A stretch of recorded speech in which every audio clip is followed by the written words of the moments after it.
And we are live with Icewindale, Rime of the Frostmaiden.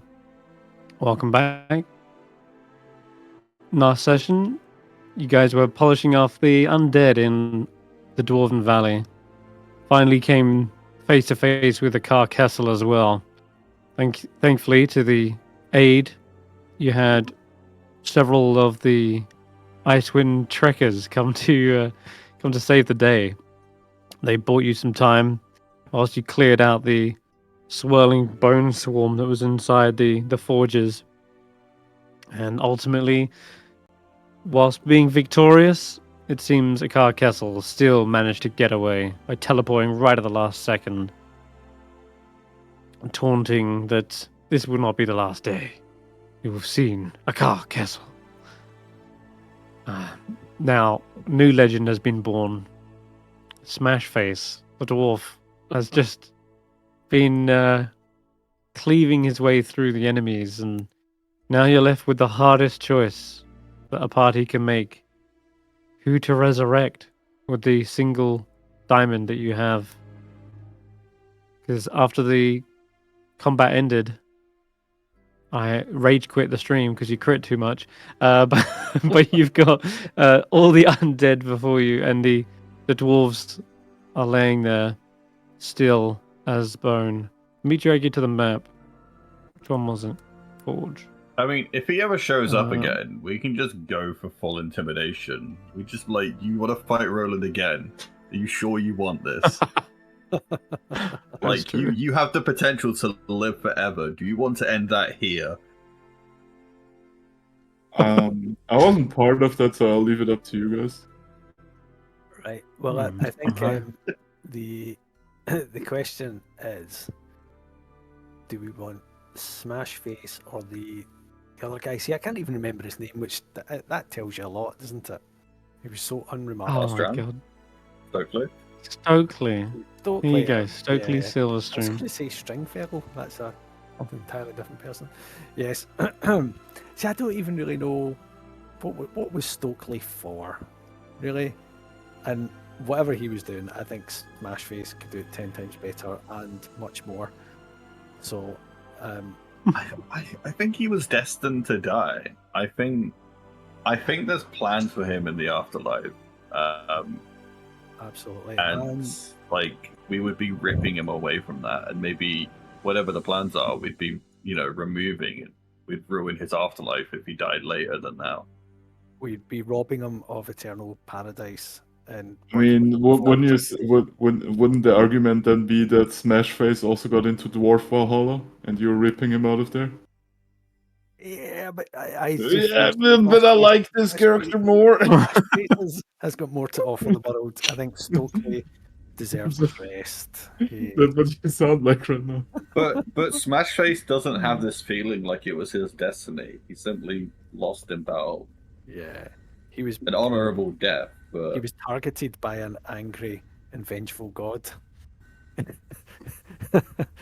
who needed to make a Could point. think just logically from a point of a survival point of view, where it's Smash Mouth probably did perform better, and in order to survive, you need the strongest fighters.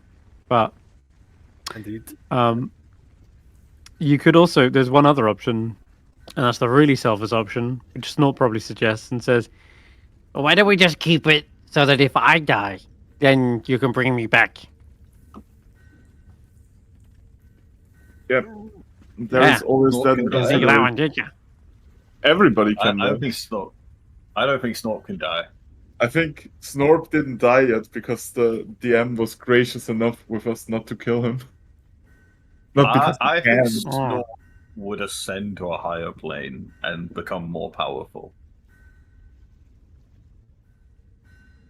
We could shake down the Icewind traders and take all their gear and see if they've got diamond. They're standing right opposite you. I was saying that as a player, out of character. Roland would never say such a thing. Okay. Oh, are you sure about that, Roland? Why are you in for a surprise today? What does David think we should do? David is someone who does have a connection with the afterlife.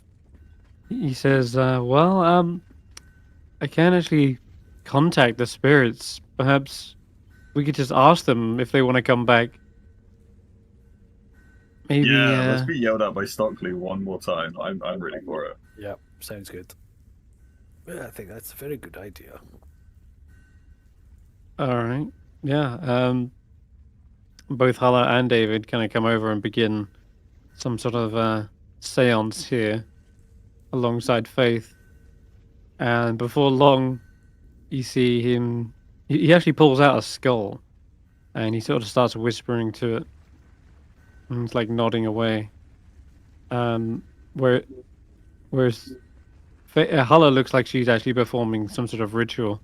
David looks like he's just kind of like chatting to a skull. Hala looks like the more convincing like spellcaster, is what I'm saying.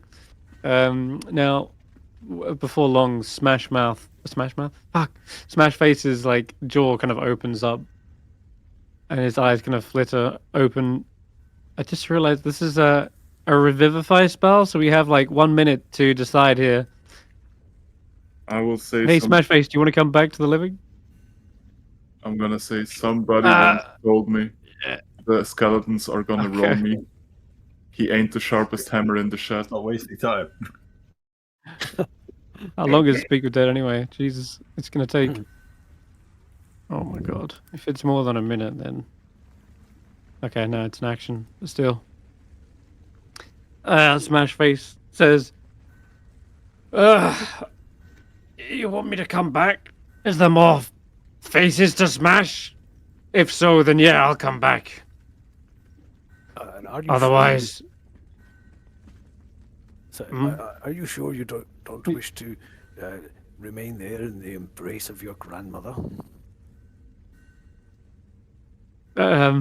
he says, my grandmother is always with me, and he like clenches the hammer. And What does Stokely want? if you were to replace Stokely, do you think you would do a very good job of that? We don't want you leading this dwarven clan into ruin. I'd do what we needed it to do to survive. I'd make the hard decisions. I'd smash the faces that he wouldn't want to smash. Well, very good. Stokely, on the other hand, says, great. I died, didn't I? Fuck's sake. It was a glorious Well, death. are my people now safe? Did we defeat the threat? At least for now, we managed to see them off, put them all to the sword. But the necromancer did escape, but not to worry, we'll track him down and put him to the sword too. Great. I would like to say my job is done, but if a carcassel's still out there, then we need to stay vigilant. One day he will return, and we need to be ready. We do, and do you think that's something that you would be able to do, or see, we have a bit of a choice here with whether or not we give the mantle of leadership to the Smash Face, or that it would retain with you. Smash Face? Why would Smash Face be a leader? He's a soldier, sure, but he doesn't know how to inspire the troops. Well, I mean, watching his martial prowess inspired many of us as he smashed face after face after face. He even smashed something that didn't have a face in the face. Well, I know the history of the dwarves a lot, and it's tough managing a lot of people. It's not just battle that the dwarves have to contend with. It's resource management. It's working out food and shelter for everyone. You sound exhausted Managing by chores. that. You sound like you need to rest, not do more of that. I vote smash face. What? You can't just let me. The spell begins to end. Well, if you've got a diamond, I can perform the ritual, Hala says. But it needs to be now. We've only got a few seconds left. Do it, smash face. Well, let's. All right, quick. Yep. Seconds left. Just give me the diamond, please. Do it. She like hot potatoes the diamond as you throw it to her, and then she smashes it into Smash Face's face. And as the diamond collides with him, he like shoots up awake on 1 hit point. And immediately he's got his hammer ready as he jumps up. Everybody, protect your face. He just starts swinging wildly. Hala brings up her shield. It's all right. They're all dead. He's like, I know they're dead. That's why I need to smash them. Put them back in the grave. Oh, you mean they're not moving? The fight is over. Ugh. You smashed many faces, and we emerged victorious. But unfortunately, Stokely fell in battle, and as did you. But we thought it would be better to bring you back than him. Hold that thought. 1 second. I saw one twitching. And he comes over towards this ghoul and just smashes their face. It's wonderful to watch an Yeah, artist we should- work. We shouldn't really leave any of this up to chance. We need to burn the bodies. Leave nothing behind so the Carkessel can't resurrect them. Oh, very good idea. Why don't you do that while I just take a little rest over here? I'm very tired, you know. He looks to the rest. He says, Yeah, let's get up here and have a the rest of you, give us a hand. He starts like tossing bodies into the lava. You see bone dissolving. Yeah, the rest of you, yeah, you hear Harry say, a drink would be good right about now. Yeah. Yeah, let's go. Should we be at all concerned about the woman with the ebel on her shoulder? Ah, yes. So as you're leaving Willow, you see entering into the forge, kind of tiptoeing over bodies, looking around, like looking at the devastation that's here. She approaches you and says, "Oh, goodness, are you responsible for this carnage?" Responsible? We were helping keep people safe. Well, There was a lot of hands involved. I did hear that there was a great deal of fighting going on. Yeah, Sorry I couldn't be here sooner. The beardy guy terrified a lich so much he left. A lich, you say? He was a lich, That I is just shut back to the dangerous room. He was a indeed. lich, right, guys? The old I fellow. don't want Seem to. like I know what I'm talking about. I don't want to interrupt this too much, but why am I almost dead and I have all my level 1 spell slots? Did you not press shield, Senrith? Explain. Don't worry about it. You're alive. A Don't worry lot about of it. con saves, a lot of deck saves, stuff you couldn't use shield on, that kind of stuff. Also, actually, I hit you so high with Ray of Frosts that sometimes shield wouldn't always work. But yeah, you did live, so you were good. I mean, I would have been. I would hope that you don't kill off my character while you battle it.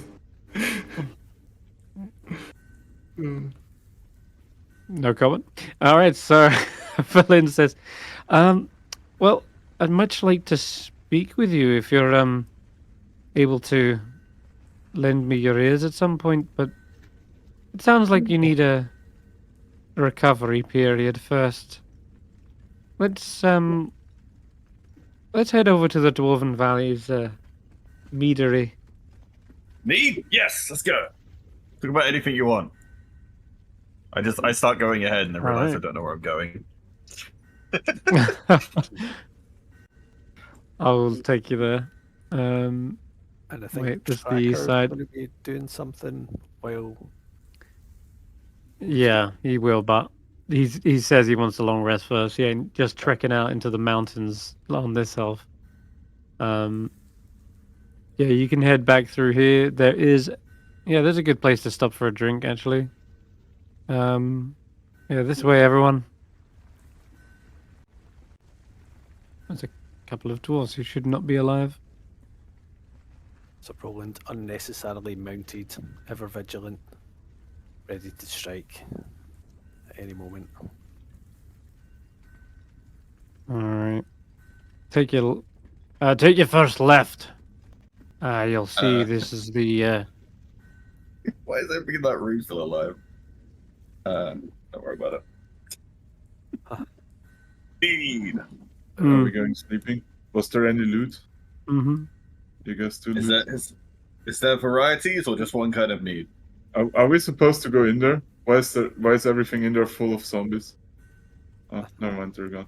Do you not know which direction your left is? Yes. All right. That's not Because you explain. went Smash right. out.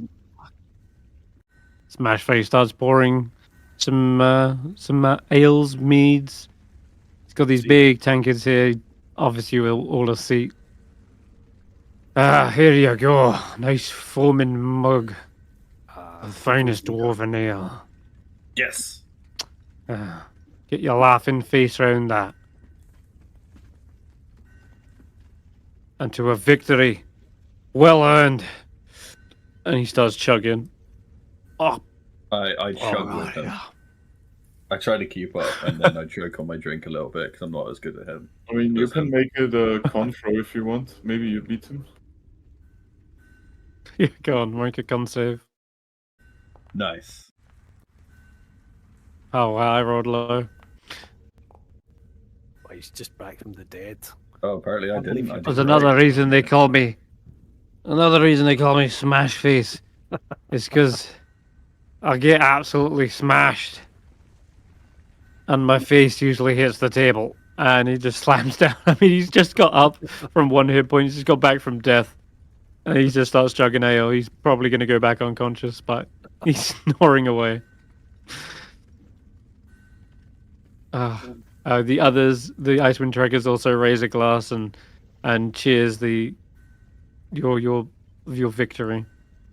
Yeah, some victory music. I just stand and admire Willow getting on it whilst he's got like 6 hit points left or something. He's about to bleed to death and he's like, "Give me an ale." Absolutely. Got to admire a man at his craft. Snob just like takes Smash Face's drink off of him as he's like passing out, and Snob just starts sipping it. So, after we rested, where do we head next?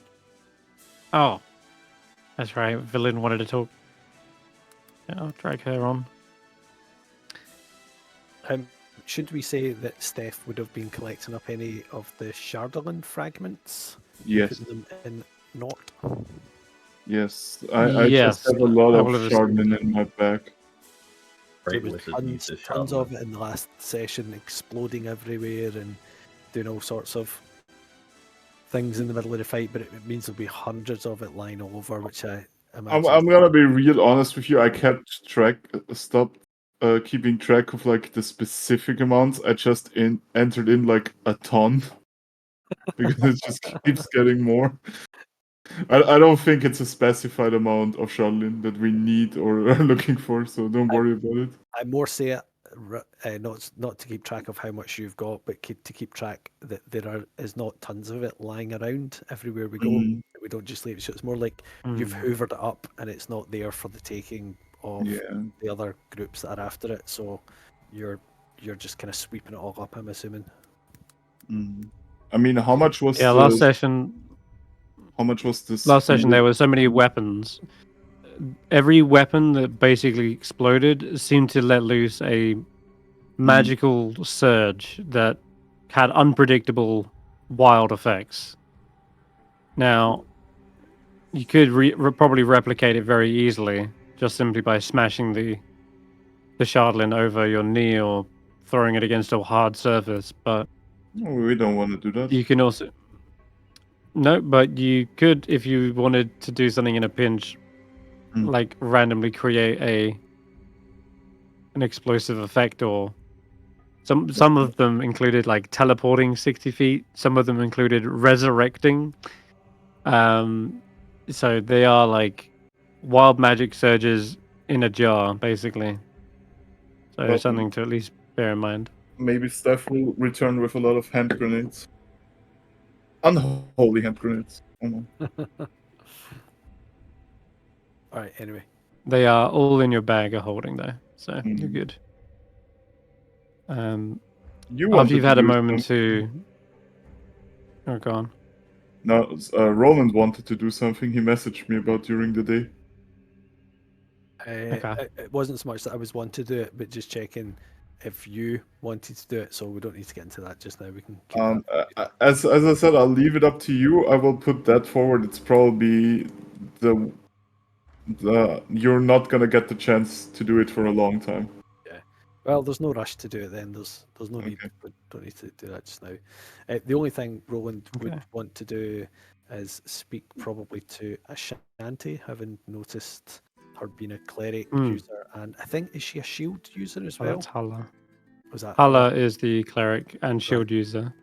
Shanti is the barbarian. I think he would want to sup drinks with her at some point, exchange notes, just get to know a wee bit about her faith, her perspective on oral, those kind of questions. We don't need to play all that out if we're aware Stef needs to move on so that Steivei can bring the new one in. So you're not going to meet the new one here. Aye. So briefly then, Hala worships the god Hades, who is, as they are in the kind of Greek pantheon, very much the god of the underworld, the gatekeeper from all undeath. And so she absolutely sees this endeavor as one in line with what she wants to do, like make sure undead stay in the ground, basically. As it regards to Oral, she does say that there's still so much we don't know about Oral.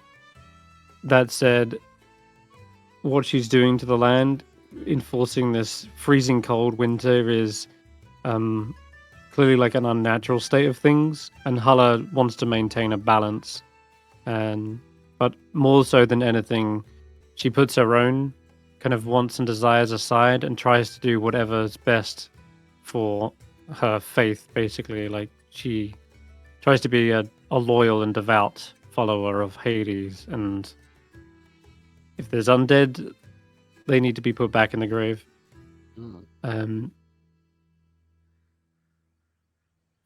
Though she will admit perhaps there are some aspects of Oral that she may misunderstand, and so she hasn't made a full judgment call as to whether Oral needs to be taken down or not. She's sort of reserving her judgment until she can meet them in person, perhaps. But I mean, she does freely admit, though, that she sort of owes Oral some payment in a way after helping resurrect one of her friends, Geist, who she believes is walking the tundra somewhere. And that was only through Oral's mercy. So perhaps she's not all as bad as what people make her out to be. But she is still uncertain. All right. Hala, she apologizes as well for like not giving a straight answer. She says, "I'm still kind of new to my followings. I only recently became a cleric since coming here, in fact. They took me in, taught me everything I know. Danica Greysteel, you may have heard of her. She was my teacher, but I lived a life of crime and piracy before that. So I have a lot to thank her for. In a weird way, Icewindale's given me a new life, a clean slate, and a life free of being pursued. Maybe the cold isn't all that bad. Okay. And I think he There you would. go. I think he would thank her for her time, and then in a kind of patronising, grandfatherly way, tell her how to use her shield more usefully. How to get behind it. Just be like, remember to keep it up and don't let it below your knees and things like that. Brilliant. She says, yeah, the thing's heavy.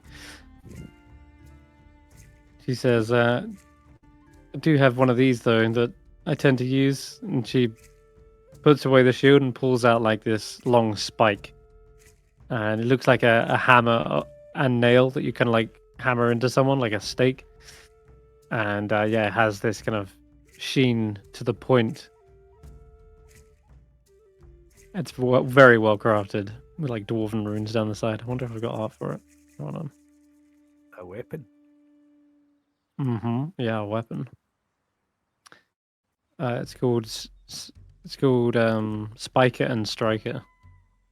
So sometimes she goes in without the shield and uses those. They seem to share a magical bond, so they can be used as a single item. Alright. Hold on, let me find. Yeah, there is some art of this. I'll drop it in the Discord. There you go. That pairing. Ah, nice. Okay, well, All right. thank you very much for sharing your thoughts, and I wish you well in your travels. And you, sort of two sides of the same coin, I guess. I'm like the darkness below in the underworld, and you're the light above ground. Yes. You're doing the good whilst I'm shoveling the dirt, the grave dirt, that is. Well, we both share a desire to see people live fully, but when the time has come to die well, too. So yes, perhaps not so different. She does nod and smile and says, Hades is a benevolent god, but he's often misunderstood. Partly the reason why I'm reserving judgment on this oral. Maybe she, too, is misunderstood. Well, you reflect well upon your divine patron, and I shall think well of them too. I'll take some time to think on this. Indeed. Whilst death may come for us all, it is not necessarily an evil force. Maybe it's a good force, in fact. No one should live forever. I mean, look what that lich became. Yes, this is By true. that same token, maybe the cold is a necessary evil as well.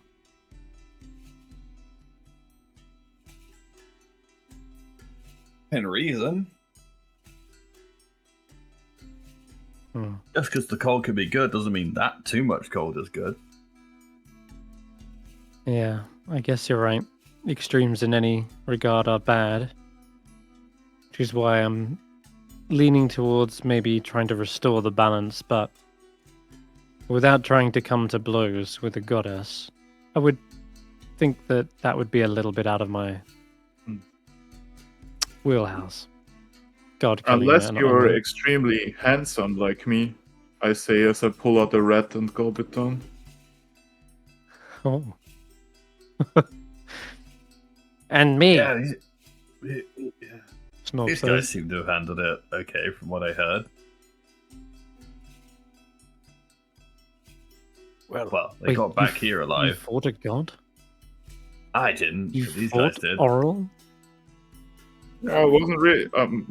We didn't fight a god. We were more like running. We survived it, but battled some Survived. of the things she sent against us. While I think she stole Tracker and sent us on a mission. We ended up still alive at the end of it all. No one was more surprised than us. You got lucky, Barry says. As he swigs another drink. He says, but one day your luck might run out. Did for me. Lucky? These guys are the Fortune's fools. Or what do you Nobody mean? wants them to live. What do you mean? Did you take an arrow to the knee? More like my blood turned to ice from a frost giant. Oh yeah, I was fighting 2 of them. Was pretty scary.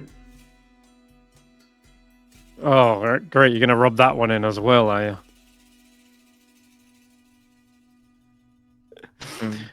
I feel like you were He's kind of clearly got asking for it. Yeah. He's clearly a little bit sour about the whole ordeal. He did die Well, after all. technically, we were fighting 2 undead frost giants and 1 alive one. Yeah, that makes it that's 3. what you had to deal with. The undead ones are the ones that freeze your blood. And an alive one. I don't know if they have any reaction to that because they're supposedly dead, all of them. Actually, as it happens, in their previous, in the other game right now, they did just come across a real one as well. But anyway, they do look a little bit kind of shocked and maybe skeptical as to whether these stories are all that true. But who knows? I mean, that's already the 4th one, right? Didn't we fight one in the hack cave as well? Or was that a troll scout? I can't really tell at this point. We don't need to argue with these guys. They look like they would have, they would have struggled with the gnolls, let alone all the stuff you guys have dealt with. Oh, it would only be an argument if we were losing, but we're not. Anyway, Ashanti's like, well, oh, go on. Sorry. I think we perhaps have made the point, and we should leave them now to their own stories, their own conversations, and ask that should they ever meet these Fortune's fools we keep hearing about, to pass on our regards to them. They sound like a bunch of idiots, and we should probably steer clear of them, actually. Brilliant. Oh. You have some time to recover and mill around. Villain doesn't just immediately approach you, so you consider this a short rest, but I know you're probably vying for a long one, so... How much in meat fact- am I allowed? Well, Smash Face is face down, so there's no one to stop you. Yeah. In fact, that's what I mean. Fang Paw Jaw is like licking the taps. Get back here. You know what happened to last time you did that? I just saw my previous master. Let me have this. Well, that's fair Yeah, enough. let him drink. Well, at least get a bowl so that you're not drinking out of the taps that I've seen where you put that tongue. Oh, God. All right. Yeah, they get a bowl of ale. Love it. And Willow, you get a refill. And as you come to sit Yeah. back down, Valin approaches the table and says, you're looking a little bit better now. So I hear that you're looking for a city, perhaps? We've had this discussion before, but it seems our goals might align in some regard. That sounds perfect. A city. Where are we you going? say? Well, that sounds very promising. Beneath the ice, I believe there is a ancient Netherese city, and I'm very keen to find its whereabouts. Oh yeah, we already know that there is a big city underneath, supposedly everywhere, but nobody can point out the goddamn door. We're kind of stuck at that part. Not. There might be someone who knows. Who? And that's sort of why I come to perhaps bring forward the idea. In Revel's End, there is a former Arcane Brotherhood member by the name of Valish Gant. He was already a sounds like a bad guy. he was, and he got put away for good reason. And just want to throw this out here before I go on to discuss his deeds. The Arcane Brotherhood has since revoked him. He is no longer part of our organization. He's he's a fool and a tyrant. And a long time ago, he tried to come to Icewindale and raise his own militia and take over 10 towns. Oh, He tyrant! You say? completely scared. Aye. Was he your old leader? No, not at all. He was tasked with, in fact, finding about this city. But I think he may have thought it best to raise an army or something to get the job done, but he became obsessed with power, and ultimately it became his downfall. Should have stayed on task. Anyways, he is imprisoned in Revel's End, as far as I'm aware. But he might be the only person who knows a little bit more about Icewindale than the rest of our kin. After all, he spent a great deal of time here.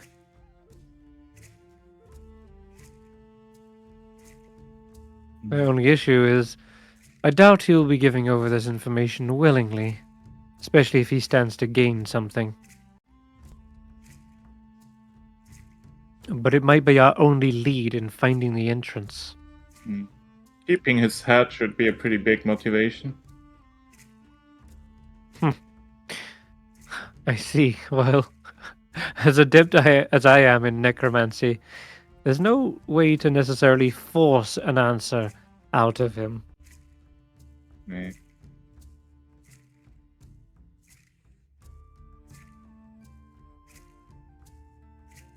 It might be better to appeal to his wants first, and then, What are his wants? failing that, well, I can only imagine one thing. And that's Breaking likely him out getting of out of there. that. We'll have to find out when we get there. But I'm willing to accompany you to the prison. Oh, the prison. Yeah, Revel's End is the prison. It's far Yeah, to the that's- north. Fuck, you're wrong. Let's go. Well, I would say have a night here, recover, prepare yourselves. It's a long journey, but I think with us sticking together, there's no dangers the tundra can offer that we can't best. And I'll be bringing along my kobolds, if you don't mind. And you see the bunch of undead kobolds just milling around. They're look like carrying fun. all her gear. I have one question. How do you keep them in such good order? Snorp over there is becoming kind of rowdy lately. Oh, well, they seem to obey orders a lot easier when they're dead. Hey, you hear that, Snorp? Is that a threat? Maybe? Snob remembers these. You have to sleep sometime. We sleep in the same room, Snorp. The same goes for you. Would the two of you please stop your bickering? It is unbecoming of my squires to constantly be nipping at one another. And the next one of you who starts any kind of animosity with the other will be cleaning my chamber pot for a month. Great wizard is your As you say squire? that, What? As you say that, Roland, you see him slowly putting the centipede back in the cage that he was about to release into Stef's beer or something. um, I knew I you will were put away the smart. lightning bolt that I was about to release into Snork. Turn to Track and say, Alright. you see, we just need to lead them with a firm hand. Very good. Got to keep them in line. Well, I will let you recover. But I will see you all in the morning, hopefully, and then we can set out. Very good. After some rest and All right. reprovisioning it. So Willow just jump up, do a run around the table, and sit back down. Okay. Just did a round. And he did it all naked. No. Naked bar. Naked bar. All right, you guys can, unless there's anything else you want to do, you can head to bed, get a rest, Go to and bed. recover all your shite. Excellent. Does anybody need to do any reprovisioning or whatnot before we leave? I just have one last question before Steph makes the exit. Did we get any monetary rewards from all of that we need to split up? Best I can do is a hearty discount on any weaponry, armor. We are already getting a and that 50% discount. And you also got each given a potion of healing, which I don't think any of you. Wait, one of you used it in the fight? I think. I will add the potion of Don't healing remember into my that. sheet. Was that maybe the other group? I don't remember that.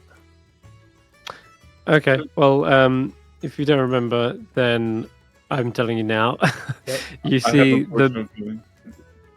So the druids, from the Halls of Black Ice, the druid turned that section into like a herb garden. There was a bunch of mushrooms they were growing called Orvane, and the dwarves have since cleaned out that area, gathered up the mushrooms, and created potions of healing out of them. So I'll add one of those to your sheet.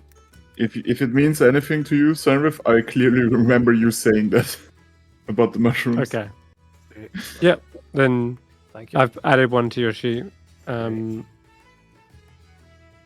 I Let me check who's got one.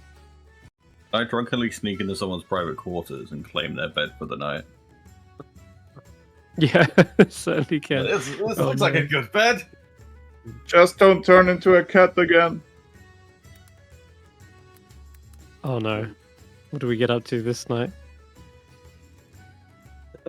Let me bring open the PDF. Worst that can Let's happen. have a look.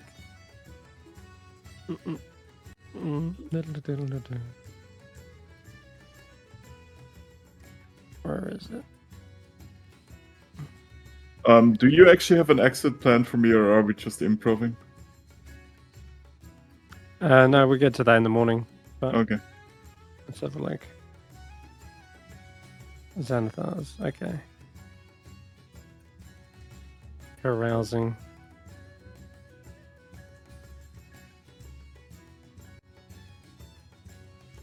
Okay. Browse. But yeah, make sure you've all clicked long rest.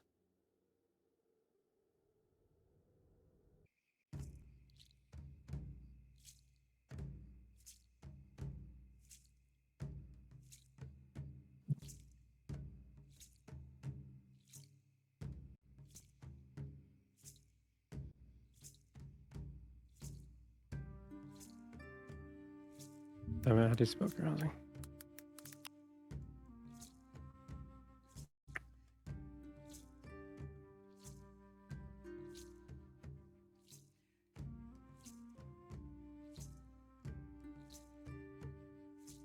Ah, here we go.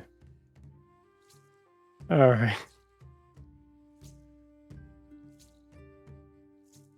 Would you like to roll me a D8?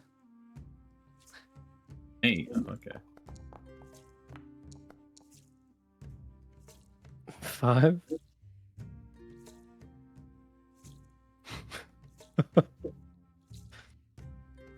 I rolled it as snort. How did I manage that? After a few drinks, you swore in the town square to pursue a dangerous quest. Oh no. Yeah, that sounds like it's something Willow would do. Was a town square? Well, I would say the equivalent of that, it would be in here, it'd be like the Grand Dwarven Halls or the Dwarven Forge, right? Back on the west side, that is, or the east. No, west side. So yeah, at some point during the night, before you head to bed, you like jump up onto the table and claim this great quest. But you'll find out what that is in the morning. All right, let me just set Tracker back to full. He's on 2 levels of exhaustion now, and Smash Face can have all the health back as well, and Second Assault. There we go. All right. In the morning, Tracker is up earliest and has told everyone, if we're heading to Revel's End, it's past Kelvin's cairn. I wish to return back to the Druid and ask a few more questions there. You probably don't have much need of my services in a prison.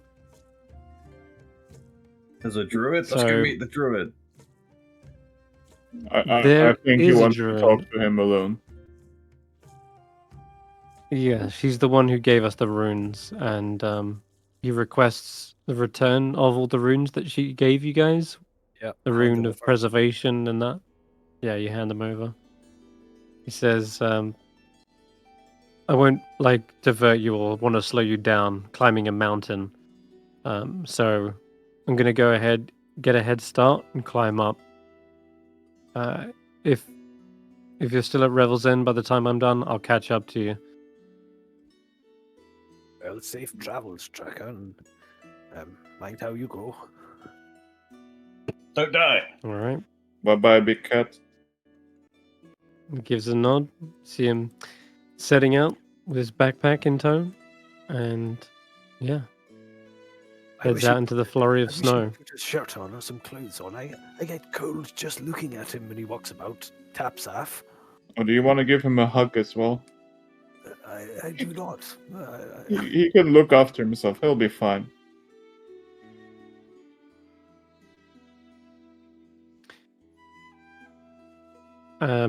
As he disappears into the snow, you see a... Let's have a look. What will it be? Kind of familiar, is there?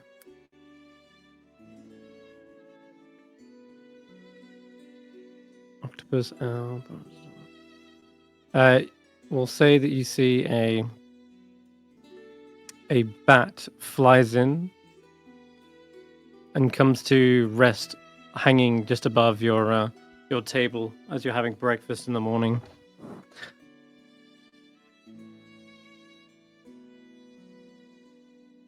And the bat is clearly intelligent as it looks around at the room and then locks eyes with Stef. It's a bit earlier for familiars. Is the rest of the party present, or? Yeah, could be. Yeah. I mean, If I'm you're all up kind having of breakfast. asking the guys if they want to be here, if Yeah. they don't want to be here. Sure. Okay. Is this a friend of yours, Chibbles? Actually, yeah. Would Chibbles recognize him or not? They would, yeah. Gibbles is like, points at them, Jesus. and the bat kind of Yeah. flaps its wings down. And I remember that one. That can't be good news. the bat bares its fangs at Chibbles. And Chibbles is like, oh, backs away, almost as if he's been scorned. And you see Hey, them Bubbles, drop stop down. that. Chibbles is Bubbles. traumatized enough. Yeah. The bat is Well, just canonically Bubbles the named bat. Bubbles now. Bubbles Yeah, the bat. Bubbles the bat drops off a message towards you, Steph. Mm-hmm. There's a little scroll attached to his leg, and it reads, Stef Taryn, your exploits across Icewindale have finally reached my ears. Seems your deeds have echoed across these frozen lands, but I hear no deed of why you were originally sent there, and I need you to return to me. I'll be waiting you in Bryn Shander. And yes, this it is is not signed good. by a familiar name. Yeah. We will not disclose the name at this point, I would say. Okay. All right, no worries. Well, looks like you guys are gonna have to find a prisoner on your own. This is something I cannot ignore. You're leaving as well. Is a bloody deserter these days? Leaving's a strong word. Well, we'll see. But you see, as somebody familiar with the higher ups in an order, the summons of the patriarchy cannot be ignored. Yeah, I will say the only thing you read of this letter is, or the rest see of the letter, is that it's kind of clearly marked on the back with like a watermark of like a streak of lightning.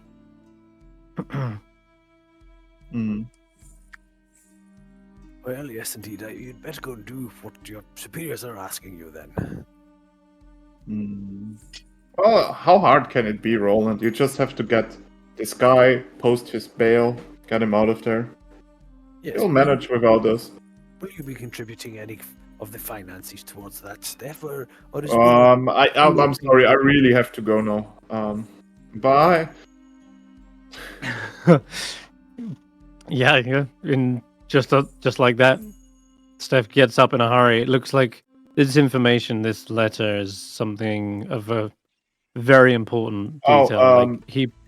One thing before I go, I'll grab through my bag and I'll chuck the mithril chain shirt to Roland. You need finances. I'm sure the dwarves will pay a pretty price for this. Yes. I'll be sure to ask them to evaluate it, and I will delete it off my sheet before this character goes on break. I'll remember exactly how much they gave us, of course. I have a mithril chain mail in my inventory, and we wanted to sell that here anyway, because we probably get a better price, so I will delete that off my sheet, and you can split up the gold between the two and tracker. Got it. Okay, doke. I think that's the easy solution, yeah. But have to catch the bus, Roland. Yes, very well. Yeah, it looked as though the consequences of ignoring this letter could be grave or disciplinary. And so, Steph gets up, is gone, and the bat follows them outside. In fact, almost as if to make sure they're going. You say bus? What's a bus? Back to me when it goes. Bash? What's a bash? Oh, I know what a bash is. I'm not here. It's what all the kids say. You know, when something's busting, it means it's really cool. What kids are you around? You're a kobold. Well, yeah, but we spent that whole time celebrating in Goodmead. Yeah, I learned all the lingo. Okay. A couple of dwarves suddenly pat you on the back, Willow, heartily, and they're like, "All right, Yeti Hunter, are you ready?" You said I'm the earlier. I said the upper guys. What? No, you challenged him. Remember? What? It's the big day. When? I thought you were all up early because you're ready to go find the Red Yeti. There's a red yeti. What? I need some details. What did I agree to and when? Ah, come on! Don't play the fool. And he gestures and turns around, and you see in the room is a load of dwarves like hyping up this one seasoned veteran-looking hunter, and he's got like all these traps, nets, bowlers, and harpoons, and he looks like he's ready for a hunt. And all the dwarves are like trying to make bets at this point. They're like, "All right, I got 50 gold on Willow here." And then, as he says that, a load of the other dwarves are laughing as they say, "Hold on, it's fine. Let's find this. Gotta find the actual quest." God damn it! It's Tall Tales, isn't it? Tales. Nope. It's chapter 2.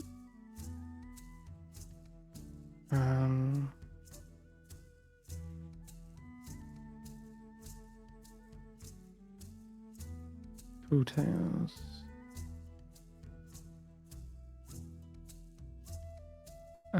Okay, yeah, here. So the others are putting bets down on Milbor Tafarak is his name. What a name. They say, I've got 100 gold on Milbor. And this guy looks tough. Here he is. He's looks like he was raised in the glad.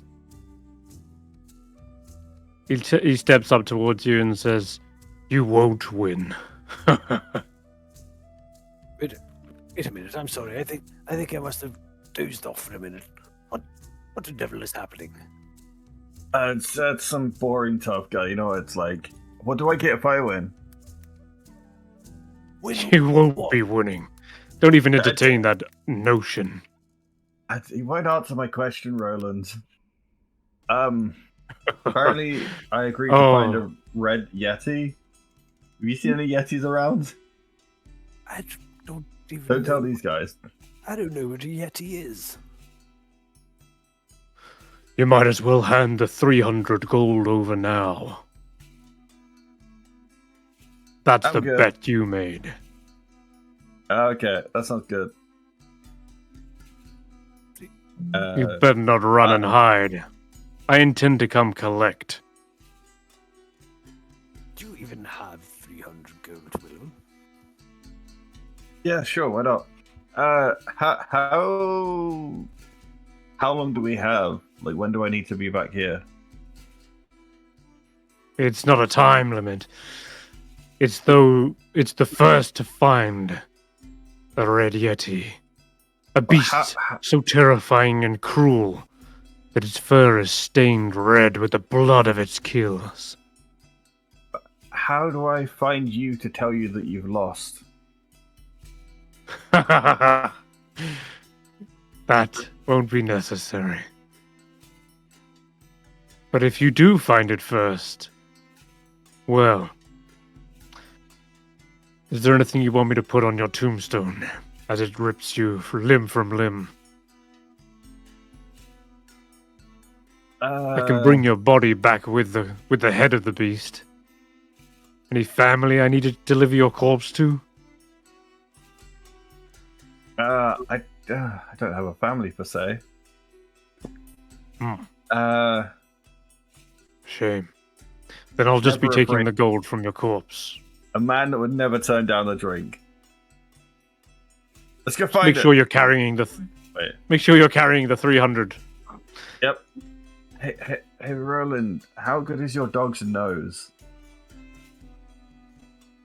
Like, is it like stronger than a regular wolf? Wolves have pretty good noses.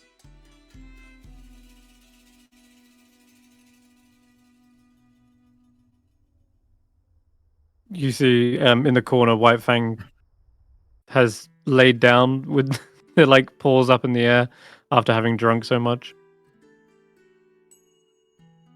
So Oh, right yeah. now, their nose doesn't look pretty good, which probably answers your question. Roland's fallen So asleep Roland's trying to again. get them to sober up. I pat on his He head. did say to try to wake him BRB. up. He said back at some point. He was talking to us. What? Did he? Oh, Did he he BRB might have had to again? jump away again. Possibly. Hey, Oh, I was going to use Fang Paw Jaw to smell out the Yeti. Where are you gonna get the smell of the Yeti? He obviously needs something. She needs something to smell first to start tracking it. That's we'll figure it out after. I just has Oh. anyone here encountered a Yeti before, or know of someone who did encounter a Yeti? Roland, raise your hand. Well, actually, Snorp does raise his hand. He says, "Yeah, we came across Yeti. Couple of them. Oh, twice, great. twice in fact. don't say it. Don't say where. Let's go. I try and Oh, you wanna get start Scorp looking? and Roland and Fangforge are out. Yeah, let's just go. I don't want him to say anything in front of anyone. Smashface says, "Hey, don't worry. Well, I got 150 gold on you." If Smash Face believes in me, I believe in me. I may have been drunk when I made that bet as well, so don't fucking do me. Yeah, don't don't fuck it up. Wouldn't 150 gold be pretty much his life savings? Yes, exactly. During the night when you like flash back to like Willow, like I will find the Red Yeti. Smash Face is like 150. It's like Smash Face, you don't even own 150. It's like I will by the time he gets back with the kill. So we saw the Yeti on the mountain, didn't we? We saw a You bunch of did. Yetis. None of them were red, but Okay. you could start looking there. Although Track has already gone off ahead towards the mountain. Also, I don't, he said there is no time limit, which means this is not a quest you have to do right now. It's true. It is just whoever comes back with the kill first. So, but yeah, this contest has sparked excitement in the whole Dwarven Valley, and most likely the news will spread to the other taverns across 10 towns, leading to all sorts of side betting. There's no time limit, but if we don't do it, I might lose. Very true. And then you'd have to deal with Millball. But I want to go that find was a what Yeti. I rolled on the carousing. Well, then I will peace out for the evening. Wait, why? I will say this: you I'm have not no here anymore, leads. you dumbass. Where do you want to go? You Yeti have looking? literally zero. You literally have zero leads on this thing. That's the tough part. Is you would not know where to start looking for a red yeti. Although yes, you could go via the mountains. You could also get a message ahead to track it. It's not been that long since you departed. And ask him to keep an eye out. But I mean, he was there technically all of last night. He would have been there listening to the whole conversation. Yeah. Okay. And you have a flashback moment where Tracker's like, "Ugh, I'll have a look for you, but I won't was promise about to anything." say, maybe Tracker has a reaction to that. Tracker has been looking for like a specific Yeti since forever. Yeah. Well, let's go to this prison then, I guess. Mm-hmm. All right. Bang Poor Jaw is lifted up, sobered up, and finally, Just welcome back. to ask the dwarves if I can just see their shields. Do they have anything? Do you happen to have anything better than this one that I already have? And I show them my standard kite shield. I'm looking for something that might offer a little bit more protection of some sort, at least.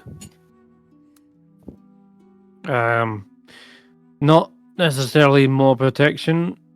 If you're looking for a mounted shield, that's the best one.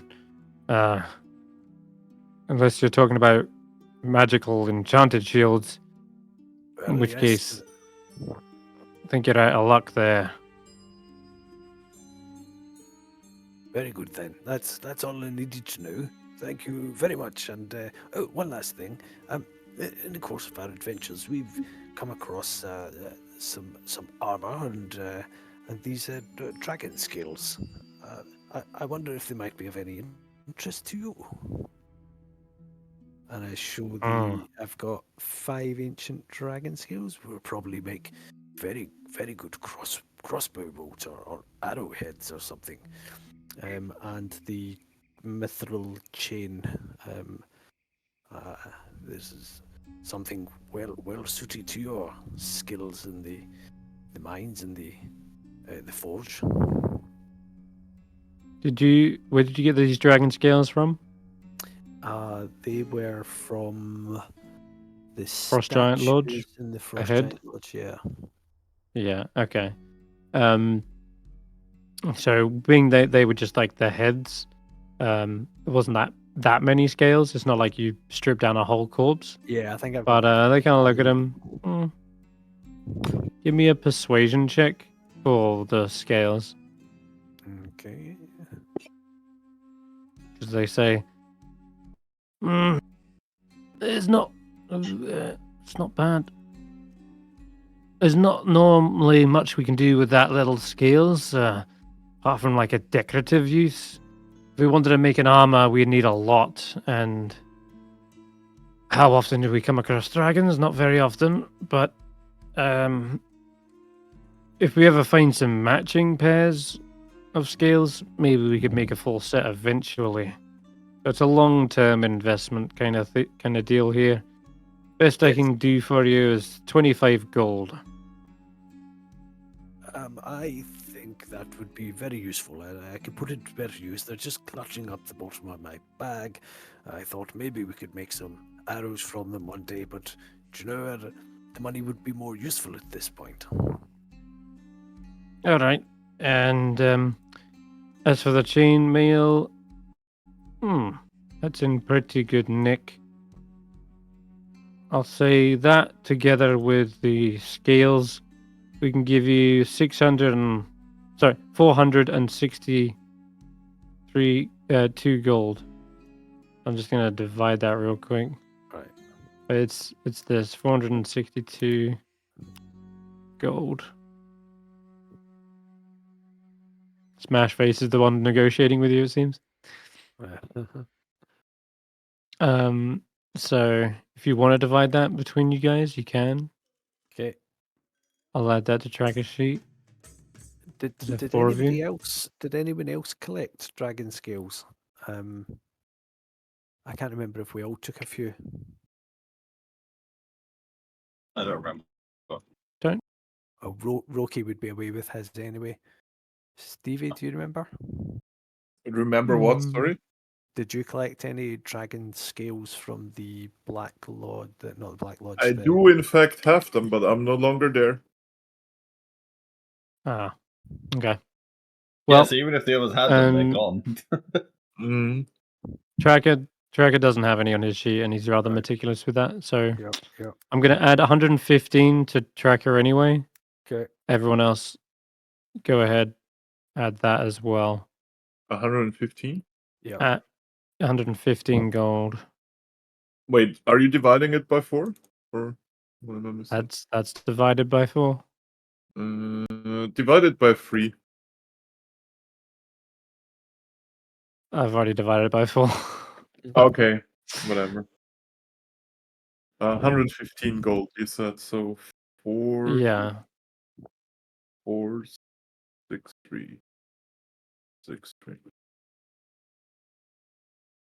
No, I threw him the chain shirt. I shouldn't technically be there anymore, but I'm sure the honorable Roland will give me the money once I return. He absolutely will not forget. There you go.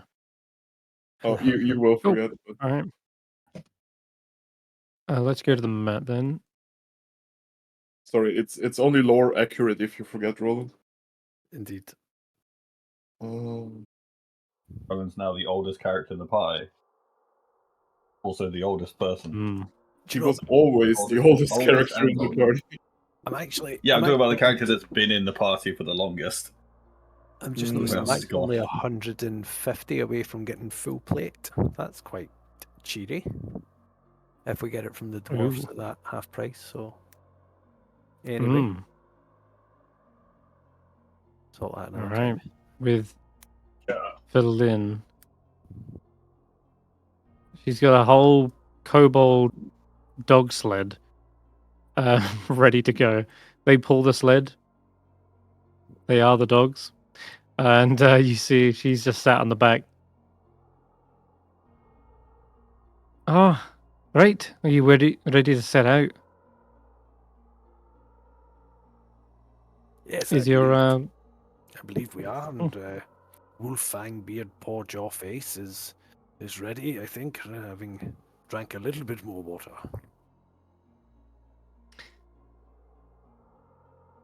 all right? Well then, let's head off. Mosh, I'm ready. and you see all of the kobolds suddenly start pulling the sled. Snop just gives them a side eye. Mosh, but not hear you guys saying that to me ever. You ever say mush? No, you're not as strong as Or you them. when you sleep? What? What? I heard that. Oh shit! What? He actually isn't.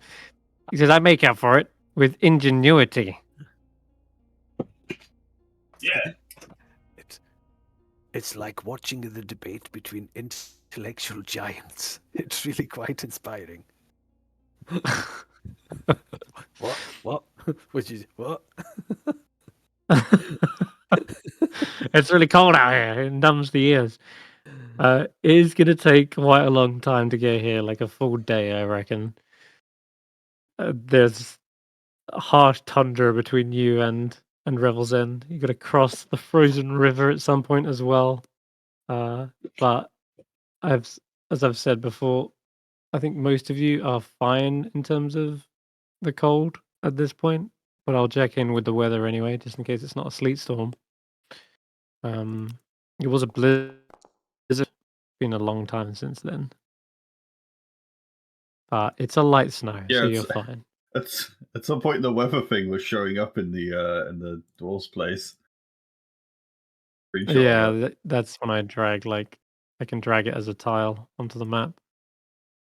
All right. Well, in that case, that's the Icewind trackers, by the way, you're looking at. They have their own weather tracker. Anyway, The weather's all right. good weather. That's just weather is what you're using. Okay. Let me check here. Okay. Revel's End then. Anything you want to talk about on the way over? Or are you just, fast travel this? I would say Velen would give you a little bit more insight. She's a bit knowledgeable about Revel's End. Berlin, She does say, Red Yeti. Oh, no dear, sorry. I think it's actually just made up. It might not even be a Yeti. For all we know, it could be anything that's red. There's plenty of monsters that are red. That's fine. That But guy seems I wouldn't worry like, too the whole much. tough guy act. He didn't seem anything to worry about. Yes, precisely. Plus, from what I've heard, you've done You just BRB bigger and better things than... You've done bigger and better things than just hunt Yetis. But yeah, Revel's End. Stevie or Roland's gone BRB. I'm so confused. Sorry. No, I'm here. We will never know. Okay, it's Roland. Okay, cool. Sorry, carry on. He says, I'll give you a little context about Revel's End as we're going. But I should say that everyone should be on their best behavior. This place is a prison after all. Well, it's more of a panopticon. It's configured in such a way that the activities of the prisoners can be closely monitored by their central location. It should be situated up ahead on the frigid, misty coast of the Sea of Moving Ice.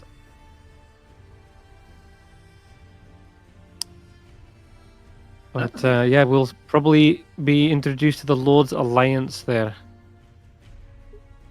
Members Oh, of... as long as we don't get in trouble and get arrested and thrown into prison, I'm sure we'll be fine. Yes, we need to look at your drinking. Do we know how many prisoners it holds? Oh, I can only imagine. There's probably at least... Probably enough cells for at least 100, who knows? Can't say I've been there myself, but I do know that it's controlled by the Lord's Alliance, which is a loose confederation of settlements whose, I think, current members include the city of Baldur's Gate, Mirabar, Neverwinter, Silvery Moon, Waterdeep, and Yartar. Oh, and the towns of Amphareal, Daggerford, and Longsaddle.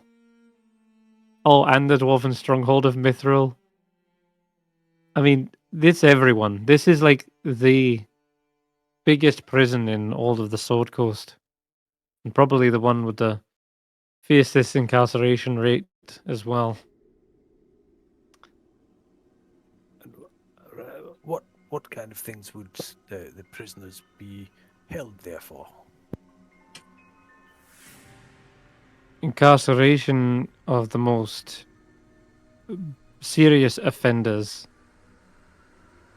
Some of them maybe even political, but there's usually, captured spies and people they really don't want getting out, right?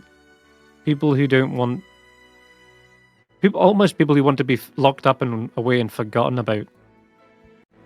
That's why they come to the most frigid, remote location in all of Sword Coast. It's But don't start a riot and free all the prisoners. Got it. right. No, the prison is probably the most heavily guarded, heavily fortified location. So, inciting a riot, the guards might actually outnumber the prisoners. I've no idea. Find out when we get there, I guess.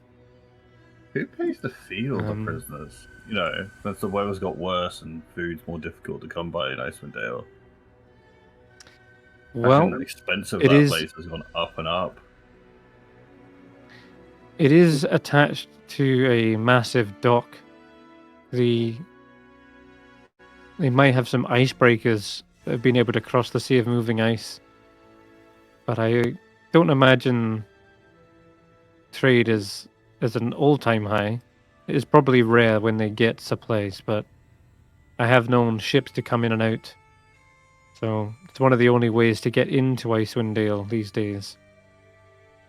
But many ships don't risk it for fear of sinking from ramming into an iceberg or getting blown off course by a blizzard. I'd love to ride a boat. On a boat.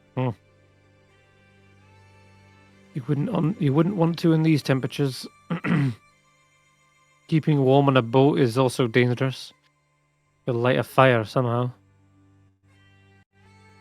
And you're on a big wooden thing in the middle of the ocean. Sounds like a recipe for disaster. Yeah, but, Anyways, the best adventures start off with a disaster. maybe through of your experience, I try to avoid dangers whenever I can. Each their own. It's usually the kobolds. It's usually kobolds that take the brunt of things for me. So are you saying that they can come and go in and out of Icewindale? Potentially, yes. Probably not as often as they used to, but there are big enough ships that can clear the ice. Would this be the first time we've heard of people that could actually get in and out of Icewindale? Yeah, possibly. There used to be the 10 trail, but that is completely snowed in and has been for 2 years. Like, there's been a consistent blizzard in that area that just prevents any kind of passing. I mean, the original crew did manage to get in, but they had to go through this perilous mountain pass that was so sheer they could have easily fallen to their deaths. And some part probably in them believe that the only reason they made it was because of some sort of divine intervention, thanks to faith Right. that kind of allowed them entry. Otherwise, yeah, this is actually the only time you've heard of people getting in to Icewindale. Here you go. I'll give you the art. As eventually, as you crest the nearby snowdrifts, you see perched on a high cliff, overlooking the sea of moving ice, is a bleak stone fortress carved out of a gigantic blade-shaped rock. A central tower looms over the rest of the fortress, and light leaks from the arrow slits. 4 smaller towers rise from the outermost corners of the fortress, and guards can be seen atop them, sort of raising an alarm. Well, not raising an alarm, but certainly alerting each other to your oncoming presence. And yeah, right at the back, though you probably can't see it from this angle, that's where Valin's describing the ships and the docks that are able to come and go. This massive elevator that can lift up prisoners and exports.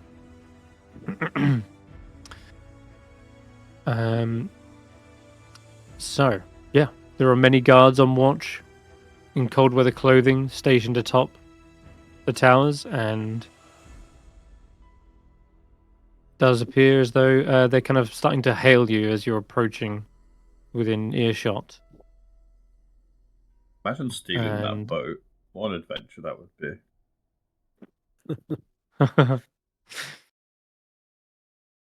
Certainly try. Imagine, like, after all this, Let's see. we go find Tracker and we're like, hey, guess what? We got a boat. We're also wanted and fugitives. All right, you as you're approaching, then the guards hail you. They say, "Halt! What business have you in Revel's End?"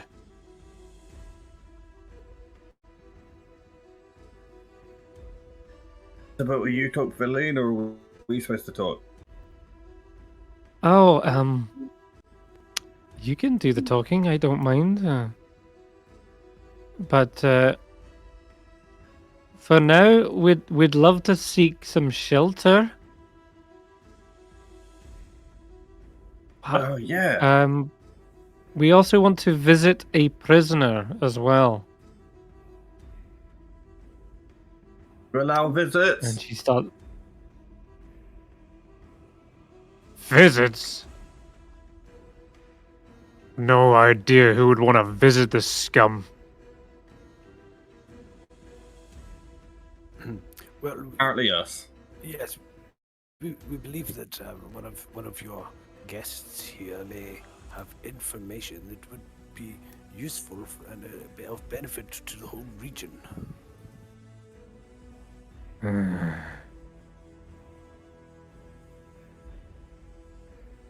They look down at you. Benefit to the whole region, eh?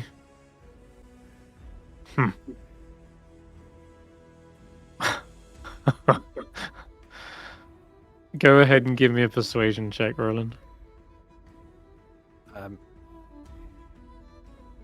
You will give Faith a long rest. Oh yeah. Thing.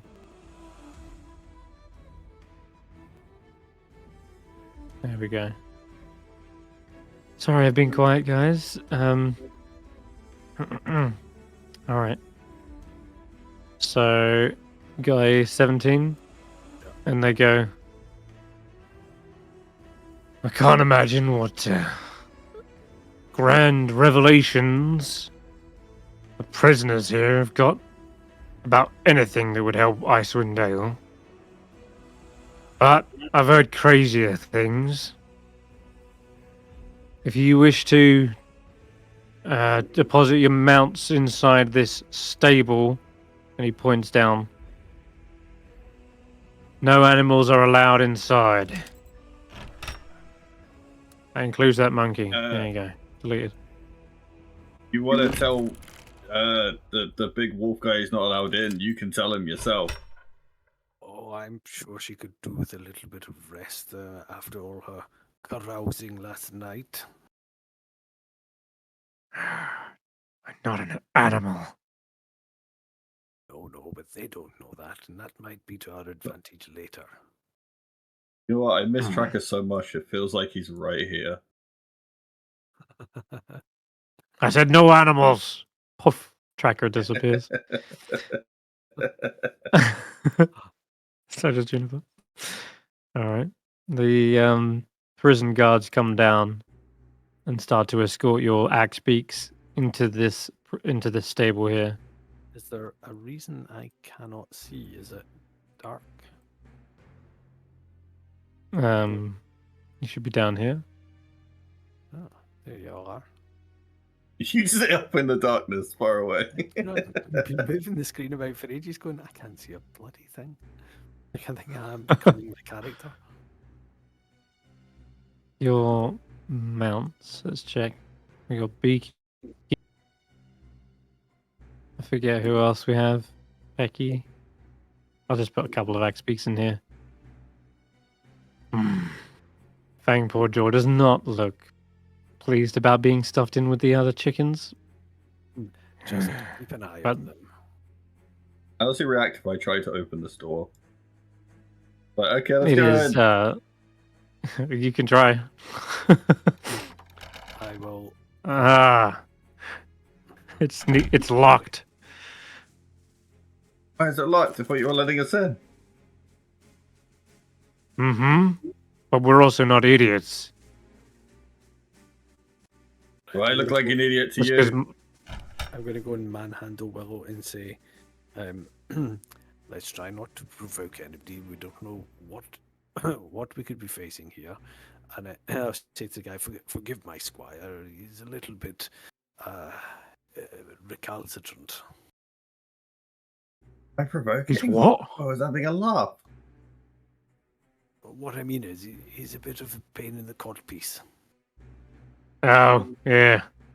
We got plenty of those. Wait, why is this serious? You like me, God. You don't see me as a threat, do you? A threat? No, but stupid can be just as dangerous. I don't know who you're talking about, but let's go. On that, my friend. We left the stupid people behind. Thank you for your accommodation, Valin says, as her kobolds are also stabled in there. And they kind of give him a weird look. Wait. These kobolds smell funny. Probably best they stick with the animals after all. I assure you they will mean no harm. They are under my control. Oh no. More wizard. He says, alright, come in here. We've got to search you.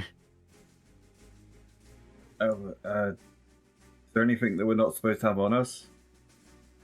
Yeah. Weapons. But I could put my weapons on the table. Yeah, please do. Do I have to give you the arrows as well, or just the bow? Yeah, the arrows as well. In fact, spell focuses, staves, wands. You know the usual. Yeah, you are led through this reinforced iron gate, and the prison personnel disarm you of all your weapons, crowbars, yeah, everything. You're basically stripped down to just armor and maybe just. I think they would search you very thoroughly. Like they don't let you have even stuff like rope That- or That means I can't cast hammers. minor illusion. Oh no! Oh, it's so sad. no funny business. No, we're used to dealing Well, with wizards. Well, I know I need the Ulu knife to cast it, so I can't. I I'm now afraid can't cast so. it. Oh. Yep. shame. No, I'm afraid not. And same with Faith. Even she's her hooded lantern, her crossbow. Yeah, hand it all over. If you do want to attempt to conceal something like the Ulu knife, you could give me a sleight of hand check. On a fail, though, it might raise some suspicion. No, I don't want to be dangerous. My head Okay. cause trouble. Do we think Snorp would? North That's the better absolutely question. fucking would. Yeah, that's what I thought as well. Not Yeah, tries to all right. convince them that the centipede and stuff isn't a weapon; it's just insects. Can In fact- can I perception or insight Snorp? Yeah, he's trying to.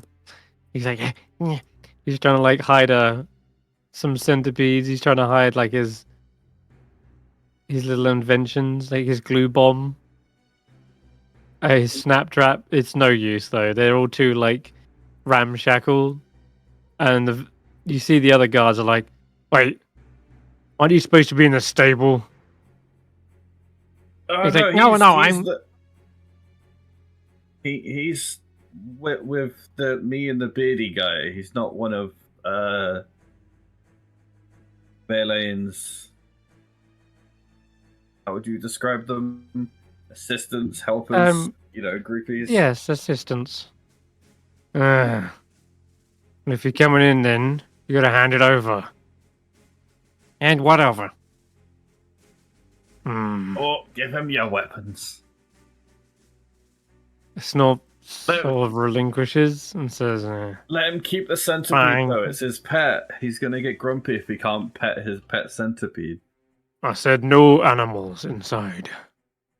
It's an insect. In fact, I have a right mind of chucking you in the prison myself for having trying to conceal a weapon in the prison.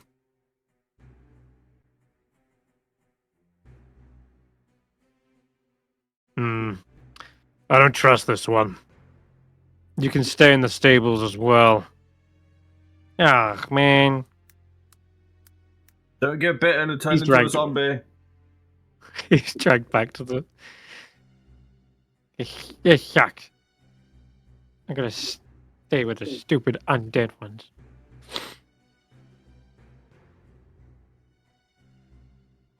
Yeah, he's dragged away, and now it's just you four left. Right. Is that everything? I'm going to attempt to persuade them to let me just keep my wee prayer book handy and just say this is in case I need to read a prayer of consolation to one of the inmates, perhaps if one is dying or such things. You can have a look. It's nothing suspicious, just a simple prayer book. They do sort of roughly handle the book and the pages. Like, they kind of bend the spine backwards as well to make sure there's no, like, false compartments in there. And they're like, Give me another persuasion check, Sir Roland. That one. He says, we've dealt with clerics before. Prayer books and the like. Those are the kind of things that lead to spell casting. Oh, really? Yeah. This looks like it's a book to Lathander. Will be no divine spell casting inside the prison either. Even to, what do you say, console them? I'm afraid, mate, look, their souls are condemned as shit. They don't need no guidance in the afterlife when they're going to be spiraling straight to hell. So we'll keep this safe with the rest of your stuff, all right? Come back, What get if I it when use you're magic ready. to make food. No. No spellcasting, Ah. no weapons, no animals. We've seen every trick in the book, all right? What about the trick? You're not the first type. Not the first type to come in here and summon a bloody packed weapon or click their fingers and a familiar appears. We've seen it all. Now, you stay here. I'm going to go get the marshal. They can be the ultimate say whether you get to visit a prisoner or not. For now, we will offer you shelter from the cold. But, in fact, he heads out. Just going to be right back. You wait just a moment here with 2 other guards. A few minutes pass before he returns and says, the marshal is indisposed at the moment. So for now, we'll just lead you through here. You can all roll an insight check.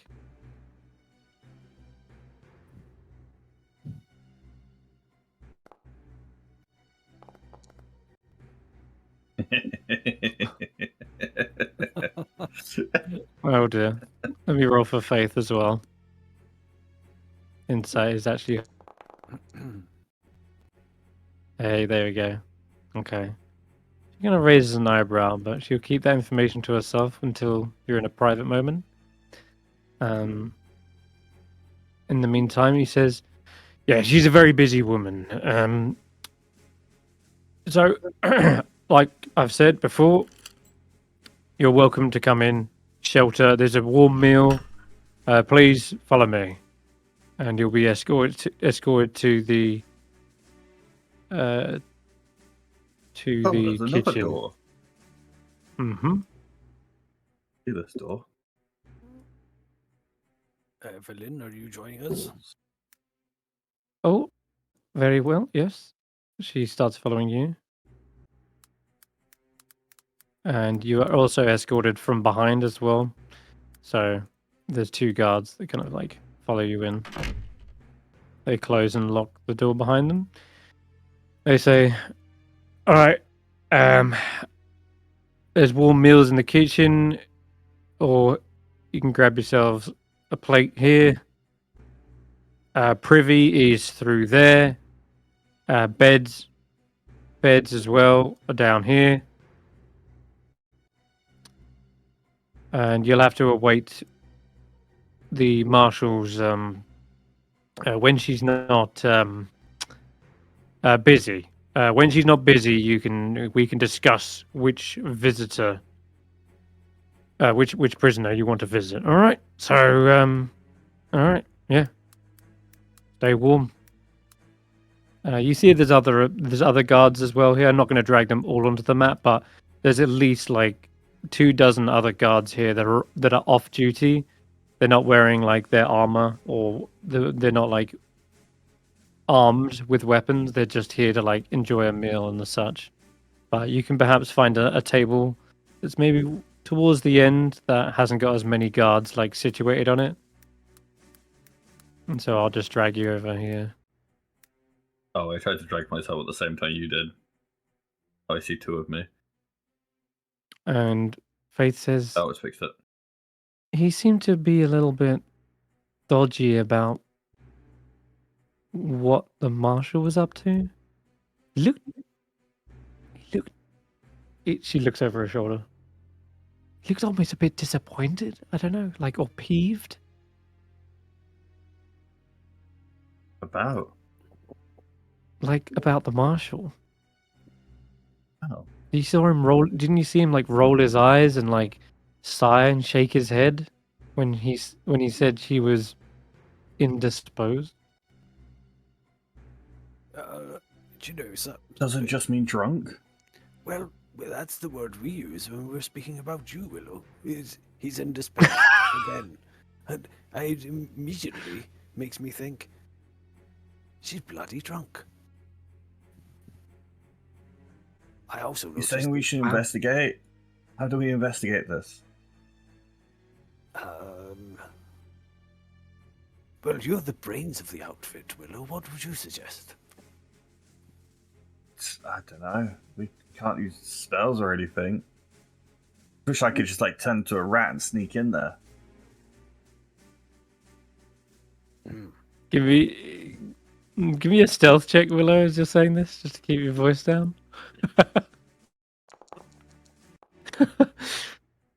Okay, yeah. You keep it hush. You keep it hush enough. Well, no one else. You don't see any of the other guards looking over their shoulder at you or anything. They seem to be enjoying their meals. Villain just says, maybe keep the prison break talk to a minimum, just while we're here. I wish I could. I didn't say I was going to. Oh, right. Well, there's a lot of guards here.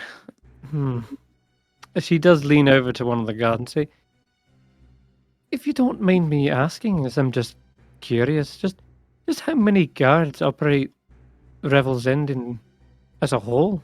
It's very well fortified. I feel very safe. And one of the guards turns and says, well, there's, from what I remember, at least 75 of us. And a good third of them are always on duty, with the other 2/3 either doing recreational or off duty, sleeping, resting.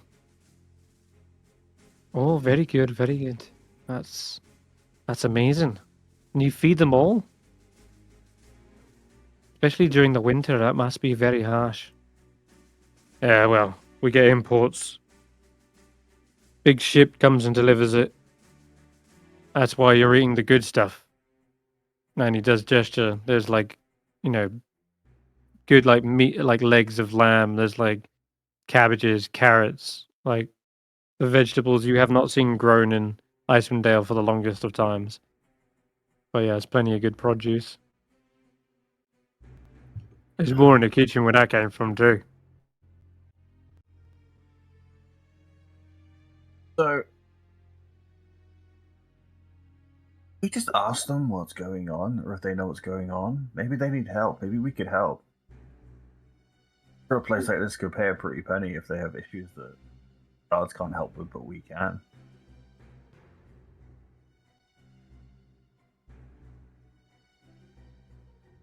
We Anyone tell me could. that's a good or a bad idea? Well, they seem to be quite comfortable. I don't know if they need our help. The Lord's Alliance If they had it handled, then would they be indisposed? Like, they're not really associated with Tin Towns. Like, seems like they've got their own imports. They've got their own fortifications. They probably don't even know about the ongoings of day-to-day life with Tin Towns. There's certainly nothing they could offer the Lord's Alliance, apart from more prisoners. Then again, you're always welcome to try. I don't think it will go really bad.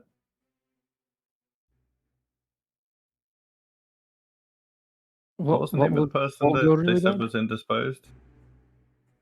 The marshal. Did they not say? I didn't actually say the name. Marshal. Okay. No, but they will eventually introduce you.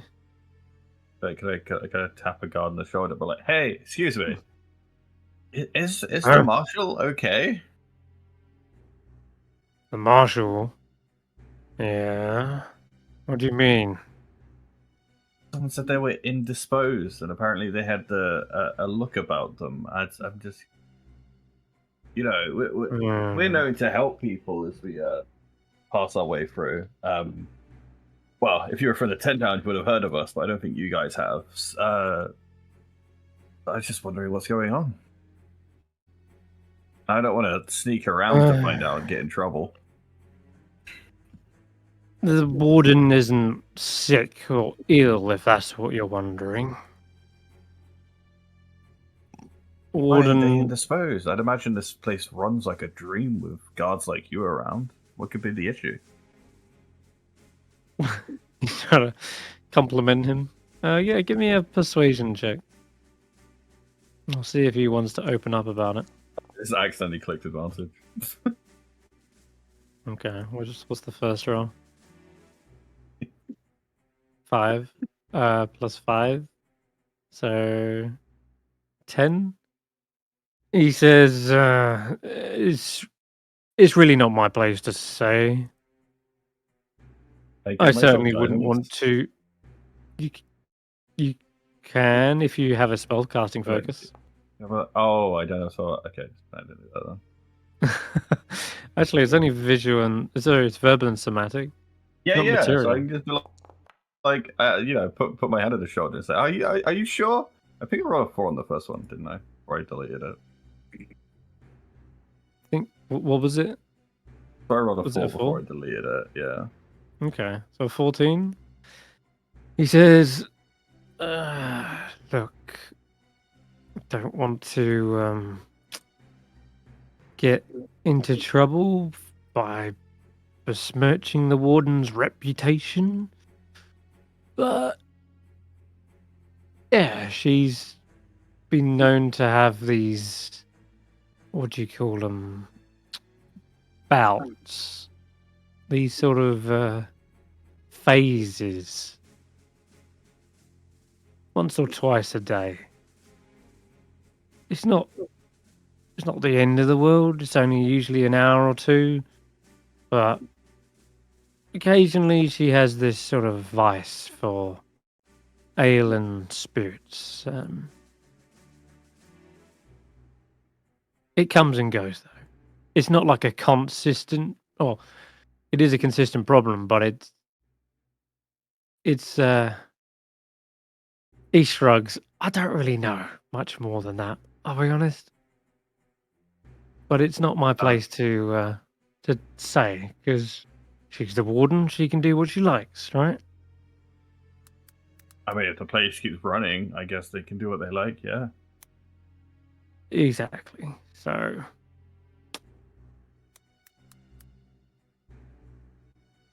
Hopefully, I can meet them at some point, or see if it seems like anything's going on, and maybe it's not their fault. Maybe maybe she's cursed. like I say, They're cursed. he shrugs.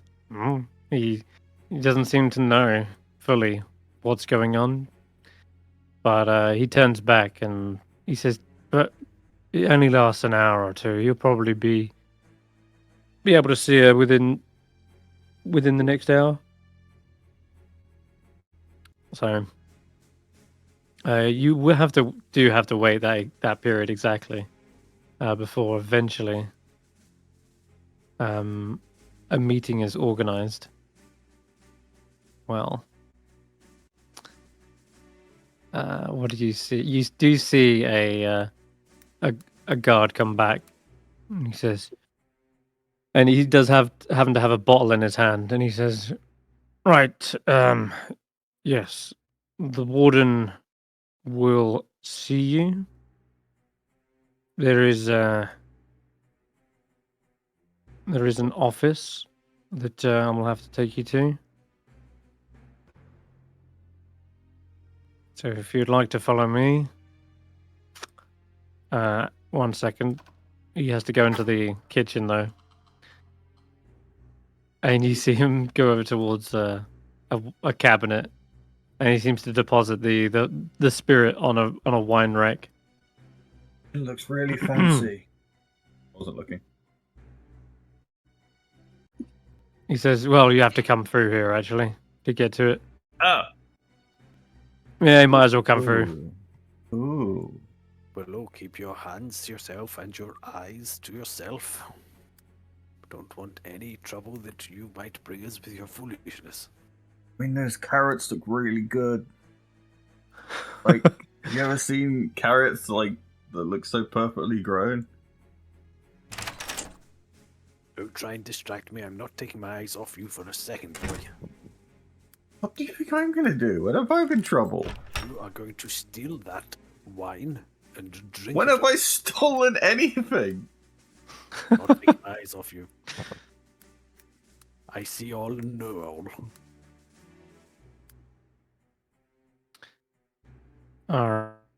The guard takes you into the central area. This is where you see dozens upon dozens of cells, and they rise up to a higher level as well. There is what is this?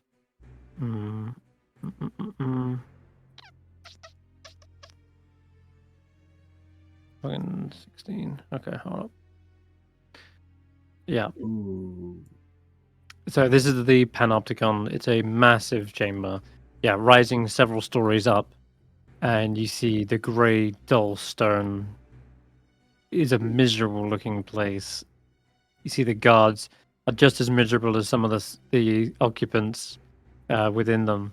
And as you're passing by one such cell, you see up against the bars this massive abomination rears up, and you hear a hissing sound as a forked tongue laps between the bars. A Yuan-Ti abomination is held here within the cell. Serpentine-like features, snake head, and the like. And Hi yeah. there, snake dude. Do you speak common? Willow, come away. You see the veteran like back away, like hits the bars with a baton, and you see them kind of like reel away. No, you gotta get permission from the warden if you want to speak to a prisoner. He might know You what the see Red all Yeti kinds of- is.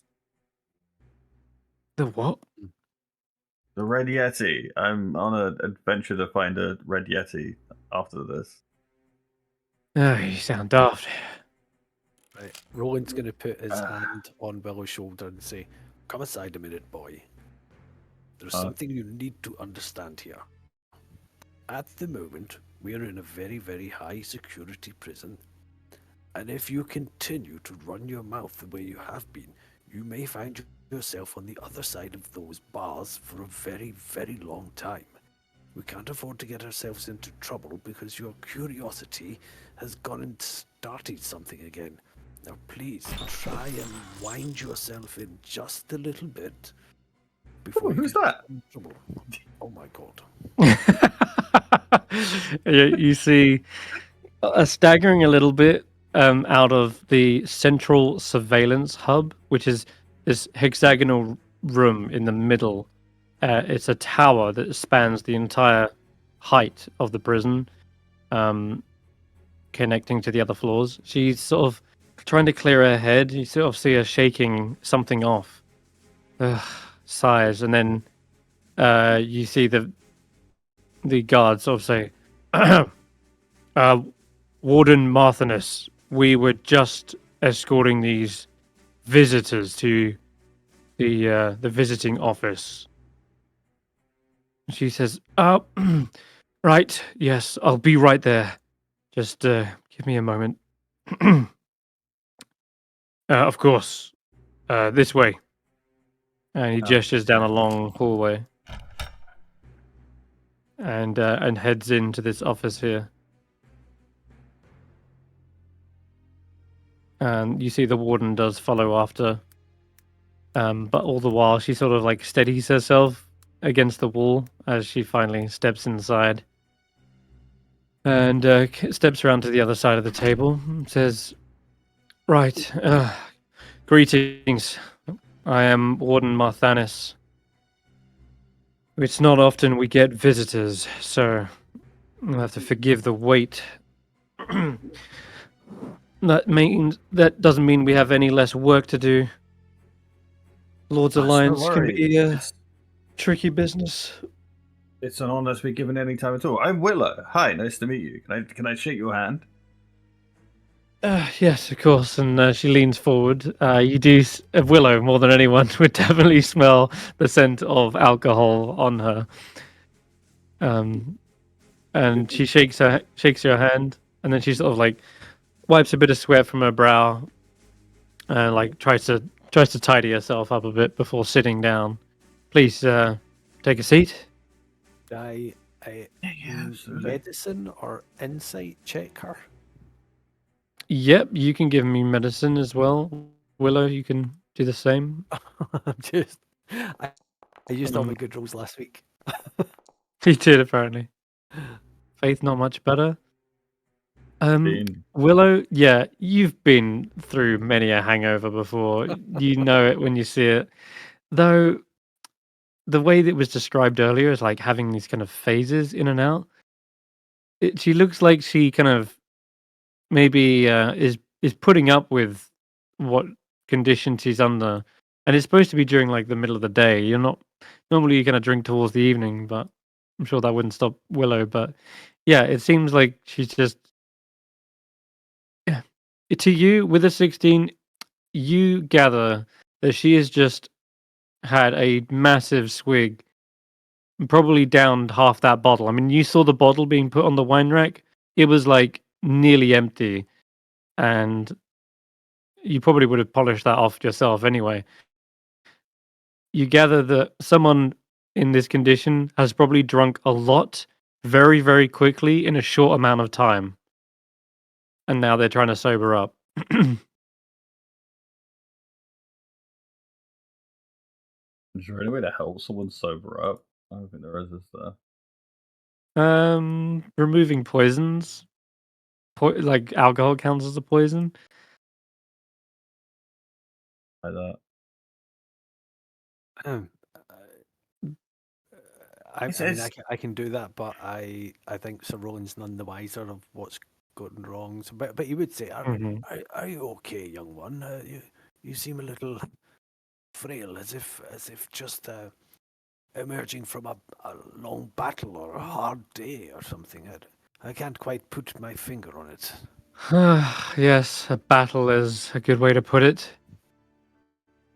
Though I'm fine, really. More of just a pounding headache, if anything. So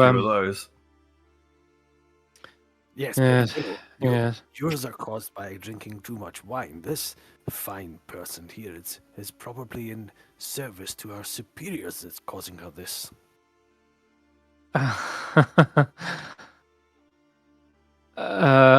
Yes, indeed. Superiors are always breathing down my neck.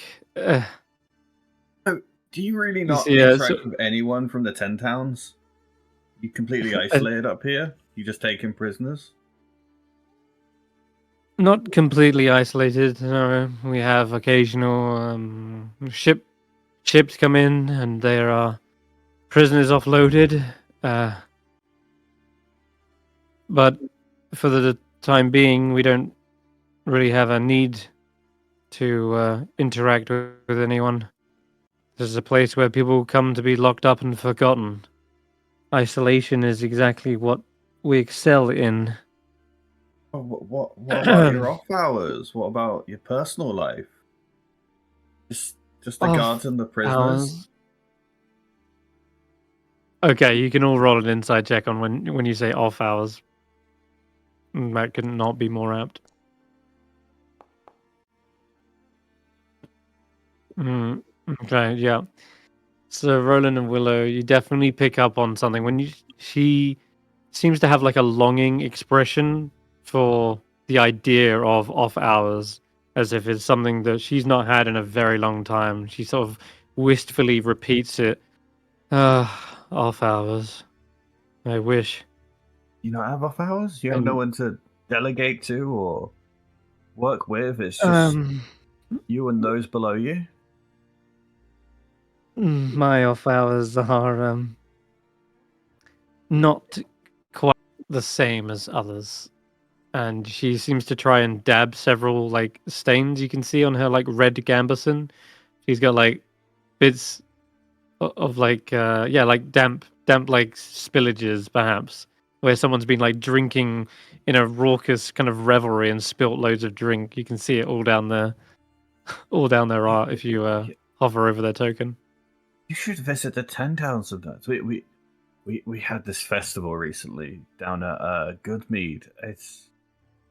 We were just celebrating getting through the winter. Just that life goes on. Willow, I'm not sure that you're quite grasping what's going on here.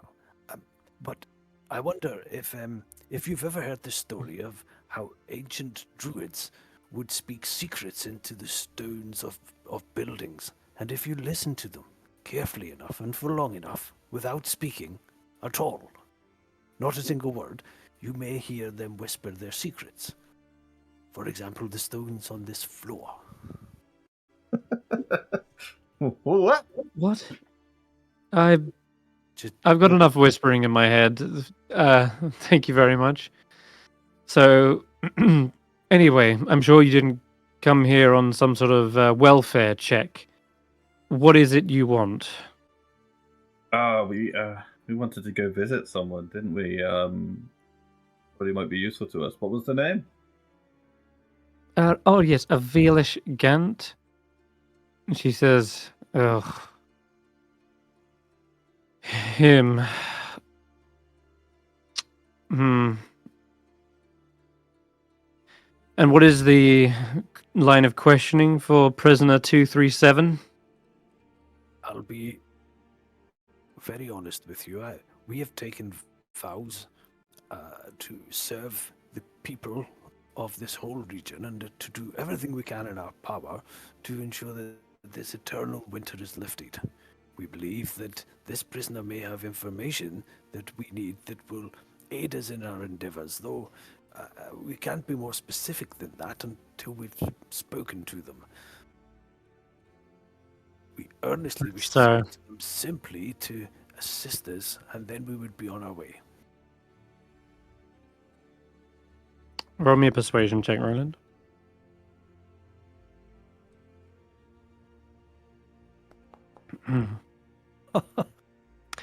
She says,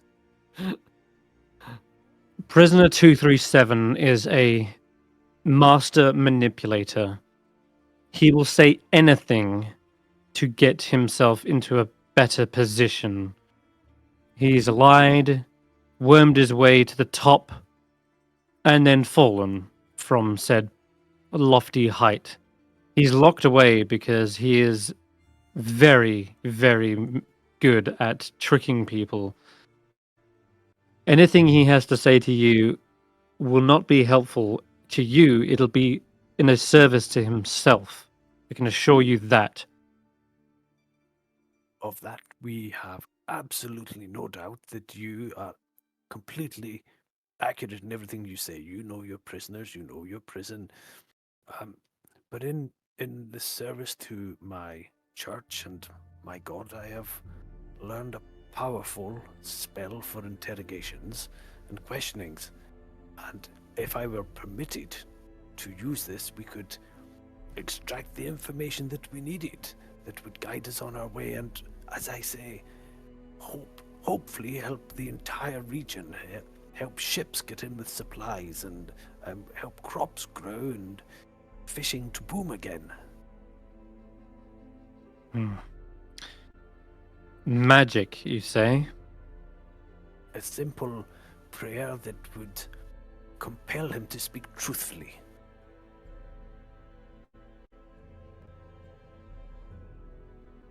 She says, I know the spell. I myself have a good knowledge of the arcane, and whilst you're not the first person to come up with the idea to use a zone of truth, I'm afraid that that spell only forces someone to speak the truth. It doesn't actually force the answers out of them. For that reason, I cannot even risk the spell casting inside the prison. For security reasons, there is no magic casting of any kind. The Zone of Truth spell would not get you what you want anyway. He would just keep his mouth shut until the spell wears off. Not to mention, we have an anti-magic field that reaches out and pervades every single cell, and I cannot lower it, for it is a massive security breach. Wait, we're in an anti-magic field right now? You are. Curious. I thought I was supposed to avoid anti-magic fields. Oh. Yeah. Well, there's something else to be said. Let me check something. The cells. It does say R17 cells are the ones which have the anti-magic field in them, specifically. So your So guard it's- place is safe, but your prisoner areas have anti-magic, is what you're saying. Correct. Oh, Otherwise, okay. several of the arcane locks on the fortified doors would not be of any use. Not to mention, the panopticon uses continual flames to keep the area lit within such freezing cold temperatures. But the cells themselves are indeed completely contained within anti-magic. That's fine. Villain says, what about if you brought the prisoner to this questioning room? Yeah. That way we could conduct an interview in here. Yes, let's do it in here. That sounds like a good idea.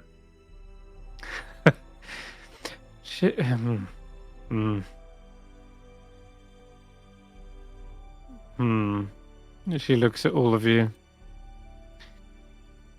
I don't very much know if I can even trust you a lot yet. Although you have seemingly good intentions, many have used that as a guise, as a means to attempt some sort of prison break. Once they're out of their cell, it becomes at least 39% easier to break them out. This is Warden Martha's talk. Is there a way to break out this room? Can you not just leave a guard at the door?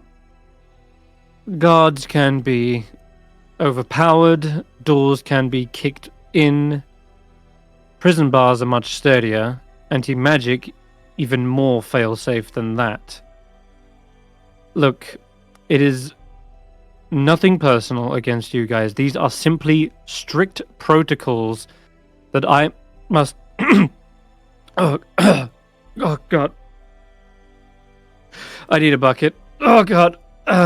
She starts to head over towards, like, underneath her desk, and you hear her, like, audibly, like, puke as she pukes up a load of wine, and you see the guard says, Warden Barthanas, are you alright? Do you need some water? Yes. Water, please. Of course. Once you do that, I'm going to turn around and be like, hey, we have a problem. I can't step in the anti-magic field, and we're lucky that I haven't walked through one yet. Just make sure you don't. And before she goes, he have to question him without me. I have to wait outside. Right, okay, fine. Whatever you think, just don't get into any bloody trouble. And then I'm going to say to the warden, if you would permit me, I think I can help you with your illness here. She says, I'm fine. It's just too much to drink. Oh, God. Acid reflux. Yes. You see the guards here are saying, it's fine. We've dealt with this many times before. Look, Warden Marthanis is gonna have to cut this interview short. She is quickly escorted out to get to like the privy, and you see other guards take her place, and they look a little almost embarrassed by the whole ordeal. And they say, I'm afraid the warden's word is law.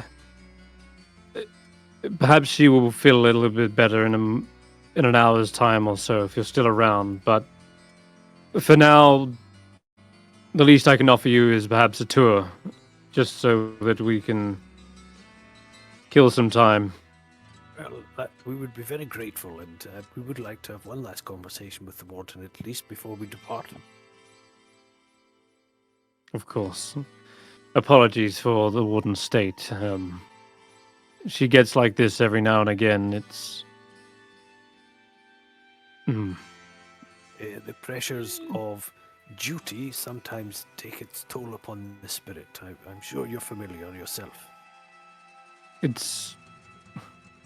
Pressures are one thing, but even still, normally a disciplinary action would be a result of giving in to such pressures. But this is something she cannot help. And are her superiors aware of this? They are. Why has We- no action been taken? She refuses help.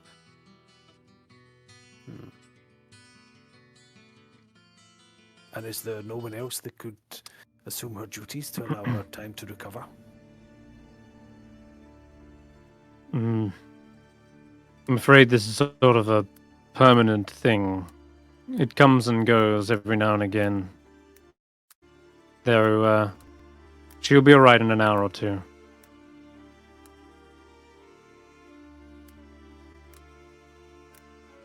This sort of coming and going and something of a weird state where she cannot help it. It sounds like it is... It does sound like something like clinical, not necessarily just giving into pressures, which they rule out anyway.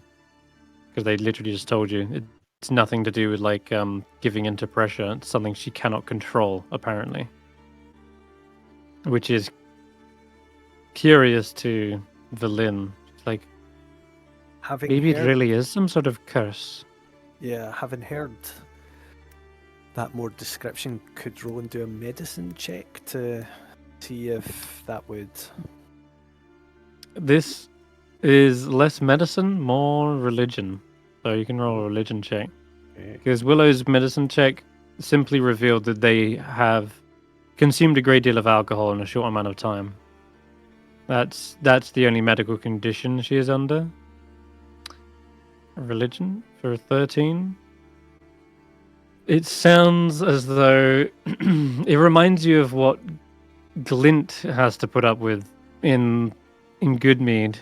A momentary bounce of not being able to control things. Oh, where is Tracker? Glint. Yeah. Was I that suppose the, you was that kind the of... wee cat person thing? That was, yeah, it was a tabaxi who the pie got to be possessed by a spirit so that they could Ah, continue their work. But nonetheless, as you're pondering about this potential curse or something, the guards are kind of like offering you a little bit of a tour just as a distraction away from the kind of embarrassment of their warden. They lead you over to this room here, which is what is it? Says this here is the hospital. In case any one of you needs medical attention, you can see there are stretchers in here. We have operating tables as well as medical supplies. Cabinets along here do have medicine and healer's kits in case there's an emergency while you're here and whilst you're having your stay here. He says this is a guard room, and he gestures like gives a nod to the guards who seem to be just here playing a few rounds of cards like Dragon Ante.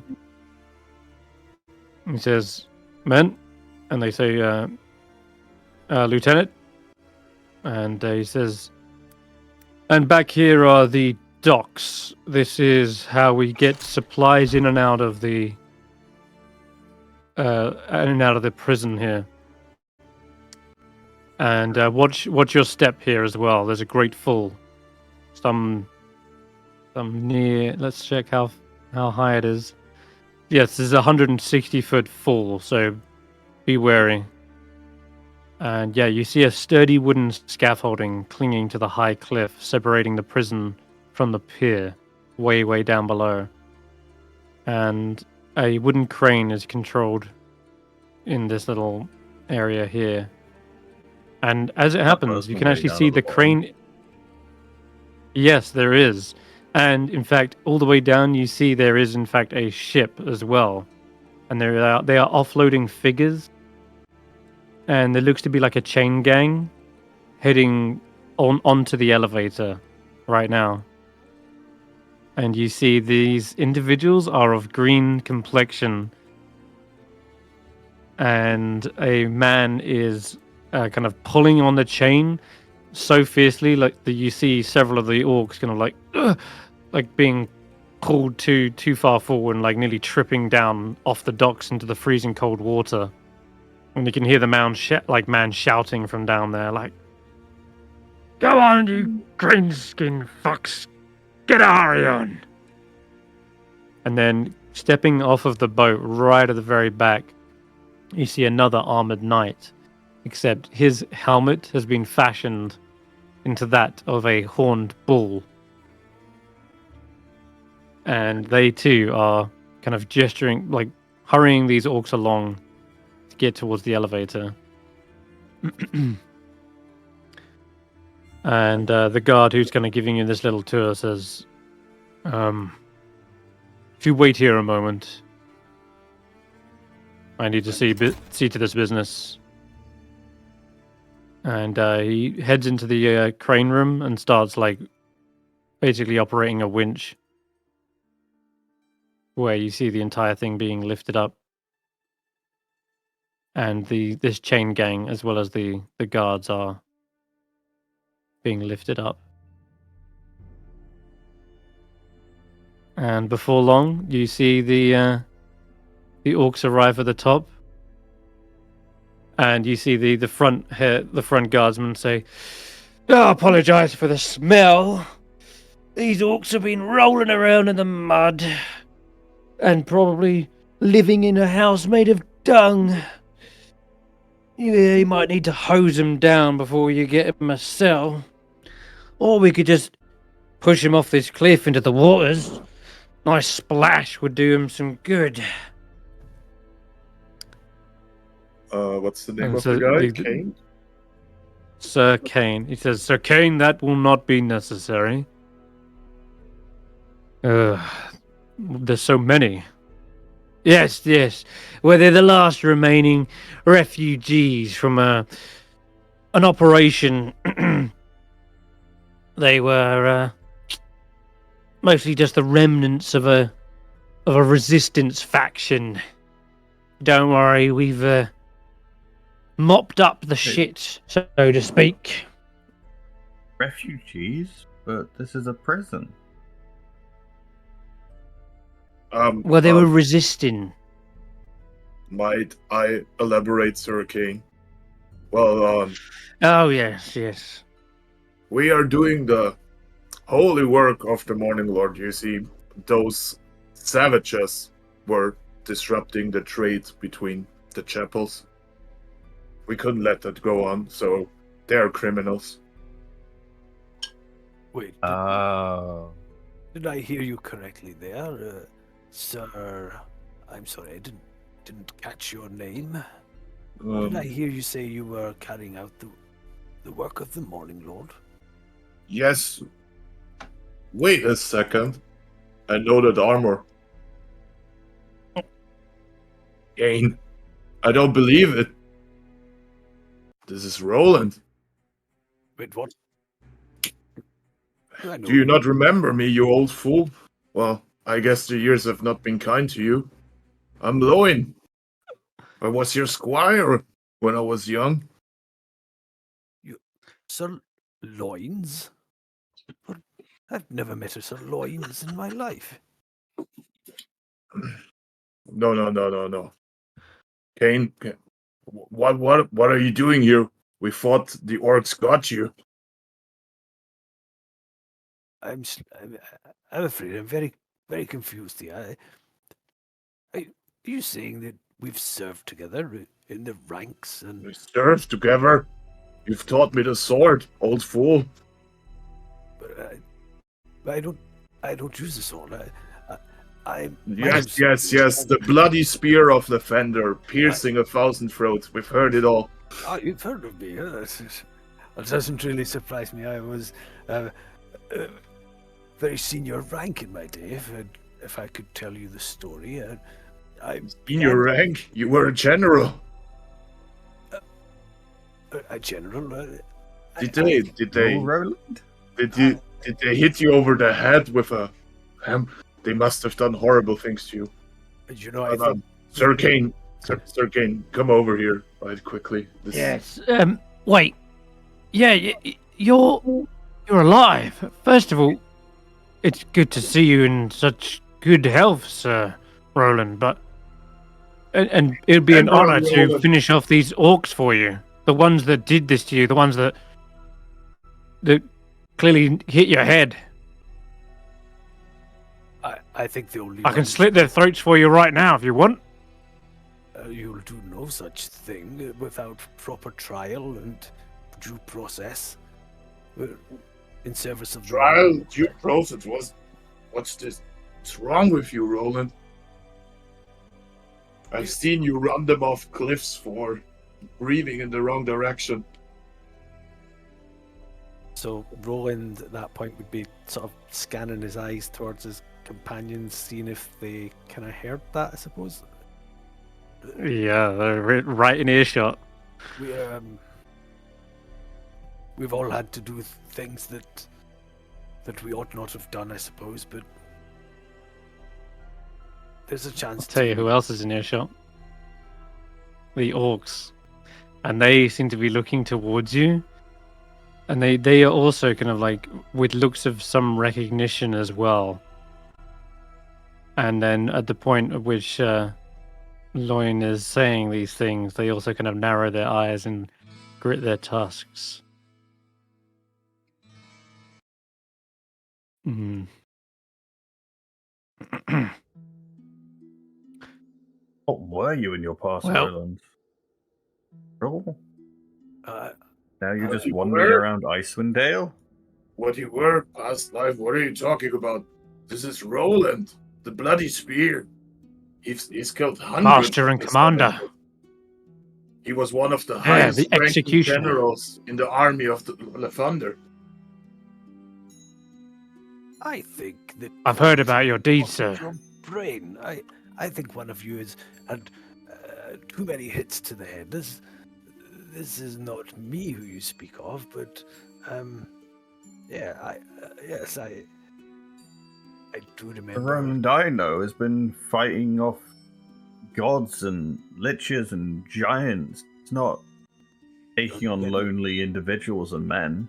Don't forget the dragons, Squire. Come on. So you went from fighting armies to the gods. That's seems It does sound like Sir Roland. Well, Roland has fought for protection, not for an army in the time I've known him. Oh yes, there was never a more stalwart protector of the faith than Roland. All right, You so uttered one word of heresy in earshot, and he would. Oh, I better don't tell. So Roland walks towards the orcs, kind of ignoring them now and just looking them over. Tell me more of these orc kind. Where did you pick them up? Does Roland recognize any of them? oh boy, do you recognize? They do seem to recognize you. Question is your memory all there? Give me a perception check.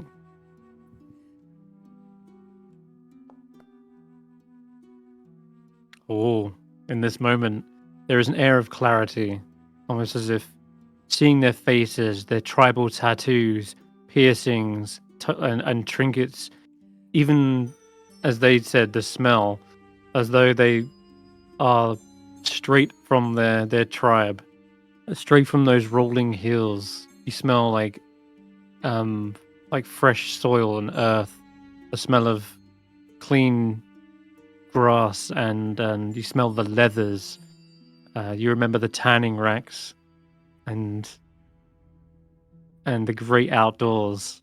You remember the rugged mountains. It's all coming back to you, these images of a once beautiful land that the sun rose to and greeted every morning. Almost like a paradise, you could say. But now Sir Kane interrupts all of that by saying, "Ah, yes. Well, we've picked them up in their the last remaining few outside their mud huts, which of course cleared out, paved with stone now for our trade route. But they were still lurking about in the nearby caves, and they were launching attacks on our trade routes. So naturally, we had to put an end to it." Yes, And one of the orcs kind of barks back. They're like, "We're trying to take back our home." And he like absolutely kicks them in the shin. And he says, "Quiet you! Or else I'll throttle you with this chain."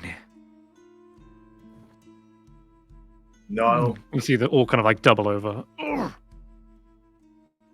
no, Sir Kane. No violence in the presence of the Lord. Yeah, Oh, Roland apologies. turns to them and says, "You will retain some sense of discipline, and you will manage your temper. Or would you like us to start to treat you as a savage?"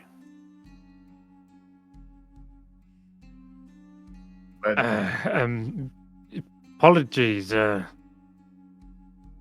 Roland. I didn't realize you thought so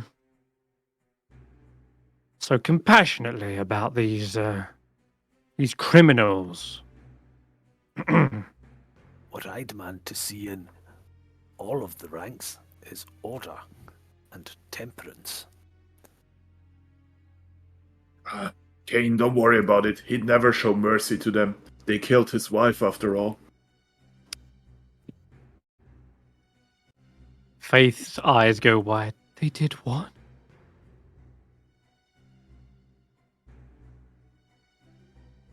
Well, that's a story for another time, but for now, you have these captives standing out here. I think it's time you secure them. Yeah, you're Yes, right. My ass is getting frostbite. Sir Kane, He's... will you go ahead? I Mm. have to catch up with Roland. All right. Come on, you.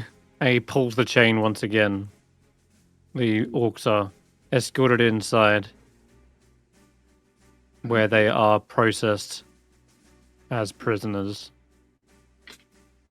And Roland will, as they leave, is going to speak a sentence to them. Mr. Loin, do you have horns, or is that just your helmet? One moment, Willow. What were you going to say to the One orcs? thing after another. I'm just going to type it. Okay. Which would All right. be in orc. He would say it. Don't know if that's In come orc. through. Okay. Weird. Yeah, that's... Why would the Morning Lord go with them? Ooh. Seems like Sir Loin here does actually recognize orc. Yeah. So turn to him and say, "And why would you think that there is any beast that walks under the sun that is beyond his reach?" Well, you know me, Roland. The faith was never much for me. Indeed. Though you'll have to somewhat remind me of our past exploits. It's, you know. Yeah, past exploits. Uh, It's not the first time I've been to this godforsaken place. We should catch up at the canteen. Come on, I know a guy. You know a guy. Well, lead on, Sir Loins. I just assume there is a canteen in this place where we can go to, right? Yeah, I can drag you all to the kitchen. Yeah, I'm improvising here a area. little bit. As long Alright, as it's somewhere okay, without so- an anti-magic field. You've Yeah, got to you- warn me before we go you to gather- an anti-magic field so I can avoid it. You gather it is the cells themselves. Here you go. I'll drag you down here. Willow is actually Sir Roland's wife. Is that what we've to do? Oh, I just felt No, like I just I had a few ideas drawn up that I'm gonna. They're not done yet, Roland. You can do with them what you will. There we go.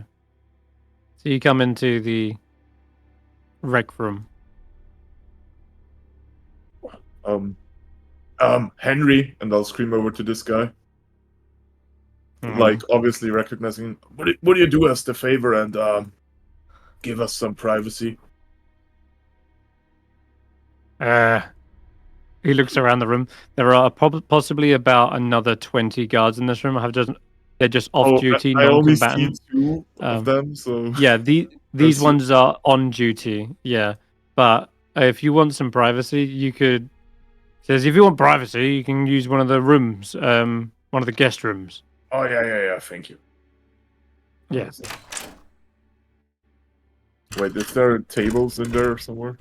yeah, there's a couple I guess we tables. can just talk in the canteen. I just thought the room was empty, only the two guards there. It's fine. All right. He goes and grabs you like your usual. He calls out, "You want the usual?"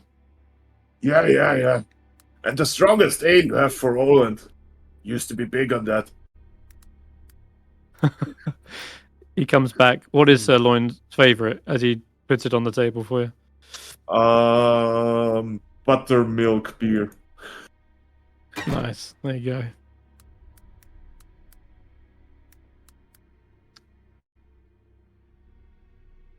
So, you know those orcs, Roland? Know You them? have a Roland always said you need to know your enemy to deal with them.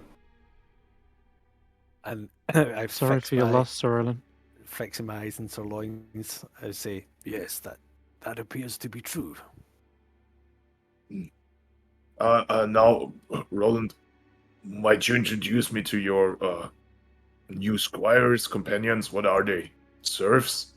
These are indeed mostly speaking my retinue, and Willow here tends to my chamber port, and Faith I tends to the wolf, my trusty steed, and we're absent a couple of our party members at the moment. I believe one of them might be even mucking out the stables as we speak.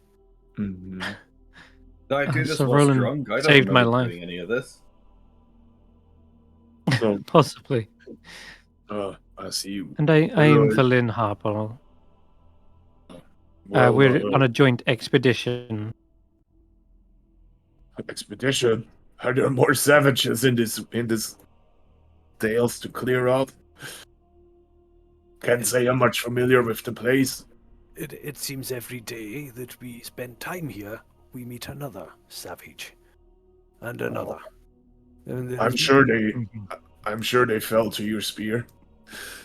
Well, yes, that's true. And in fact, you may like to know that just one day previously today, we spent the entire afternoon smiting undead. Doing the Lord's work, yes. Something like that, yes. Yes. And tell me, Everything for coin and faith, right, old friend?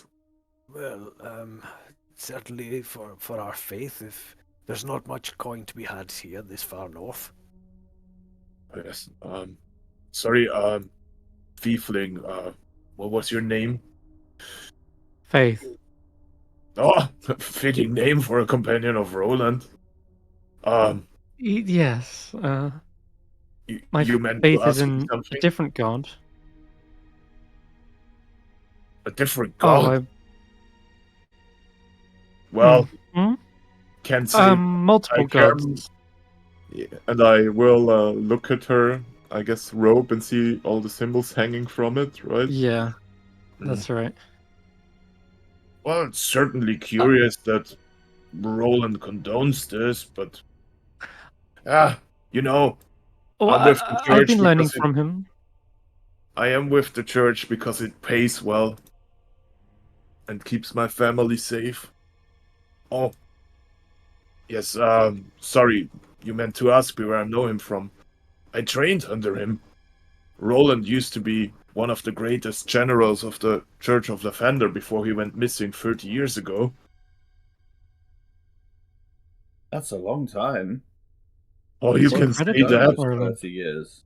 I barely recognized him if it's not for the shine of his breastplate. I Shine. only met him recently, and to my knowledge, Faith didn't meet him more than, No, weeks or months before I did. it's true, but I do owe Sir Roland my life for assisting in getting me off that island. Still, Sir Roland, I didn't realize your accolades were so numerous. You've been humbled this whole time. Well, thank you for your kind words, Faith. You've repaid that debt over and over again, and in fact, I think you lifted Willow from near death on more than one occasion. Since then, you've been we were right to help you escape from that place when we did. You have been most valuable, and yes, it seems that my stories of my past deeds and efforts are beginning to catch up on me. Accolades is putting it lightly, but Lavender's balls. Just last year they talked about speaking him sacred.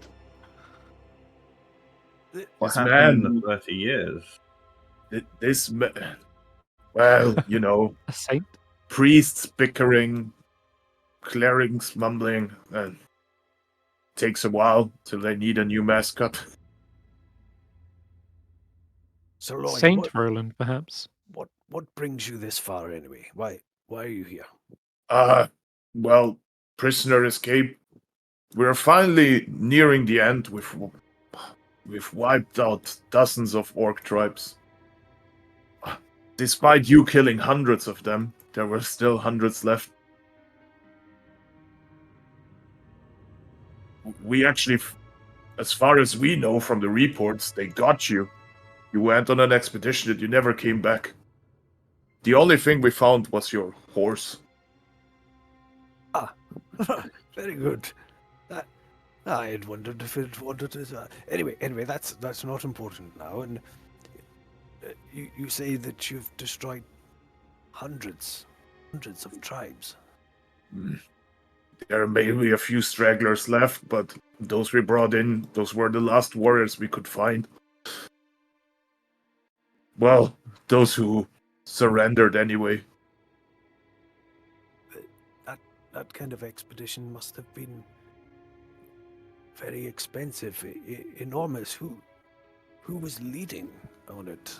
Who was ordering the strategy, and for what reason? Oh, you know him. He's an old fool like you. Commander Lothar is still around. And Roland just kind of drops his head and just says, hundreds of tribes. Yes. The women, the children, the all. Lynn says, it sounds like a little bit of an exaggeration. Well, not hundreds of tribes. Dozens. I did say dozens of tribes, not with hundreds Yeah. but hundreds of It's tribes. Roland who's mishearing. That's totally in character, but yeah. Thousands, you say? Oh my Millions. He's hearing Well, one thing. but it is surprising that there were still so many left. Back in the day when I was still serving under him and he taught me the sword, I saw this man kill them by the dozen himself with a swift swoop of his spear. Saw a war chief once, impaled him right through the throat. happen in the blink of an eye. You feel the orc stone in your possession suddenly reverberating, almost like a grinding sound coming from it. And yeah, you feel its energy rising. Sirloin, I must ask you, do you still have that embarrassing itch when you get saddle sore? I seem to remember it was the plague of your military service, and that you couldn't ride more than 3 or 4 miles without having to apply a special ointment that you got from the Oh, druids. no more such rashes. I think I've grown out of it. You know, I'm not so young myself anymore. But a lot has happened, Roland.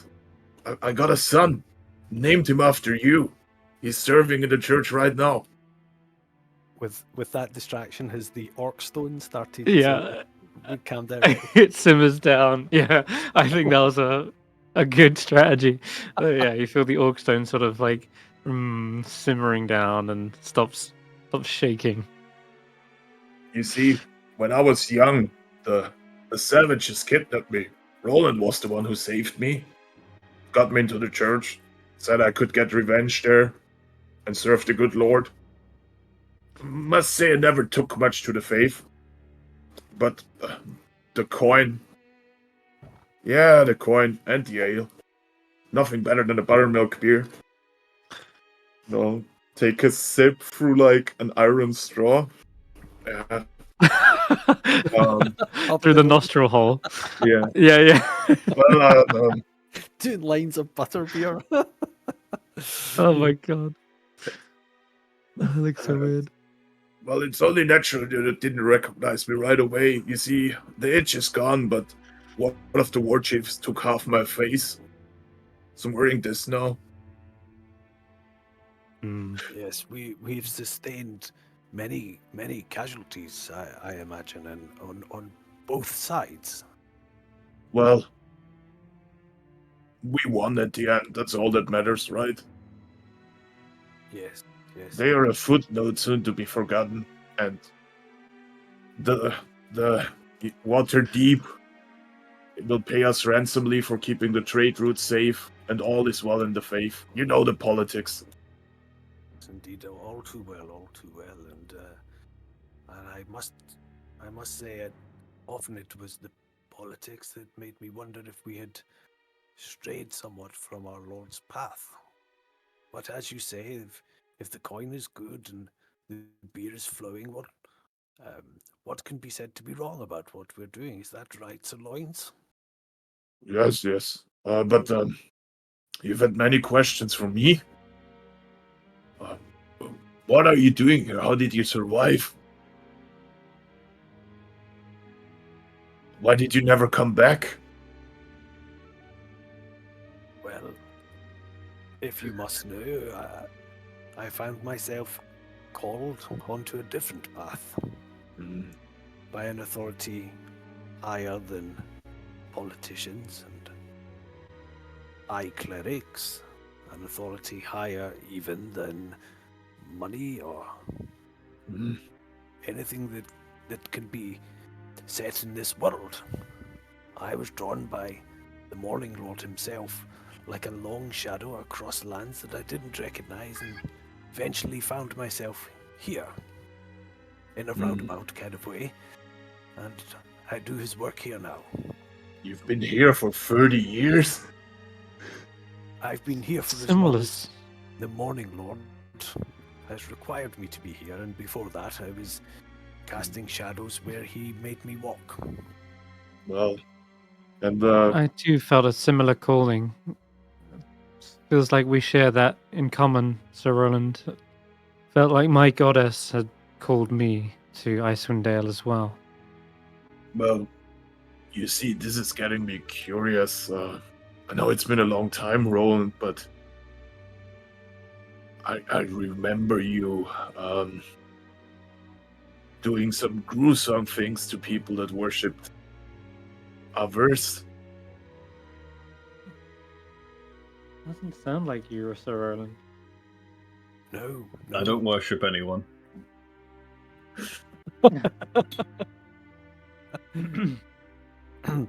In that, Sir Loins, I think I must disagree. There were many foul acts that needed taking, but I don't believe I was ever anything as gruesome as you are making out. So enough of your exaggerations for now. You've dredged up enough of the past, I say. Oh, yes. Of course, everything gets forgiven in the confessions. Faith kind of scrunches her face up at that. But yeah. I do certainly hope you're right, Sir Loins, for your sake, and perhaps this is such a fitting place to be speaking such doctrine in a prison where held within its walls are some of the most unspeakably evil people to ever walk these lands. Would they be forgiven in your confessions if they did the bidding of those whom they confess to? Is that all it takes? As I said, Roland, I mean, you always used to scold me about it, but I don't really have a high esteem for confessions or who does what right and what right, you know. I'm just earning some coin and keeping the family safe. You could have been so much more, and you still can. Oh, don't worry. I've climbed the ranks, but the clerics want to see results, not talk of God's this and God that. That's for them to speak. That's for them to speak in their chambers. What if Lathander brought you together for a reason? Ooh. Well, I can't say. It's certainly a curious accident. This is like my 4th or 5th trip here. I say, what's been happening to Roland's? Honestly, sounds like there's everything has a reason. It's never obvious, but something's kept him alive this long. Okay. There is one last thing, and I'm gonna say this. You guys can roll this back, right? Because this is gonna be probably prep work for Senrith. But Uh-oh. If you want to look around some more old familiar faces, Roland. Just half a year ago, we brought in another old war chief. There should be about 30 of them here. That's so. Well, sorry, Senrith. Maybe. was that I mean, you didn't get a good look in all the cells. 50, did you say? All with full, complete, fleshed out backstories? Political motivations? No. I felt like the implication is I want to give you.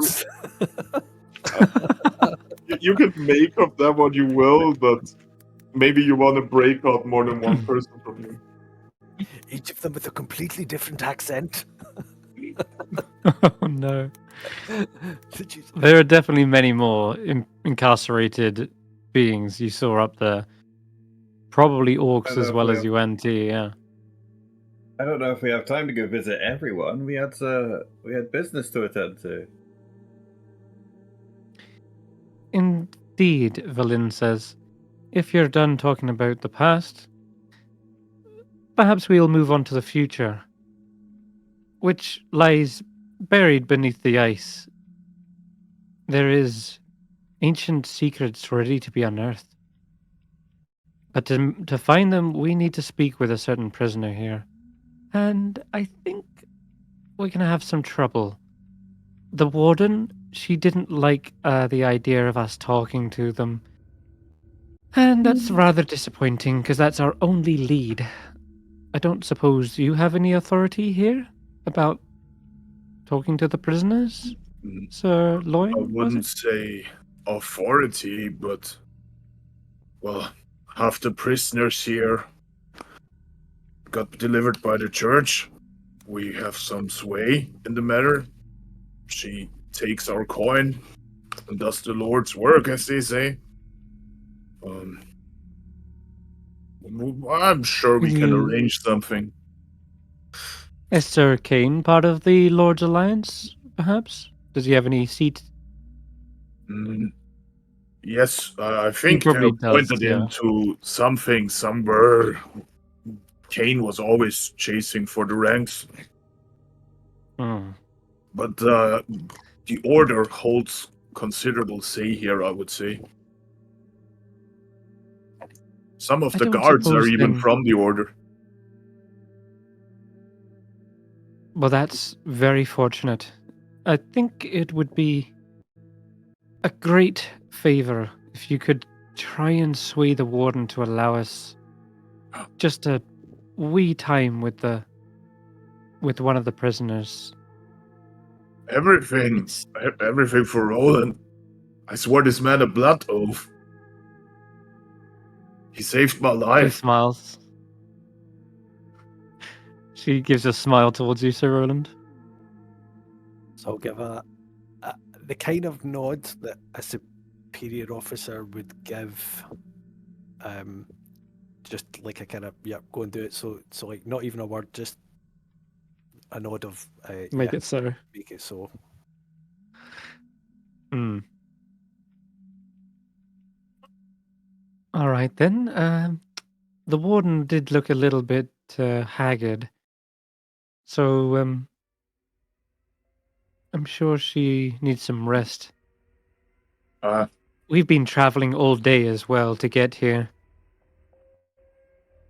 and it was like several hours, like to getting all the way over here. So she says, perhaps in the morning, then you could put a word in, and then we can all progress on our expedition. yes, I must talk with the officers about this as well. Of course. In that case, then, you are free to retire back in these quarters, and I'll just chuck you down here if you want. Each room is pretty basic, I think. So like, yeah, there's simple quarters, table, chest, bed. It's outfitted with all the regular amenities. But you are able to get a long rest here if you want. It's been enough time that elapsed that you could acquire one. So if you need to do any more preparations or recover any more levels of exhaustion, that's a good time to do it. I know Tracker will appreciate it because he's still got 2 levels. So somewhere out there, he's probably getting another rest. I don't know if I would just sleep in a room here, but probably.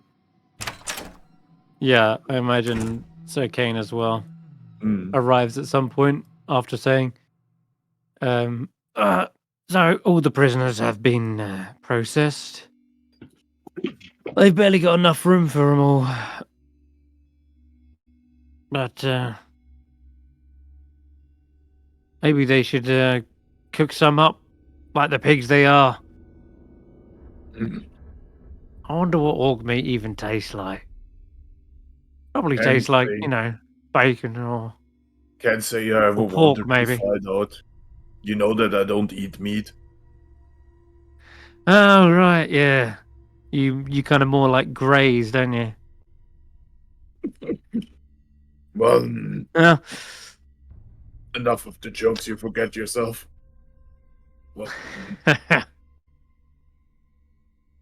Anyways, there is one I'm off matter. to- There is Mhm. one matter that disturbs me. Roland, he didn't seem Oh? like himself. Yes, does seem like the cold has addled his mind a little bit. Well,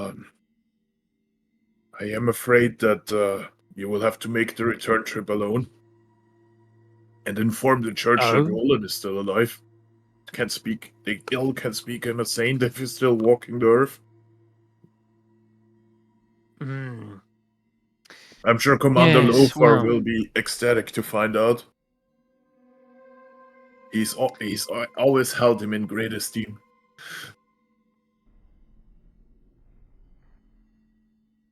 Yes, Roland was a good general. Do wonder how they will receive news of his survival. Well, that's I why I'm wonder. intending. That's why I'm intending to stay back. You know it, Kane, as were a blood dove. He saved my life. I named my bloody son after him. Very well. If that's the case, I'd like you to do a little bit more digging. Because I have some suspicions which I need confirming. He's obviously a little bit older, but at the time of which he was disappeared, the orcs were reported as having a bit more fervor, and they started replicating battlefield tactics that we had yet seen up to that point. Are you We're implying talking that formations. We're talking weaponry of better ilk. I will walk up to him and slap him across the face, like give him a backhand. Oh, or give me an intimidation check. Sure.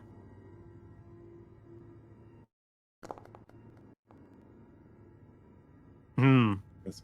He stops in the middle of that and says, "You dare strike a brother?" You forget yourself, Kane. Roland is a general of the order. Old or not. He They sing was a songs general. It doesn't matter. They sing songs about him. I've known this man for years. He taught me everything I know. He would never betray the church.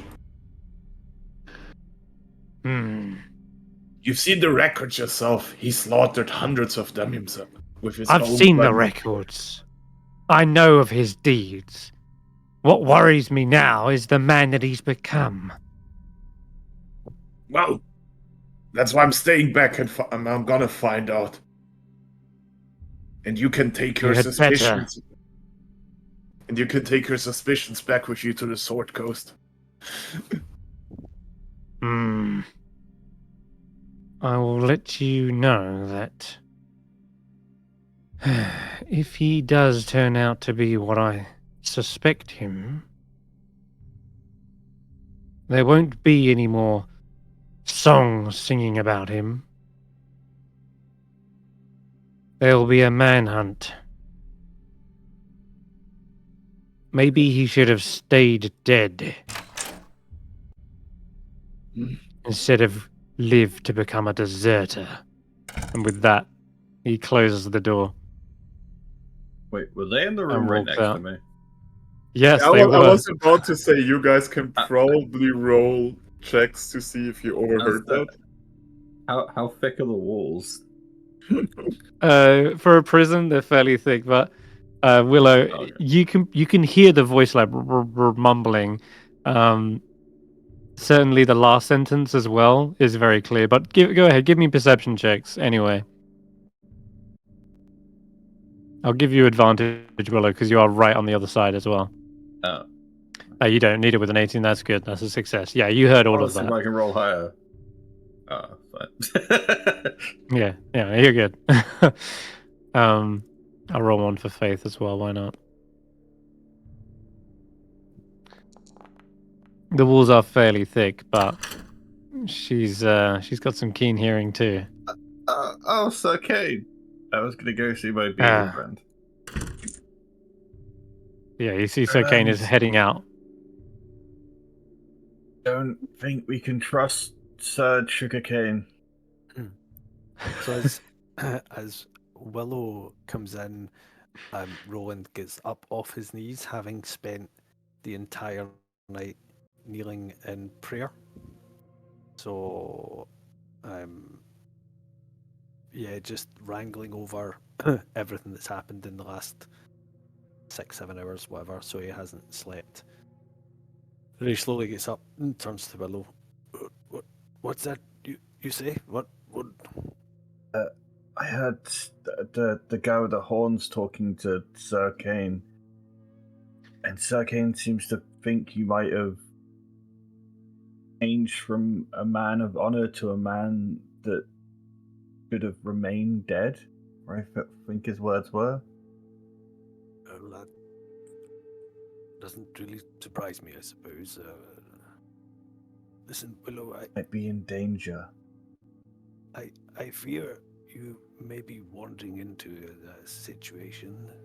It's not of your own making, but may well put you in great danger. And you're a good lad, and you would make a great squire, but I really think it's my duty to warn you that suggest you reconsider the company you keep. You would do well to be far from me right now. What? But Stef gone and Tracker gone, how can I leave you as well? I don't want them to come back and you're gone. Well, if they were here I right wouldn't now, be happy with that. I'll be telling them the same. These past If they few were hours- here right now, they'd walk straight out there and tell Kane where he can shove it. But they're a bit stronger than I am, so Yes, I'm sure they wouldn't. In fact, I think if Tracker was here, that boy wouldn't be alive right now. And Stef would probably have turned him into a lightning fork. I don't know, but they're not here, and I'll be saying the same to them. And I do see them as. I think we can turn Sirloin to our side, though. It's not really You, him. me, Sirloin, and Faith against Sir Kane. It's not him I worry about. Willow, he's not the real danger here. It's me that's bringing the danger, and Not a danger. Protect us. there are a great number of dead orcs who would disagree with you. You're the voice of reason and amongst some rambunctious people that would just go off and lose all sense of direction without you around. Someone's got to put their foot down and say, right, we're doing the right thing, and who else would do that but you?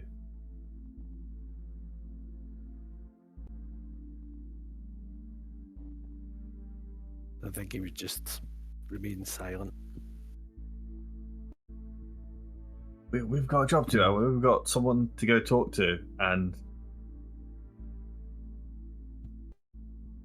you know, we're still here. They haven't kicked us out yet, so we haven't failed.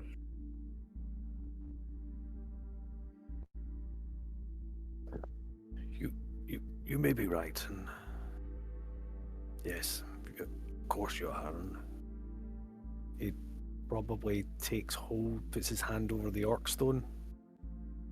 No matter what happens to me, there is still much to be done. But promise me, if things become too dangerous, you will get yourself to safety.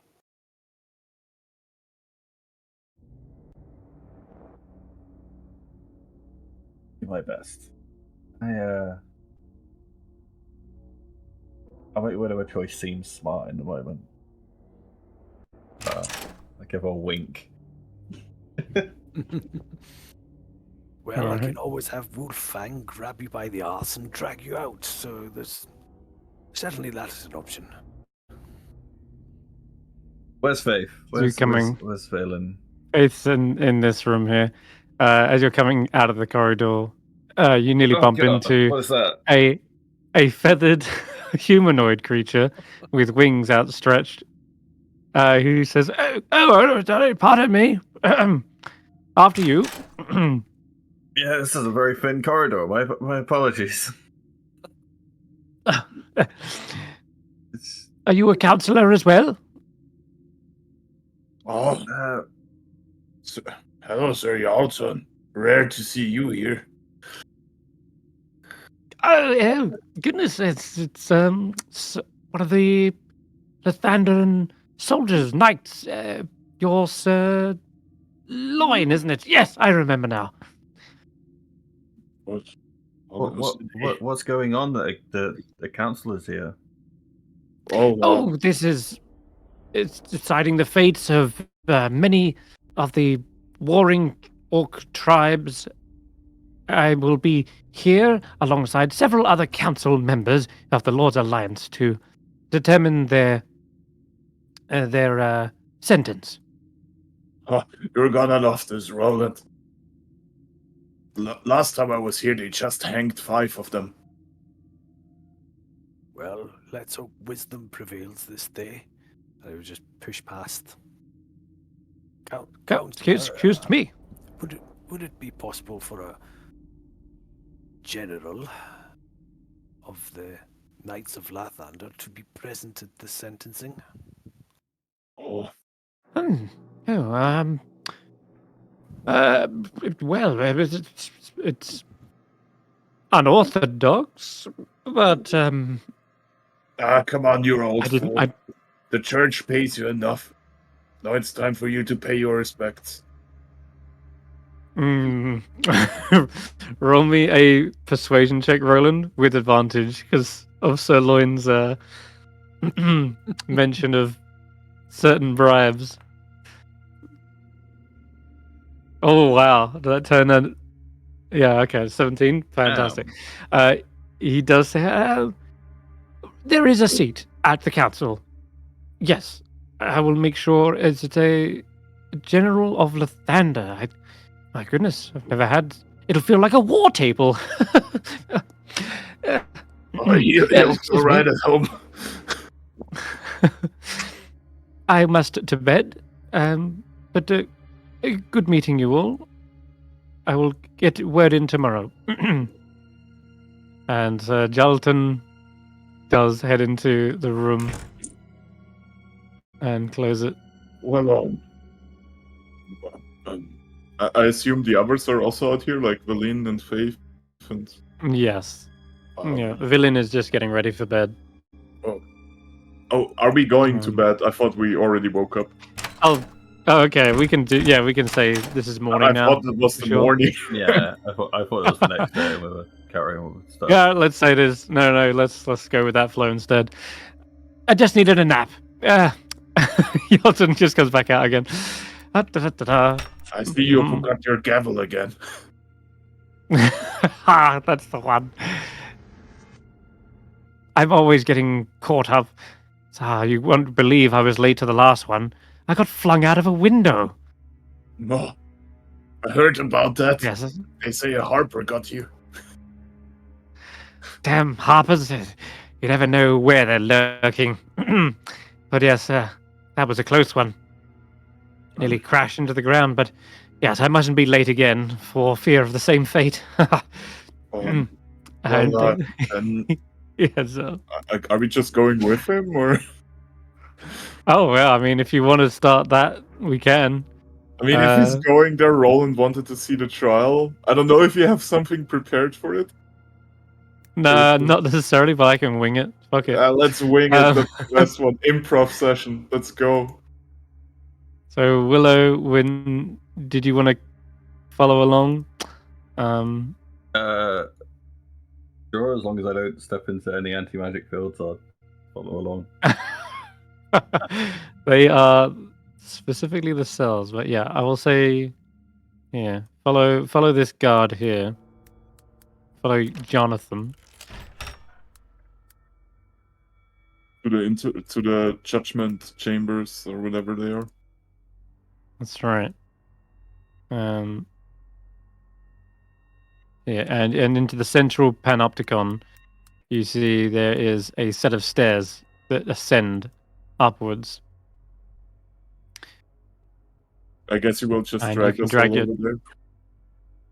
Well, I'll open up the doors for you. Here, you can come in through this way. I guess Council you have is to back starting. Roland. He had to BRB for a second. I'm back. And you can just head up the stairs. Wait. I cannot token collide. I have to go from this side, I guess. Yeah. Oh yeah, it's probably a wall, right? Yeah, that's right. All right. Yeah, the guards are showing you to your seat at the council, Sir Roland. This way, sir. Wait, this looks more like a bad chamber. Okay, what? Yeah, A I bad wouldn't go in that chamber? room. I'll wait out here. There's a bunch of bads and guards up here. Yeah. Oh, up the second set of stairs. No, I'll wait down here. That place looks like bad idea for me. Okay, she's in here. Okay, no worries. I don't think this will take too long anyway. Willow, you mill around with the guard. He does certainly keep an eye on you for now. I So told you, Roland, snake guy. you see, this is where the other 50 off-duty guards would be resting. There's a great deal of them, and they're still resting in the morning. They're probably the night shift that are just resting now. The counselor says, right up these stairs. So Roland, this one here. And you head up even further up the spiral stairs, and eventually all the way into this massive boardroom where you see a long table and there are seats running its length with banners behind them representing each faction or city of the Lord's Alliance. And the counselor heads over towards there and takes his seat. And sure enough, there probably would be one for the Church of Lathander. And without even needing to roll for it, you can just recognize your banner and take your seat wherever that may be. I guess I'll stand behind you. Yeah, that looks good. All right, perfect. Out of this door, you see Warden Marthanis. She seems to be doing a lot better, but she's, again, sort of a little bit hungover, bags under her eyes, doesn't look like she got much sleep. Thank you all for joining us. The council's meeting will commence shortly. I'll have the guards bring up the defendants. And she says, Councillor Yalton, good to see you early for once. Oh, yes. A helpful reminder from these fine gentlemen. And this is Sir Roland. He is of the Church of Lathander. Is a general of the religious militia? Religious war? What is it? General of the Army of Light was his official There title. you go. Ah, welcome. I didn't know you were of such a high rank. Well, yes, I don't normally need to throw such information around, but this seemed like an important opportunity. You're a bit quiet, Roland. Here we also have Councillor Voss Anderton, Councillor Jill Torbo, and Councillor Kriv Norixerus.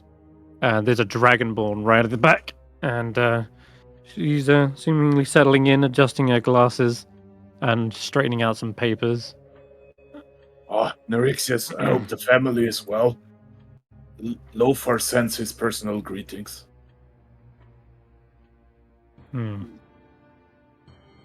I'm just trying to implicate a random person on the council. Alright, sure. We gather up the orcs again. Okay, so before long, the orcs are filed in from the guards. Here we go. And they've been processed. They've got handcuffs now instead of a ball chain. And the guards have flanked them either side. And Warden Marthana says, right, we are here to determine the sentence of this orc tribe. If I can help you with the name, Yes. the one at the very end is called Oryx. Then we have Fulu. Then we have Kogaru. Then we have Henry. Another Henry. We have a Another- guard here called Henry. This one's Henry. Common name in the Sword Coast. And the last one we're gonna call Ogor. Why not? You know what? That's probably one that Sir Roland named. Oh, is it the but one that's Roland they- named? Maybe, like Henry might have been one that they named in his honor when he was fighting alongside them. They started to take on more human names. So this one's Henry, right? I went with Yeah, Oryx, Fulu, Kogaro, Henry. I'll send you the names. Mhm. What's the name of the tribe? Is a better idea as well. Let me look for the Cinder State documents, tribe. and I will pull out a notebook. I'm gonna say this is the Cinder State tribe. Fangs. Oh, sorry. I wanted to say. Yeah. Oh, it's fine. This fits because there is actually a trade route on Weep, Okay. which is one of my cities. There is I would a have trade just route called him the. tribe. I would have just called him the White Paw tribe, or Fang Paw White tribe. Paw. Oh, I like that even better, actually. Yeah. I would have called him the you Fang hear- Paw tribe. You hear Warden Marthanis does ask, "Is this the Cinder Stake tribe that I've heard about? The ones that No, murdered the they are, halfling village?" No, they are the Fang Paws, my good lord. Oh, Fangpaws. You see, like, there's a rustling of papers as they like look through, trying to find said tribe. Like, here, and they have to like go right to the bottom of the pile to like locate. The last ones hiding up in the mountain, they seemed very well versed in our tactics. Took us years to get the last of them. Well, in that case, what is the list of crimes? I have it right here with me. 1 second. Blaspheming against the Morning Lord, arson, and let's see it here. Violence towards traveling merchants. I see. That's quite a egregious list of crimes that we have before us. This is most likely. Henry stole a goat. I don't know why that's specifically listed here. A goat? Yes, a local farmer complained about his golden goat going missing. The orc he described matched him perfectly. I understand. Well, normally for such a egregious list of crimes, it would be quite a severe sentencing. But I wish to hear the defendants. Do you have any plea for your actions? The orcs look towards you, Sir Roland, for a moment, and then look back at Warden Marthanis. And Roland would interrupt and say, before they do, I think they have a right to know what evidence we have against them. I think we would like to examine that a bit more. In my position, it's of utmost importance to protect the reputation of the Lathandran Church. We cannot be seen or thought to be dispensing justice without proper reason.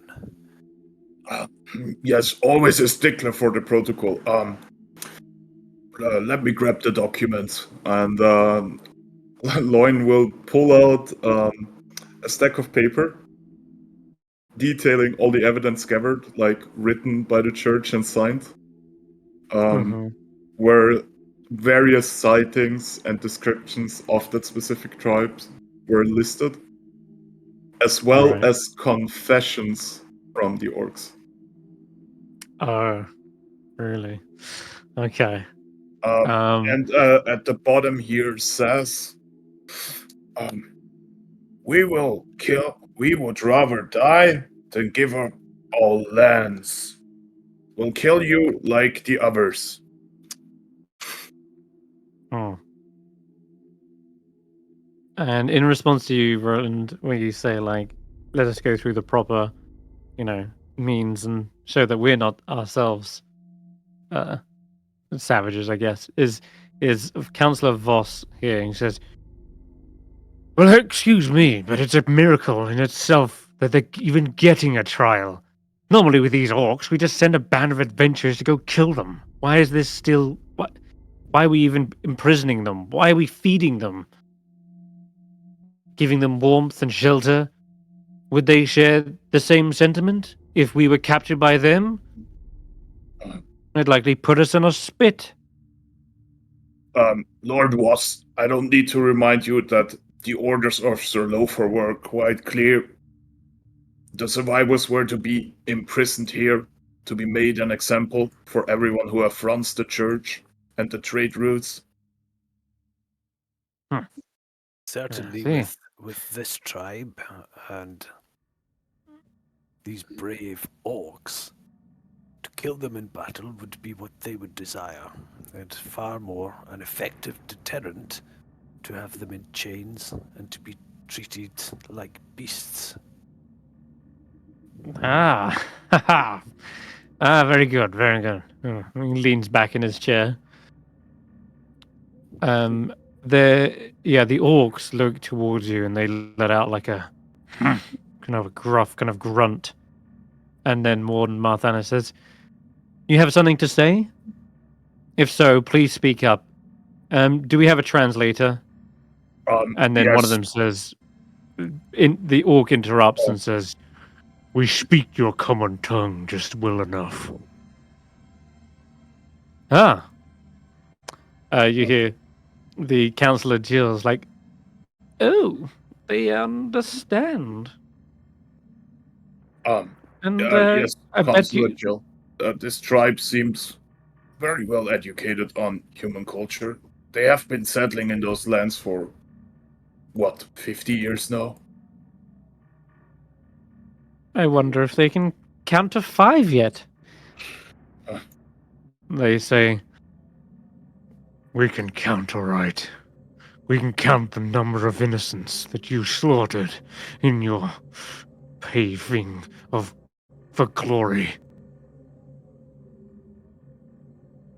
Your murderous actions are what drove us to these crimes.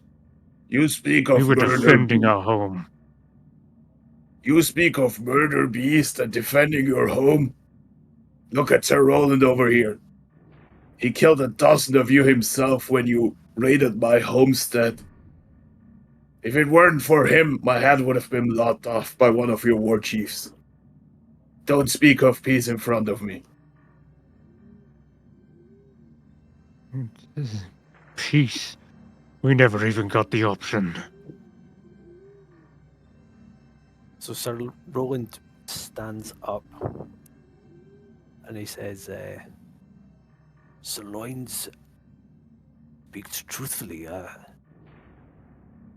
I not been there to protect him, he would surely be dead. And I, excuse me,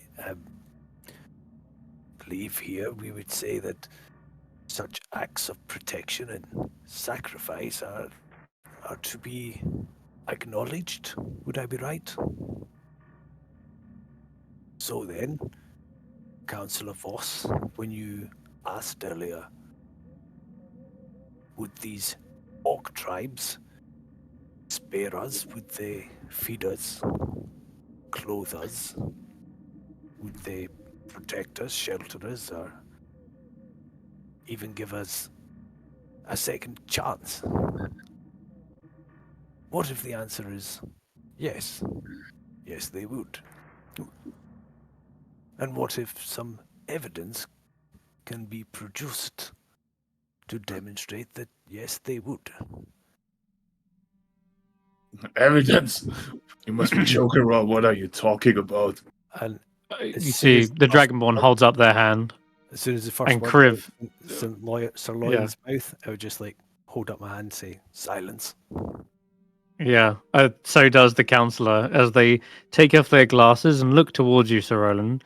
They say, I would very much like to see this evidence.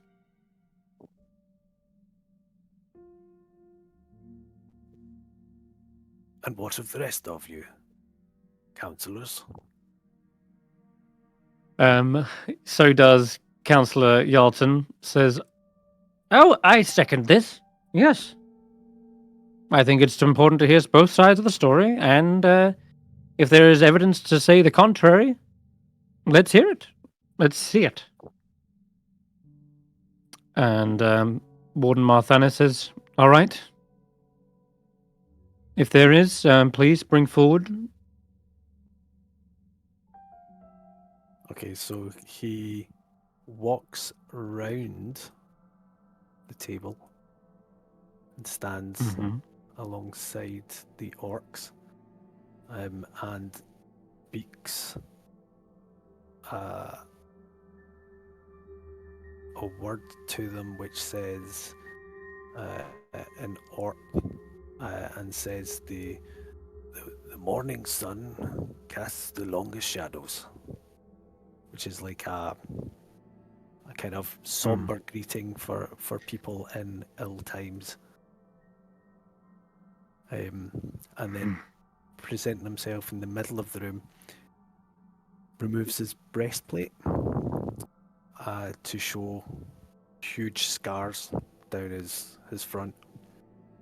And he says, Much like Henry's. 30 years ago, give or take, I fell in battle. And it was not my brethren that protected me and raised me from the ground. They seemed far too interested, I think, in the killing and the coin. Instead, it was one of our enemies who intervened, who saw me utter my final words of prayer to the Morning Lord, gazing at the sun. And I think recognized that the one I was worshipping and giving my spirit to was the one he recognized in the rising sun. And whilst I still bear this scar across my chest, my body was healed and they fed me and tended me until I was well enough when they would set me free. I say all this looking directly at Sir Loin, mostly. Yeah, I'm trying to come up with responses. Don't you worry. Is there any tattoos that Sir Roland would share? Yeah, he has a number of tribal markings on his arms, his back, around his neck, all hidden by his beard. Shit, Sir Roland was in a biker gang all along. Give me a persuasion check as well with that. And just before that, he also produces the stone and says, having lived with them for many years, I was eventually given this powerful relic, a religious symbol, a conferring of leadership amongst their own. This is the strongest evidence I present to you of their humanity, of their compassion, of their care, even for their enemies. Wait. Leadership? What are you talking about, Roland?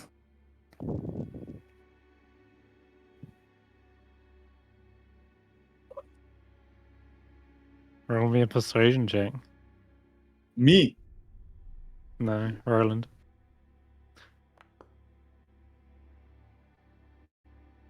$20. Voss sort of says, "How do we not know? These are like some sort of scarring they did to torture you. These tattoos might be as a humiliation tactic. And this trinket you hold, spoils of war, surely." Do you, And do you doubt my honesty, yeah. sir? I merely wanted to say that there's some Sir Voss. possibility that Lord Voss, I assure you I don't like to hear this talk either, but no disrespect towards the General. And I'll give him a sharp look. I spent Hmm. years riding across the lands, spilling endless rivers of blood, much of it my own.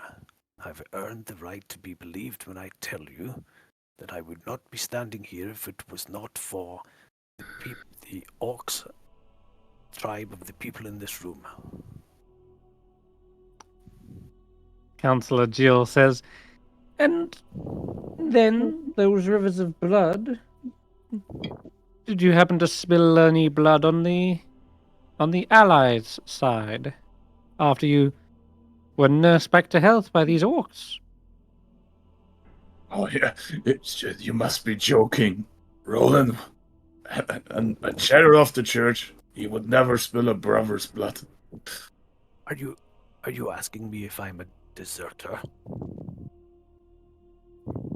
A traitor. I'm asking you, should we be sentencing you alongside these orcs? And she gestures along the line, which you now so happily sit in or stand in. I will To be walk over to Roland and grab him by the shoulder and whisper in his ear. Roland, I don't know what's going on, but this is not the time and the place. Those souls are doomed by Loafer's orders. There is no saving them. I stand before you all in the presence and the name of the Morning Lord and vow to you that I have never once broken an oath to the Morning Lord. Always have I served him, and always shall I serve him. I'm no traitor, turncoat, deserter, no coward. I serve him and him alone. That is very honourable, Sir Roland, Warden Marthana says. However, it doesn't quite answer Councillor Torbo's question. Did you fight alongside these orcs? Against the allied forces of Lathander, against the Army of Light?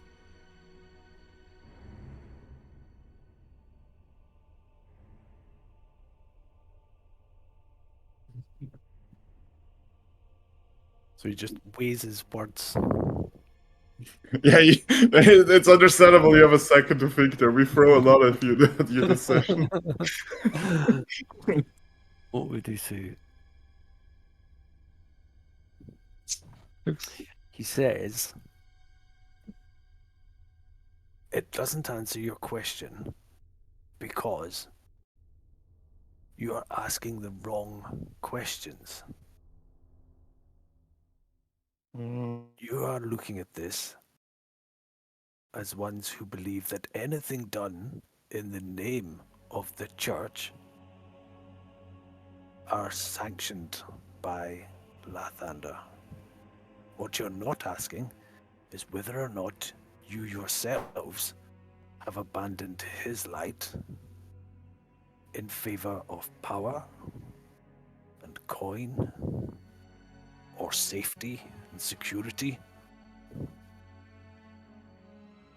Did I lift my weapon against those who were fighting in the spirit of the Morning Lord?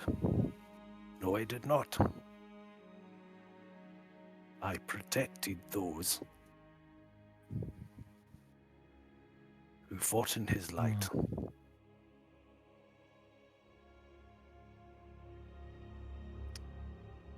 Okay. You see approval from Councillor Kriv here. The Dragonborn is nodding. It is most honourable that you are keeping up those oaths, those traditions. It said a paladin's oath is sacred. What are those oaths, to be exact?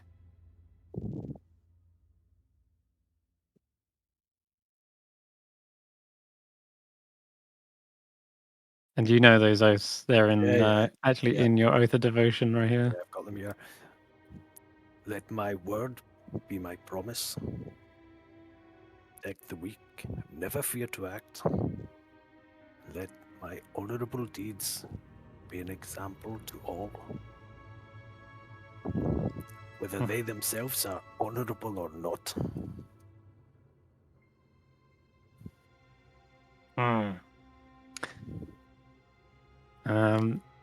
And as a whole of this, roll me another persuasion check. I think you've got one vote here.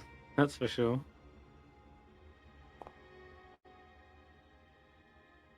And hearing the listing of tenants, Yalton's like, okay, well, if that's the case, I don't really find Sir Roland guilty of anything at the moment. If he, according to these tenants, seems upheld them to the letter. Councillor Voss says, well, what about the orcs, however? They're not under any oath or tenants. They are the ones who just mercilessly attacked us. We still have to carry out their sentence. Well, I will raise my voice. I cannot agree that I share with all that Sir Roland said, but in esteem of his accomplishments, maybe the sentence this day won't be death, but incarceration.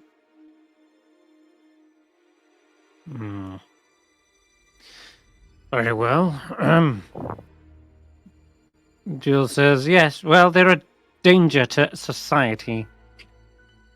If they get back out there, then what are they going to do? They're going to be, by the sounds of it, if they're willing to die for their land, they're going to do everything in their power to fight back. We can't reform these individuals. They are who they are. So it'll have to be a life sentence. They'll be imprisoned here until they are faded from this world. Before you pronounce such sentence, why don't you ask them yourself? What would they do if they were to be set free?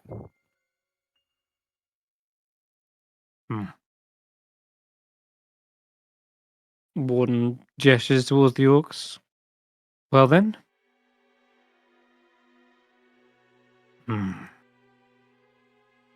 It's clear that our home is no more. We would be a lost, wandering people. Normally, we would seek death in such a dishonor for having failed to defend our people. That said, we have learnt other ways now. We have learnt of hope. We have learnt of forgiveness. And they seem to look towards you, Roland, as they say this. And with eyes welling up, he would say, and is it not true that For you, you will always find sanctuary and home. Where the land Wherever the meets light, the sunlight, yes. sunlight. He says exactly what you say, basically word for word as you repeat it, like almost as a prayer. And what Hmm. if I was to tell you that you currently stand in a land that has been deprived of sunlight for so long? Would you see that light restored? Would you see this land freed of such tyranny that blocks the sun? Land where no light shines. It sounds like a hell. It sounds like he would need fierce warriors in order to fight back the darkness and stoke a fire in people's hearts. And would you swear an oath? An oath We would. sworn in hell is more mighty than one sworn in the heavens. They smile, a tusky smile. Sorry, I'm gonna keep using that. That's my comic joke. I should have never brought it up. You should have never told me. They smile an orcish smile. No, I'm sorry. Anyway, they definitely nod and they give like a thud to their chest, as if to say we would swear it on our beating hearts. And so I'll turn But to council. give me another persuasion check as you're about to say this closing- next part. closing argument would be I feel no need to cast the spell of truthfulness.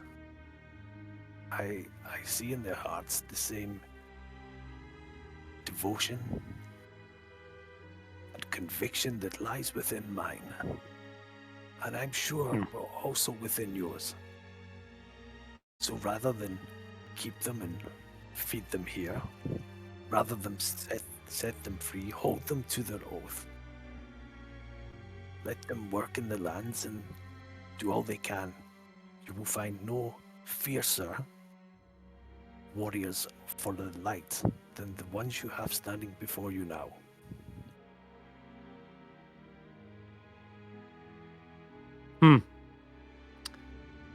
Well, as stirring a speech as that may be, Sir Roland, I cannot just simply let them walk unmonitored,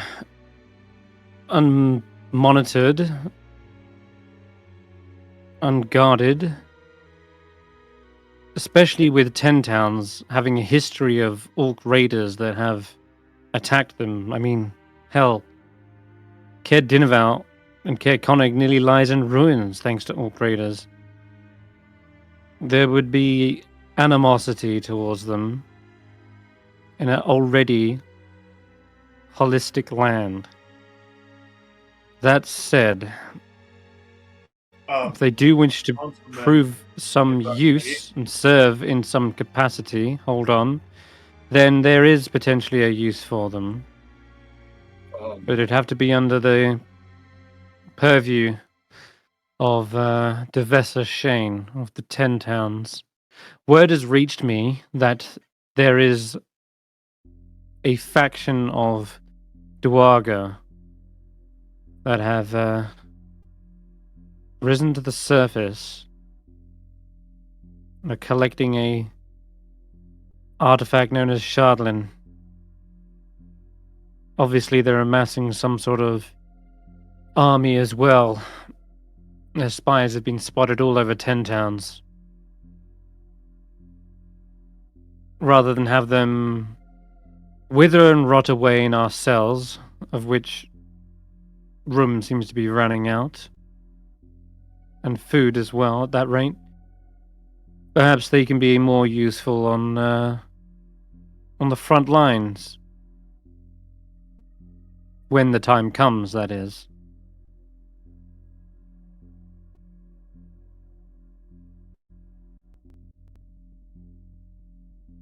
I'll look to the orcs. If they prove themselves in this fight, in this battle against the Duragar,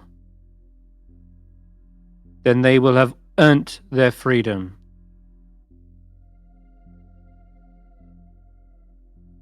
The orcs turn to one another. They give a nod and a grunt, and they say, "We do not do this for you. We are not dogs to be led off some chain. But if it is in aid of bringing light back to this land, then we will gladly do it.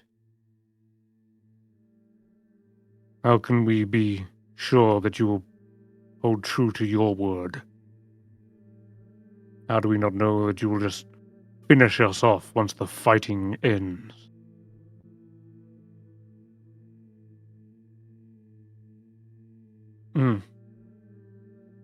Yes, well, I suppose you're going to have to agree to some mutual trust. We are, of course, trusting you not to turn on our own troops and make a run for it in the fray. If we can trust you not to turn on us when we're literally giving you weapons, then we'd ask you to trust us, that we'll hold true to our promise. As Sir Roland just said, one of his tenets is indeed just that. Let your word be your promise.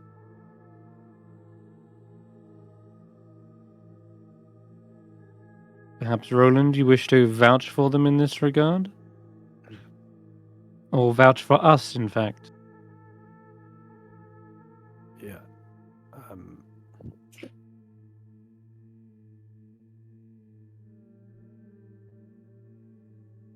There are none who were here before the sun rose that first day, and there will be none when it sets its final sail. Each of us live under its power, glory, its beauty, and each of us here must swear by these promises on the power of the Morning Lord. We make unbreakable vows to hold this course.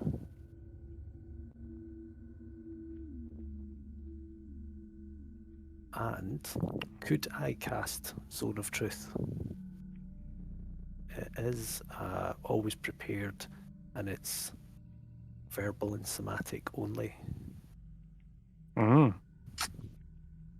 Okay, yeah, you physically, yes, you can.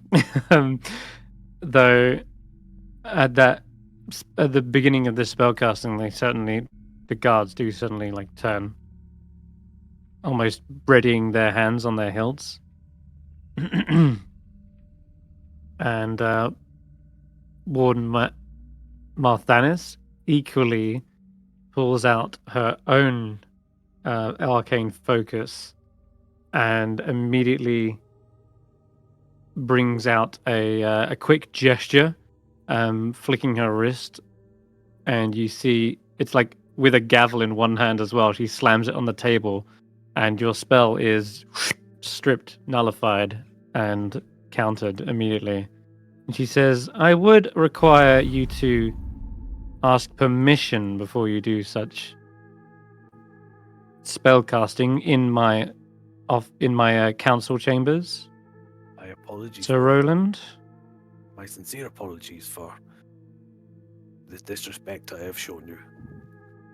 With your permission, so as to increase the trust of what we are about to do, I would ask permission to cast the spell of truth around us as we commit to this course. A zone of truth.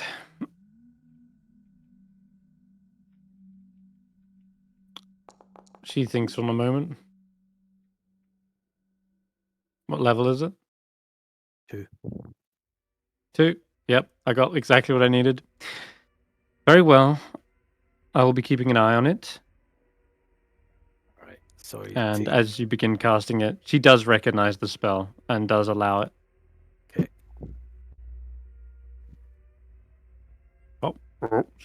Sorry. Oh, sorry. After you. sorry for the boob touch. But yes, we'll say the spell does begin to permeate into the room, and everyone doesn't need to roll charisma saves. Eventually, they will fail, as long as they stay in it for long enough. And once you get to the point where you acknowledge that everyone is under the spell, then you can make those oaths. And well,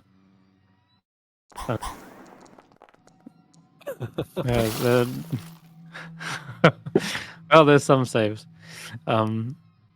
Perfect. All right. Yeah, the spell begins to emanate into the room. It gets pretty much everyone. We'll just have to bunch up a little bit. Griff says, move up. We have to shuffle along the seats. There we go. And once they are under the spell, everyone agrees to the terms. And those terms are that they will be incarcerated until a time at which the need for their martial prowess is required in facing against this Duragar threat on the surface here. And once that has been fulfilled, once their duty has been fulfilled, they will be set free.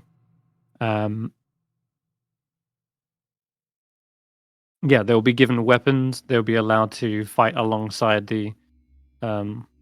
alongside you guys, effectively, and fight for their freedom against a greater threat. But yeah, and that you hear it. The words are spoken, and you deem them to be true. Cool. The orcs agree likewise and swear their oath not to. Well, do you want to add anything to that, Roland? To the orcs, their side of the promise, or they won't fight back, or that they won't go on to then pillage others. Do you vow to always serve the light and those who live under it? We do. It is our greatest honor. And when your work is complete, to make this land your home, where the sunlight meets the land, alongside those in peace, to protect those who are weak, to act with honor in light of the vows you have taken. We do. Every dawn is a new beginning.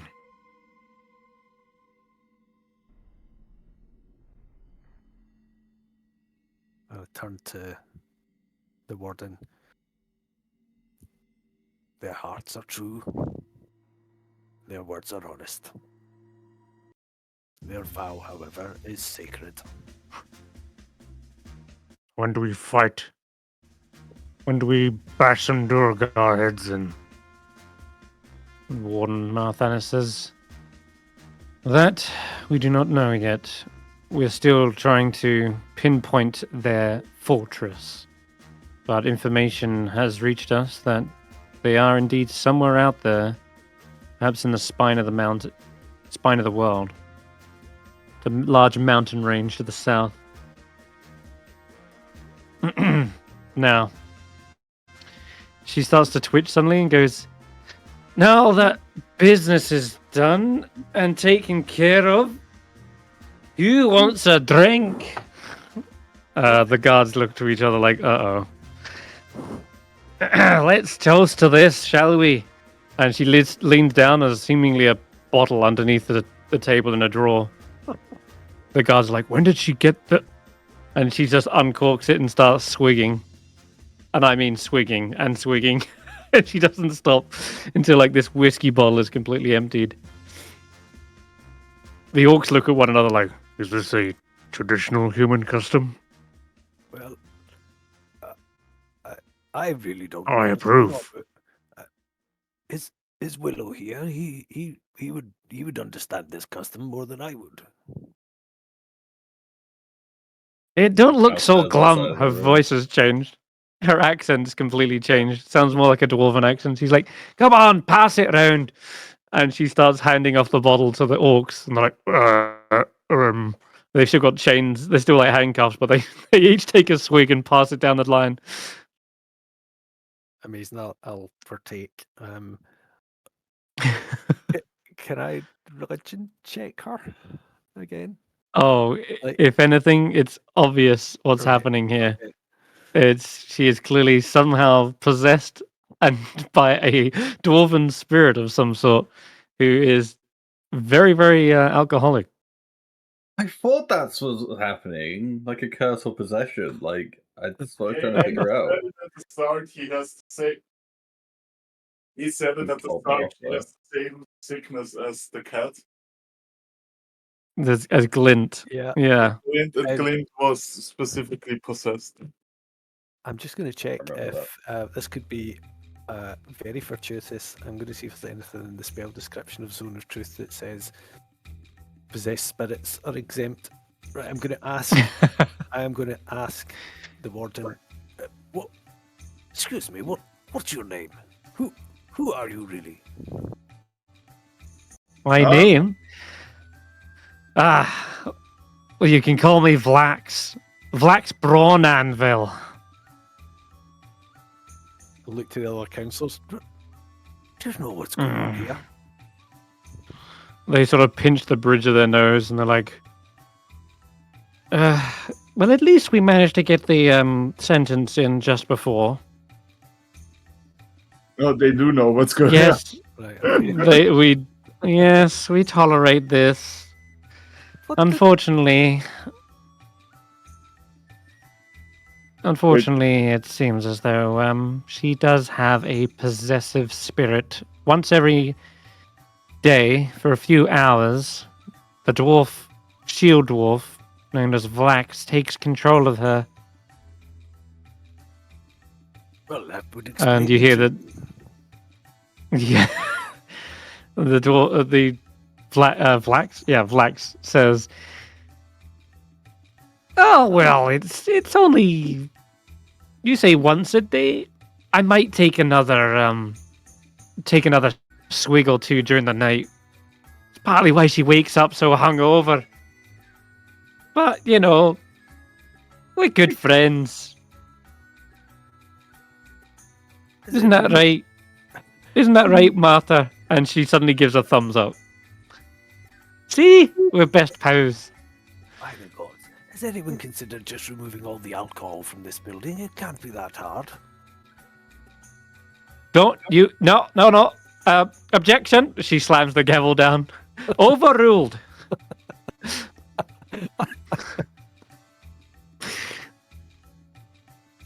I think with that, you start to see the orcs are led out towards their cells, and they seem to all give you a salute, Roland, as they're going by, and a nod. And indeed, a worse fate for the orcs than dying would have been to just wither away in a cell like this. That said, they've got some time before this freedom fighting takes place. But hey, there you go. You did manage to recruit some orcs for an upcoming battle, which I think is a really cool way. Oh, I was buying their freedom. I was suggesting the fighting pits in Chalt, but your idea is also not bad. You see Willow as you all kind of filter down the stairs. Oh no! as Wait well. a second. I would Okay. like to stay with Roland in the Zone of Truth after everybody has left. Oh, okay, yeah, sure. You see the councillors closing up their books. Very good. That was quicker than expected. Jalton says, Well, at least I didn't get flown out of a window this time. Warden Marthana says, "You'll find me in the pantry if you need me." And just kicks the door open instead of opening, like boots it open. Just starts heading down the We stairs. just assume that the guard also isn't here anymore, right? Or the guards. There's more. Sure. If you need complete privacy, sure. With what? Oh, okay. I got just blinked away to another map. Oh, there we are. Here we are again. Be over here.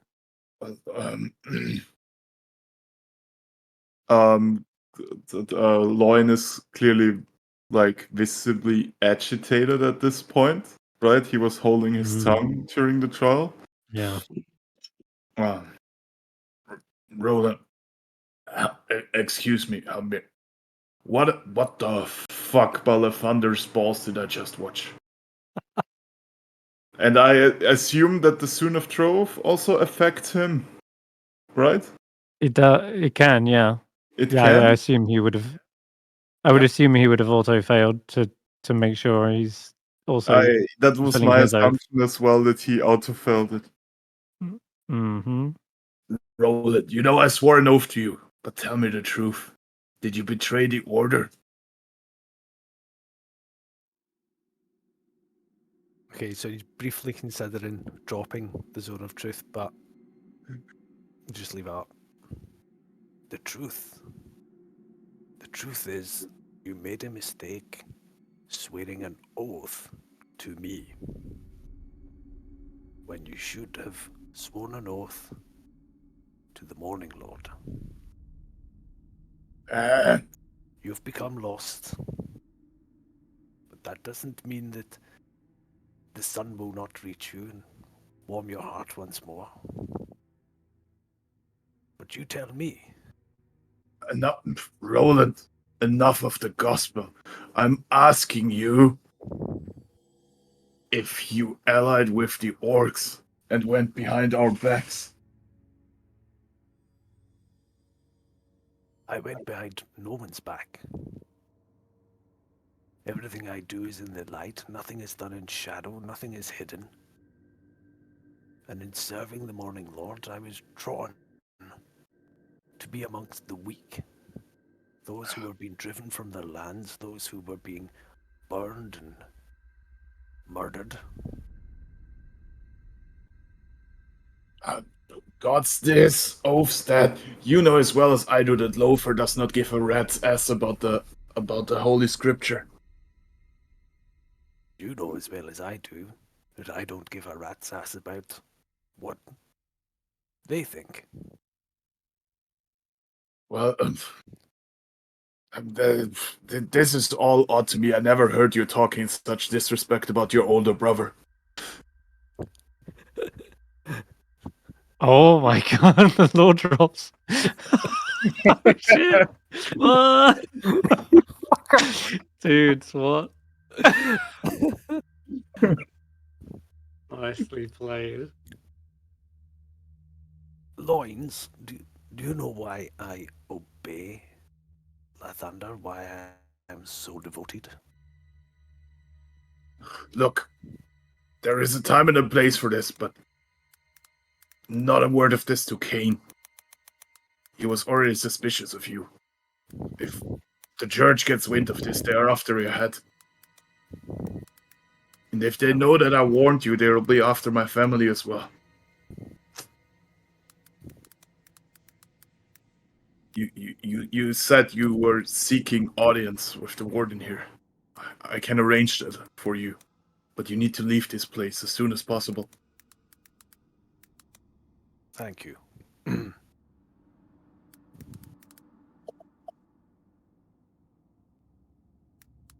Yes, we can speak further on these matters.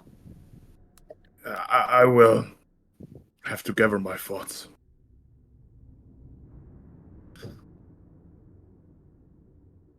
And I'm going to give you inspiration for that just because all of these crazy turns and twists. Like, Orcs murdering Roland's wife, son named after Roland, General Lothar is Roland's brother. Yeah. What? He Oh my gave me god, such permission to spicy. do some wild shit, and I was like, in the entire week, I was like I love hooking it. up what could make sense in his backstory, so I'm giving him some hooks. You cooked. And he could dig in. I think Roland would really enjoy explaining to us why he forgave the people that killed his wife. Yeah, you cooked the hooks, and you can definitely take advantage for that. Yeah. That's great. Brilliant. All right. When we get back down, you see Willow. sorry, Oh yeah, what there's was you one- doing, Willow? Sorry, there Oh, was go on. one You last want to thing do I one more thing? wanted to close that conversation with to give him something to think about. So he just says, Okay, go ahead. because I think the last thing he said there was you need to think about it. So he says, as you do, remember our oaths of devotion are not done as a sign of our devotion to the Morning Lord, but in response to his devotion to us. Think on that more than you think on the politic and the coin. Ah, Roland Balafunder's balls. I'm not a believer, you should know that. So I'm gonna take this as I'm gonna make it very clear. I'm employed by the church. I'm not a believer. Mm-hmm. That will not stop him. I tried continuing. to speed it a couple of times by saying Lefunder's arse and Lefunder's balls, the Lord's name in vain. But So, he's a preacher. Oh, preacher man. Preacher going to preach. yeah. He'll Okay. convert you yet.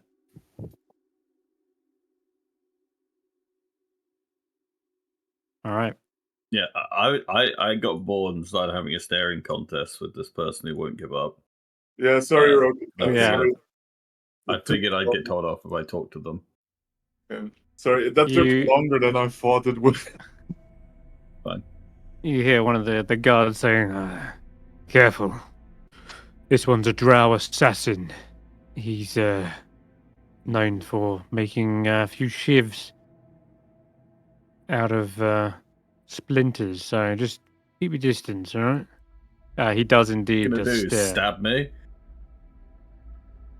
give me that Constitution check. We're gonna see who can succeed the longest on a staring contest.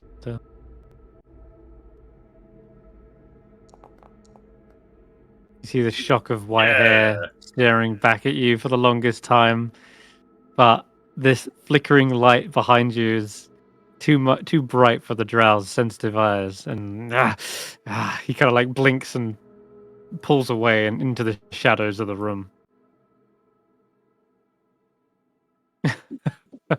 You stared down a cold-hearted killer right there. Absolutely. Villain says, about the matter, we was told that Warden Marthanis would allow us to speak with one of the prisoners. Yes, I think she did mention that there was other business to take care of this morning, but she might be in a good mood. We'll find out. And as soon as they say that, you do see she comes down, puts an arm around the guard here, and says, right, I am in a good mood. In fact, I need some more drink, and then I'll be in an even That's better a change mood. of accent. Willow. I think we are kindred spirits. How about a drink? And she puts the last bit of whiskey into your hands. Is that a staring normally contest I I drink- saw? How Yes, about a I won. drinking competition instead? Anywhere but this prison. I can't fall over it here because I might fall into an anti-magic field. What's the... You seem very terrified about this anti-magic. What's the hold-up? Are you going to dissolve into a puddle? Oh, no, you're not one of them simulacrums, are you? Maybe you're an illusion. She, like, starts trying to poke your cheek. No, it feels real to me. It's a long story. Huh. What are you doing here? In this body? Oh, right. Sorry to. I'm Vax Braun Anvil, and me and Marthanis, we go back, way, way back. We've been good friends for a long time. She indulges me, indulges my vices. What do you do for But her? don't worry, I mean no harm. Well, we used to fight together long time ago. We were an adventuring companions. Oh. Couldn't imagine ending up Would you- sharing a body with one of my companions. Oh, that'd be so boring. Oh, I'd lose my mind in there. I'd probably end up like you. I drink away the troubles, that's for sure. Wait, You you're know saying you what? wouldn't do the same for your own companion? What about No, this I'm one here? saying And if she puts if an arm around Faith. I end up having to share their body, I'd have to drink to survive. Like you. Oh, right. Tell me, Tiefling, would you give up? Would you let what's your name, Willow here? Would you let Willow inhabit your body if to prevent them from passing on? That's a big ask. Well, we haven't known each other that long, but certainly if I feel like there was a way to save them in the future, I would try to do everything I could to protect you guys. Hopefully it never comes to that, is what I'm saying. It's like, well, traps, deadly monsters. You can't prepare for it all, lass. Sometimes you gotta resort to extreme measures. And in this case, extreme friendship called for a very peculiar set of circumstances.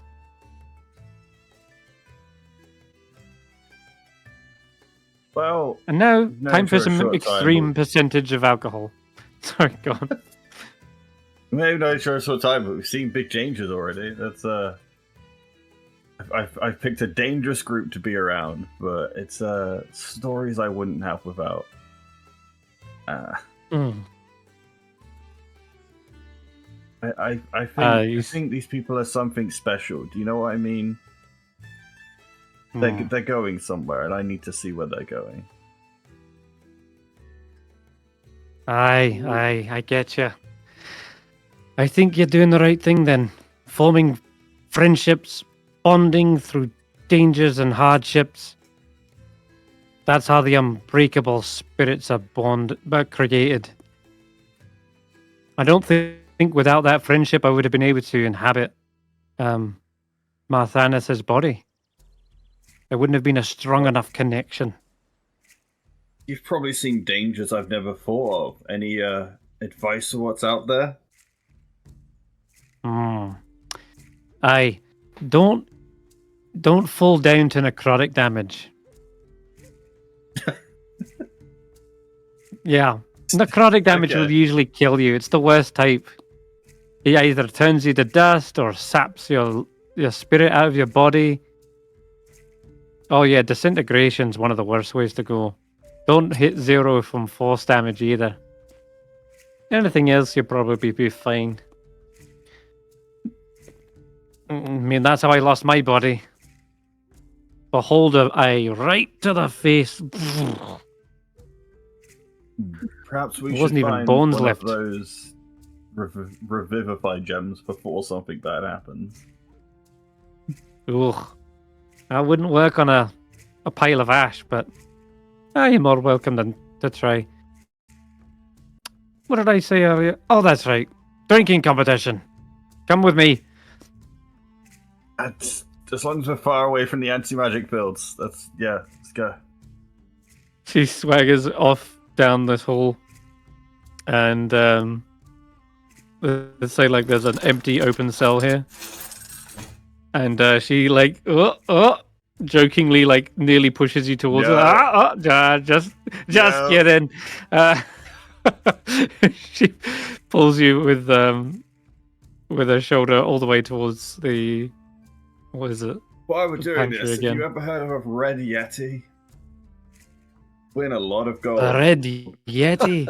Oh, I could buy a lifetime Aye. supply of mead with the gold that they're wagering on me. there is rumors about the red yeti. Aye, yes. Some Really? say that it's Fucking with me? it's killed. No, it's killed its own kind. It's killed our kind. Although there isn't really any survivor stories. Those who come into contact with it are said to, well, never live to tell the tale. That said, There must be stories of like, hey, I'm gonna search here, and then that person never came back. Why do people not say where they're gonna search? I do believe Kelvin's Ken is one of the hotspots for the Yeti kind. They've got lots of caves up there. But, it's also been sighted further east as well. Somewhere around, far to the east of Caer Dineval as well. But, who's to say? This creature is obviously roaming. But those are the two locations I would look. Very much. That's straight. Yeah, okay, give me con save. Unfortunately, while she is... or something cheap. Oh, she gets out just the most... not expensive thing, but definitely like the hardest liquor. And unfortunately for her, while she may be a dwarven spirit, she is not in a dwarven body. And very quickly she gets completely inebriated, and she's like, this body just can't take it like my stout one can. Oh man, I could drink for a long time. Could drink till a mountain grew or something, but Marthanis just can't keep it down. Poor lass. She's gonna need another bucket this time. Oh, before I pass out, actually, you wanted to visit the visitor, the prisoner 237? Yes. Roland needed to talk to them, and the lady I was with. I keep forgetting their names. You know, the lady that looked very wise that I was with. White hair. She says, well, I should have not wagered too much, but I think as for beating me in this competition, I'll let you see them. Here, here's here's permission. Can we take them And she to gives- a room that's not one of the cells to talk to them? Hey, you can use the audience chamber. But here, take my official seal as permission. And she slides you a beer coaster. And after that, she kind of passes Sure. out. And the two guards nearby are like, What? I'll take them You to guys their heard that? I quarters." got permission. We heard. Next time, try not to indulge her vices. They drag her away. With the right people. Where is this room she said we could use? That would be the same room you met her in, actually. Oh, okay, yeah. That's the same room. Yeah, that's fine. Nice. Let me go there. I'll see you Okay. there. Yeah, no, Who- not who- likely. Who knows where the prisoner is? It's like, hey, we got permission and we can do it in the private room. Where's yeah, you- Roland? I would say, as you're coming back after this little drinking competition, is when you see them coming down the stairs. Here you go. And they arrive at the bottom. Good news. That's Good news. Yes. Everything that happens. At a later time. So All right. fast track it. Willow has permission, or rather, you lot have permission to see prisoner 237. Would you like me to take them to the questioning room now? Yes, please. All right. Very well. With a big set keys, he heads over towards the cell and begins to unlock it. So I'm staying in Um, delivery through the middle of the room. say to those of us, our party, before we find ourselves in the room with the prisoner, should we discuss what the bloody hell we're going to actually ask them? There's a limit to how much time I will be able to hold the spell open. We have to make sure our questions are what we need. Wait, they're letting you do magic? Oh, I hadn't thought about asking them. That's twice in one day. See, Willow, you make a fine squire.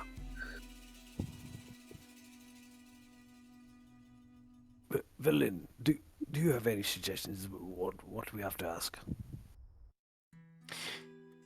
Oh, right. Yes. So, getting information out of Gant might be tricky.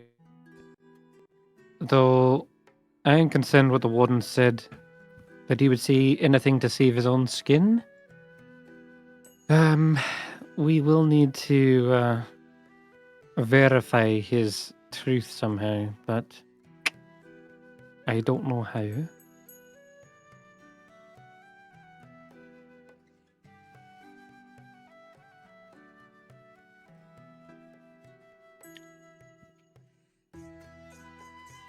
Sir Lloyd, I believe you would have had more recent experience in interrogations. More. Would you like to accompany us? Uh-oh. Uh-oh. Yes. He looks nervous. Just let me grab my tools. I know exactly what you're talking about. No. No. Come back. Not that kind of interrogation. You simply need to ask some chat. In fact, this was absolutely the worst idea I've ever had in my life. I think you should remain here. Listen to the druid speaking through the stones. Willow knows about them, don't you, Willow? Sure, as you wish. Yeah. Whatever he said. Let me get my tools. That was such a line. Oh god. I mean, what the fuck did you think was gonna happen? I clearly wasn't thinking. Thinking was not happening. That's the problem. That just happened.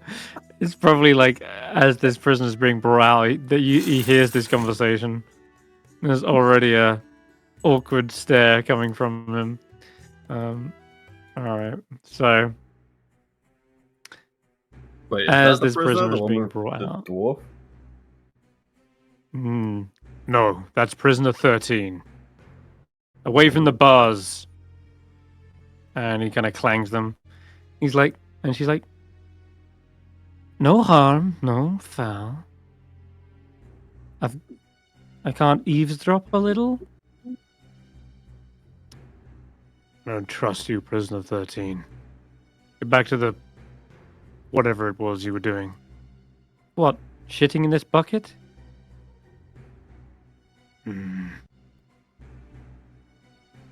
She goes over and starts squatting. The veteran looks disgusted and turns away. Yeah. Anyway, this is prisoner 237. You see them leading out Valish Gant, who is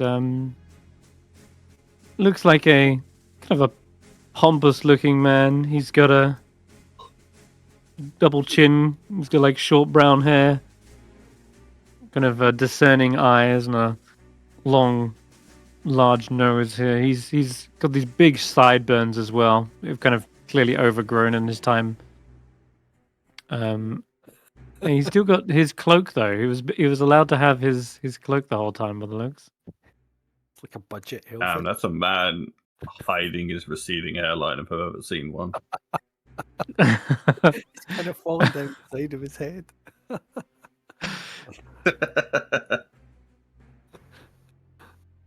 As he's approaching, he's looking around and seeing you lot.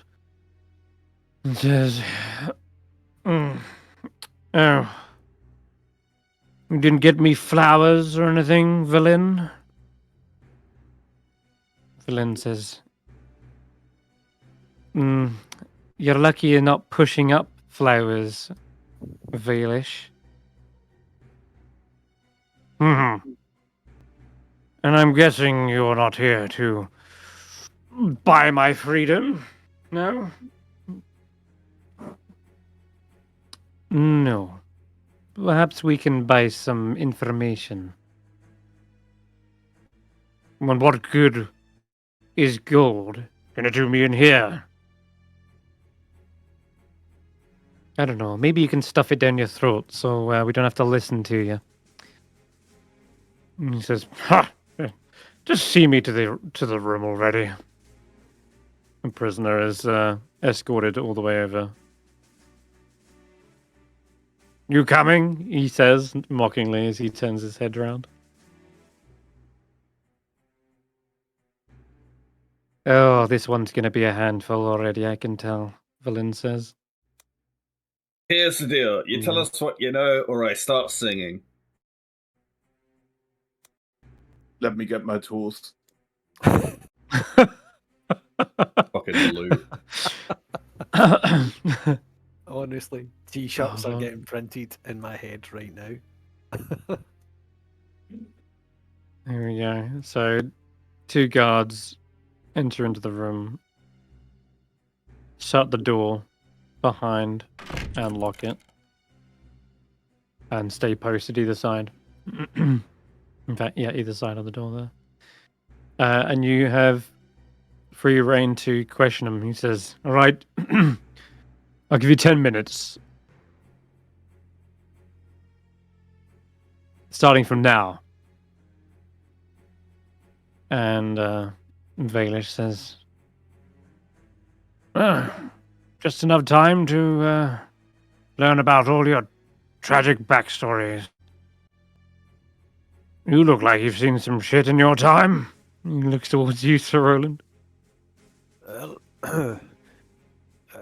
yes, but I don't really have the energy to start talking about my past again, any more than anyone here has the energy to listen to it. We've been banging on about that stuff all day. It reminds me, in fact, of a time when I was on the side of a hill. We were. I still you're still blabbering on. Some things never change. I believe they were trolls, or was it a basilisk? I always get them mixed up. Not something you want to do. What the general is trying to say is that, yes, he knows what he's doing. Quite, yes. You see, you make a very good squire one day, Loins. Squire, huh? Brings back memories. But maybe we'll save this for later time. My favor with the guard only buys us so much time. Indeed. That time is ticking away. Yes. I think. What? Why are we here again? Oh, yes. Valin puts you on track. We want to know the location of the Netheril city. I don't know where it is. I'm sorry. I don't think I can help you. Faith says, No, Roland, it's... she shakes her head. We're asking you, Vailish. Do you know where it is? Well, I may have known the entrance, yes. But getting in is another whole problem in of itself. What do you mean? Well, one doesn't just open a door into an icy glacier now, do there? No. No. There is a way to crack the ice. No tool nor spell can do it. So, how? Wouldn't you like to know? You see, my memory is a little bit stifled inside these hard stone walls. You know what? It must be the anti-magic. Yes. If I could only have access to a divination spell, I might be able to recall exactly where it is, and exactly how to open it. Mm-hmm. So you come Well, to Roland, if you would let me, I have some experience in the matter.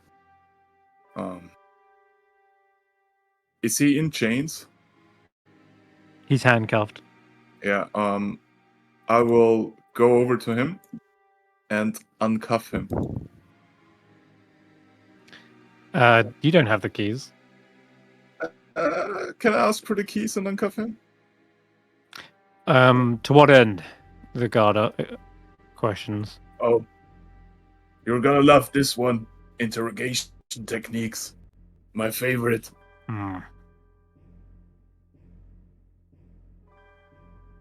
No harm should be coming to the prisoner, he says. Indeed, Loins. Step away.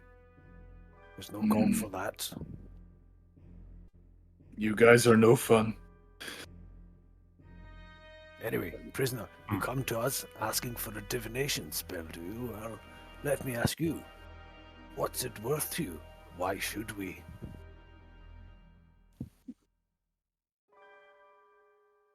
You seem to want some information. I have said information. What I'm really hinting at is if you get me out of here, they would give me back my spellcasting focus, and I'd be more than happy to elaborate. But not until my freedom is secured. Well, Unfortunately, I'm serving a life sentence currently. You might need to make a deal with the representatives of the Lord's Alliance. I saw you were quite buddy-buddy with the Warden. Maybe you can have a word. Even if we could make arrangement for you to be set free, I don't think we would. There's no doubt in our mind that you're exactly where you're supposed to be. You don't honestly think we would arrange your release, do you? Come, you have to ask us for something reasonable, something that we can actually give you. I think it seems quite fair to me. The release of my information for the release of my person.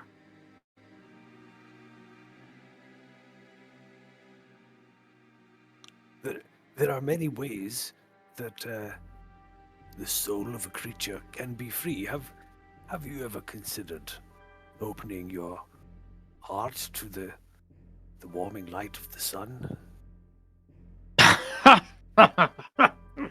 Where do you find them, villain? Gods? I have no interest in gods.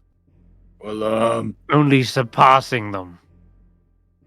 So, in the spirit of doing a bit of good cop, bad cop here. well, if he wants to be free of something, I can free him of his head. Villain says, not till we've got the information, theory. Not even after we've got the information, actually. Oh, I don't mind what you do with them after. Well, That's fine. We're not going to go beheading. They'll just replace. Well, it would be the wrong thing to do for a start, and then you find yourselves in his cell. You strike me as somebody that dabbles in the necrotic arts, Miss Villain. Maybe his head wants to talk more.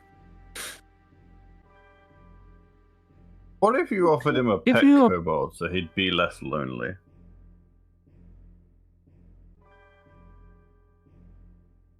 You've got enough to spare, right? You're How's that, suggesting prisoner? You want a incarcerating friend? one of my undead kobolds? A prisoner, They do whatever you want. Valish Gant says, I would rather not. If you're suggesting one of Valin's undead creatures, then I would rather off myself in my own cell than share it with a stinking, wretched dragon. Right. How Mm. about what do you think the one in charge would say if we asked to just have your head and we leave the body behind? Like, I think we have a friend Mm. that guards are can listening. help. Guards are listening. We can get the information later. It's fine. Like, I'm not saying anything I don't want to hear. How do you think the warden would go for that offer? You hear him. You hear him saying, "Your threats are rather cute." But oh, you think it's a Valin, threat? I mean, I can go ask What? now. Valin, why didn't you educate these imbeciles on the way of necromancy? You can't just pry secrets from a dead corpse. It has to be willing. Can't just demand things. Valin says, Yep. "Yeah." She grits her teeth. He's right. A zone of truth. Nay, and not even a speak with dead would get the answers.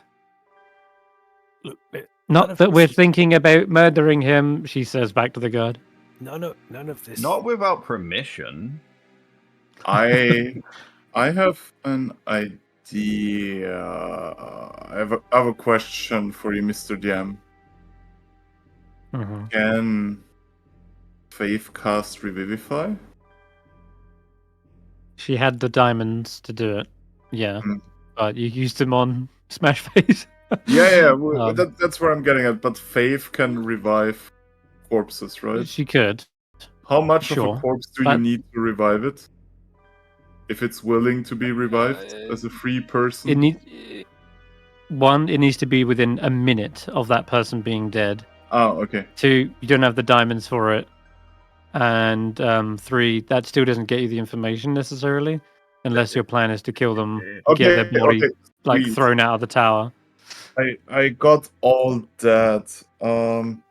Give me 30 seconds to formulate what I'm about to ask. Okay. Whilst you do that, Valish Gant continues to insult Valin, saying, I really thought you would have got further than just undead kobolds, but you really are a pathetic excuse for a wizard, let's be honest. I mean, had your family not pulled strings, you wouldn't have even got into the Brotherhood. You'd still be reanimating dead cats in Long Saddle. And Valin's That's like, a lot of words for someone stuck in a prison. Valin says, couldn't see it better myself, Willow. Look, none of this is it- particularly getting us anywhere. The truth If is, I may, if we cannot give you your freedom, which we can't, your only hope is to ask us for something reasonable that will make your stay here a little bit more comfortable, and we may be able to arrange that. If you're not going to be sensible, that's easy for me to say, sensible about this, then we won't take up any more of your precious time. Hold on a second, Roland. I am quite familiar with the legal terms of those prisons. Prisoner 237, might you recite your exact sentencing to me?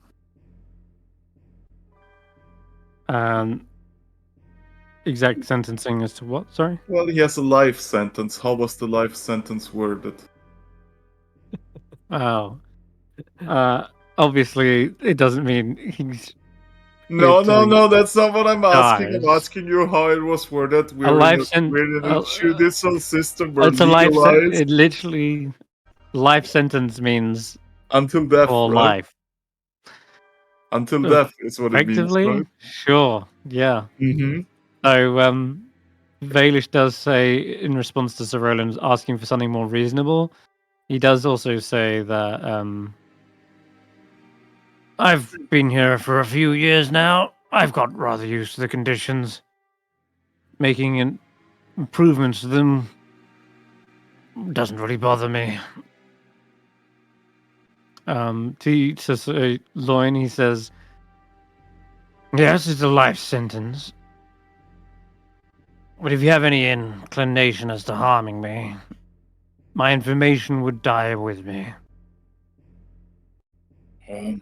Oh no, we'll That's lose the only- information we don't have. That is Fuck this only guy. I'm that done is- with this. no. Let me out. That is Let me only out. Fuck this guy. That's only if your information is not worth a diamond to Lady Valin over here. Where is that one? I don't have any diamonds. The diamond option is, I don't think, on the table. Is it not? Oh, that would have been fun. I wanted to hit them with the legalese until death, and then we fucking kill him and revive him, and his Legal? sentence is done. Yeah, that's my angle here. She doesn't have any diamonds, sadly. I'm afraid. Good. I get where you're going, and that would be an interesting loophole, but 500 gold's worth of diamonds is not a easy thing to come by. Unless you go out, find one, and try to come back with it. But he does not seem to be swayed in the slightest. He only wants one thing and one thing only: his freedom. And yeah, I'm afraid. What if we were to carry a message from you to someone of your choice? Sir Loins here has a passage even beyond the boundaries of Icewindale, and may, if you are very cooperative with us, may be able to bear a message to someone on the outside. There is no allies on the outside anymore. My network has been dismantled. My protection racket dissolved. And Duvessa Shane supplanted me as leader. Wait, Duvessa Shane, where do we know the name from? Bryn Shanda, the speaker. Wait, is this the first time we hear that she has the Arcane Brotherhood network under her thumb? No, that was not. That's not what was said. He said, he has a network, but that was dissolved, and then his protection racket was also dissolved, and then he was supplanted by Duvessa Shane. Valin says, Duvessa Shane is not part of the Brotherhood. She was supplanted by him, or at least he attempted to. He also tried to destabilize the economy of Tentones. But a party of adventurers thwarted his criminal ventures and captured him. Was that the other party? No, this was years ago. Okay. I go make a deal with the He warden says- whilst they're arguing with him, then in return with the Yeah, deal they well, figured out. it does so happen 10 minutes is definitely up at this point, and the guards say, Right, time is up. And he starts to go We'll over make a to the deal prisoner. one-on-one and then come back to the group. All right, we'll see how that goes in a second. I'm just going to say, though, last thing he says is, "You've heard my terms. If I am free, so will you have the information. No sooner." Well, And he just says, "Oh, and do give my regards to Dazan and Avarice for me. And, of course, Nas Lantamir. I do hope they aren't missing me too much."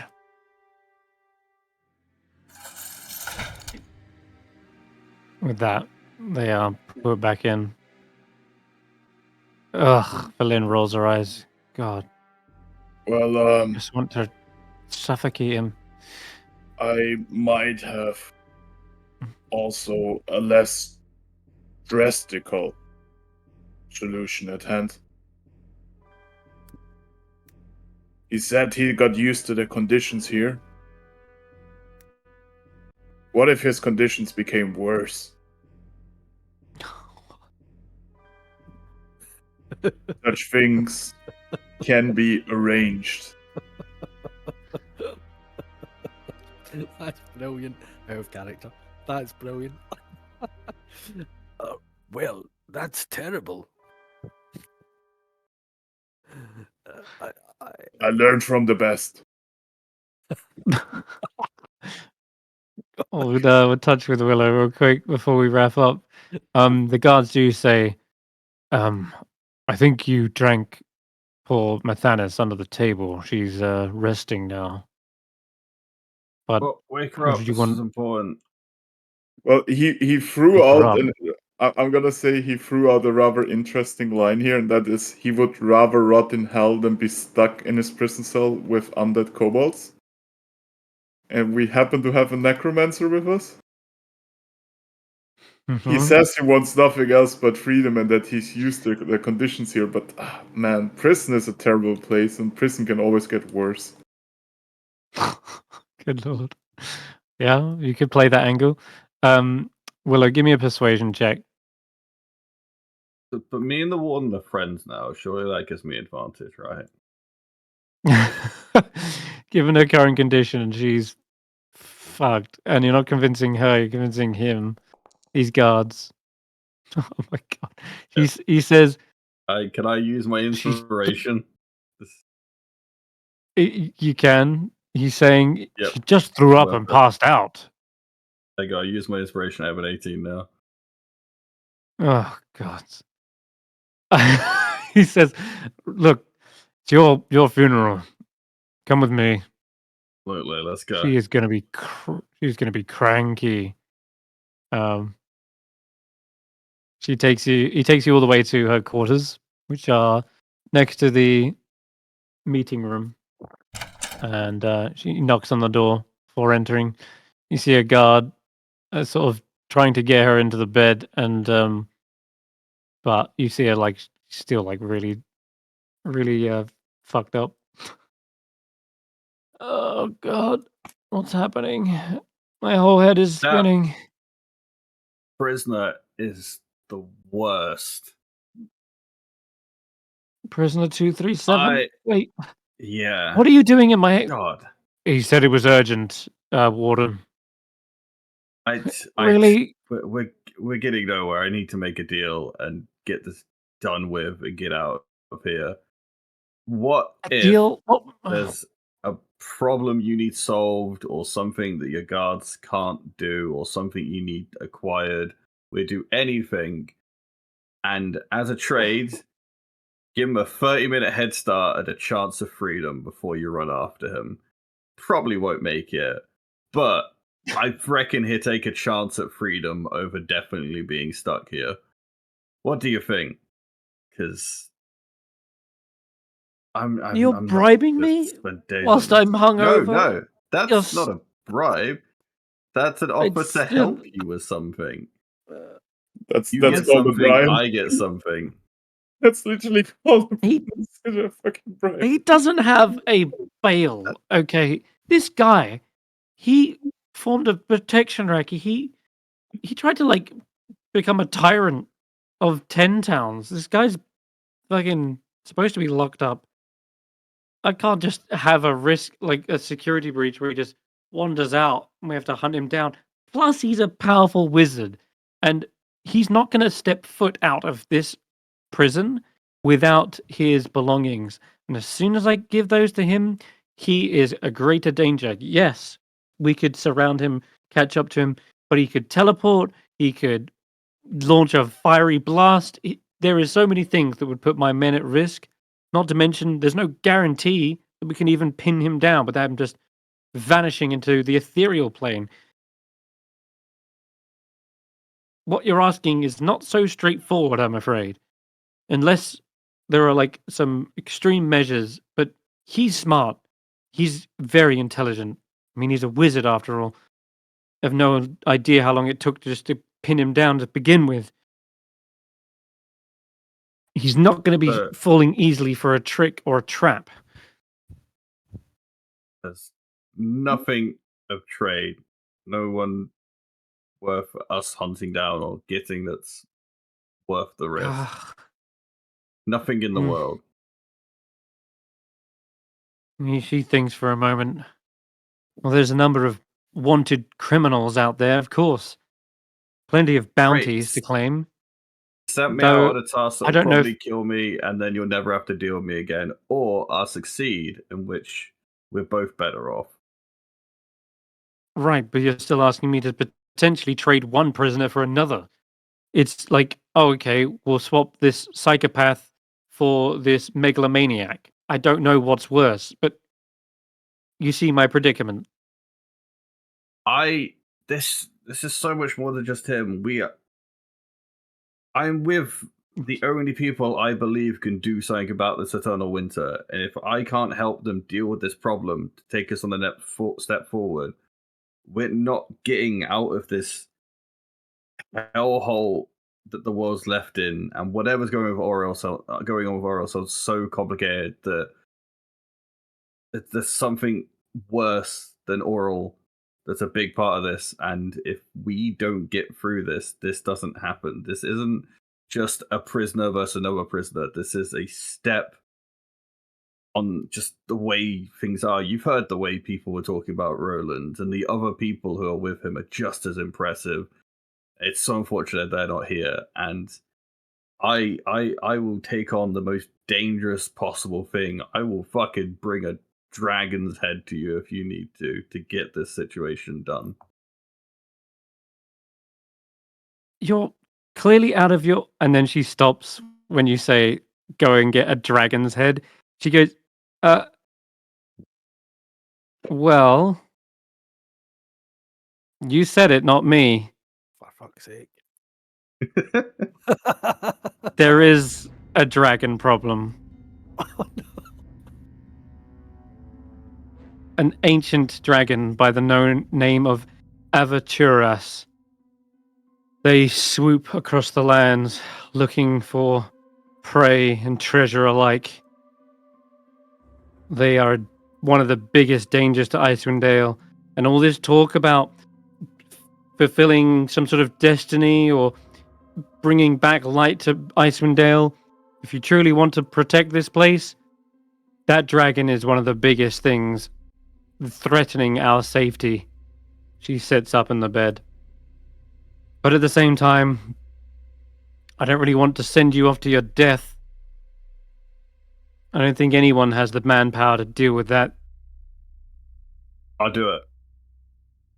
Whatever it takes. If they can't strike any way to get him to talk, I will bring you a dragon's head. And worst comes to worst, you won't see me again, and I'm just some idiot who screamed at you in your room. You did nothing. I can't believe what I'm hearing. But I think this actually is a worthy trade. More than that. But man, you're not getting a good deal here. She like staggers and stumbles over towards her table and starts writing up a sort of terms of agreement. Like you were gonna give me a good deal. She says, That wasn't on the table. I'm bound by my duty here. There's only so much I can do without breaking the law and everything it stands for. But here's the information we know on the dragon. It's said to reside in some lair to the to the west of Bremen. It's been sighted near a shipwreck.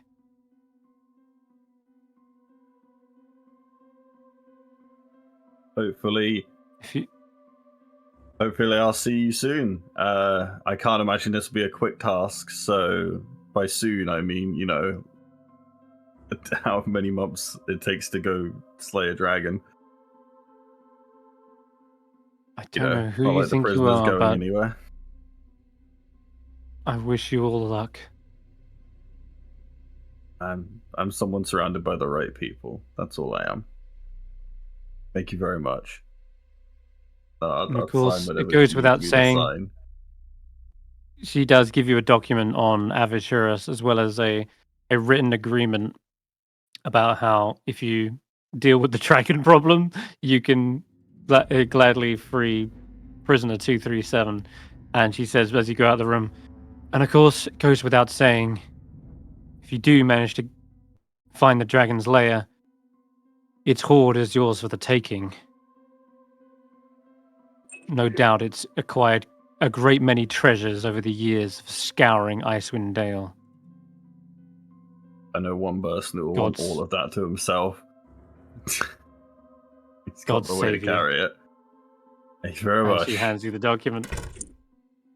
Now let me rest and pass out in peace. And with that, I'll come back to the group. I'll be like, hey, did you make him talk? Because if not, I've got a deal for you. And, God. And it's got a picture of a dragon on like the document.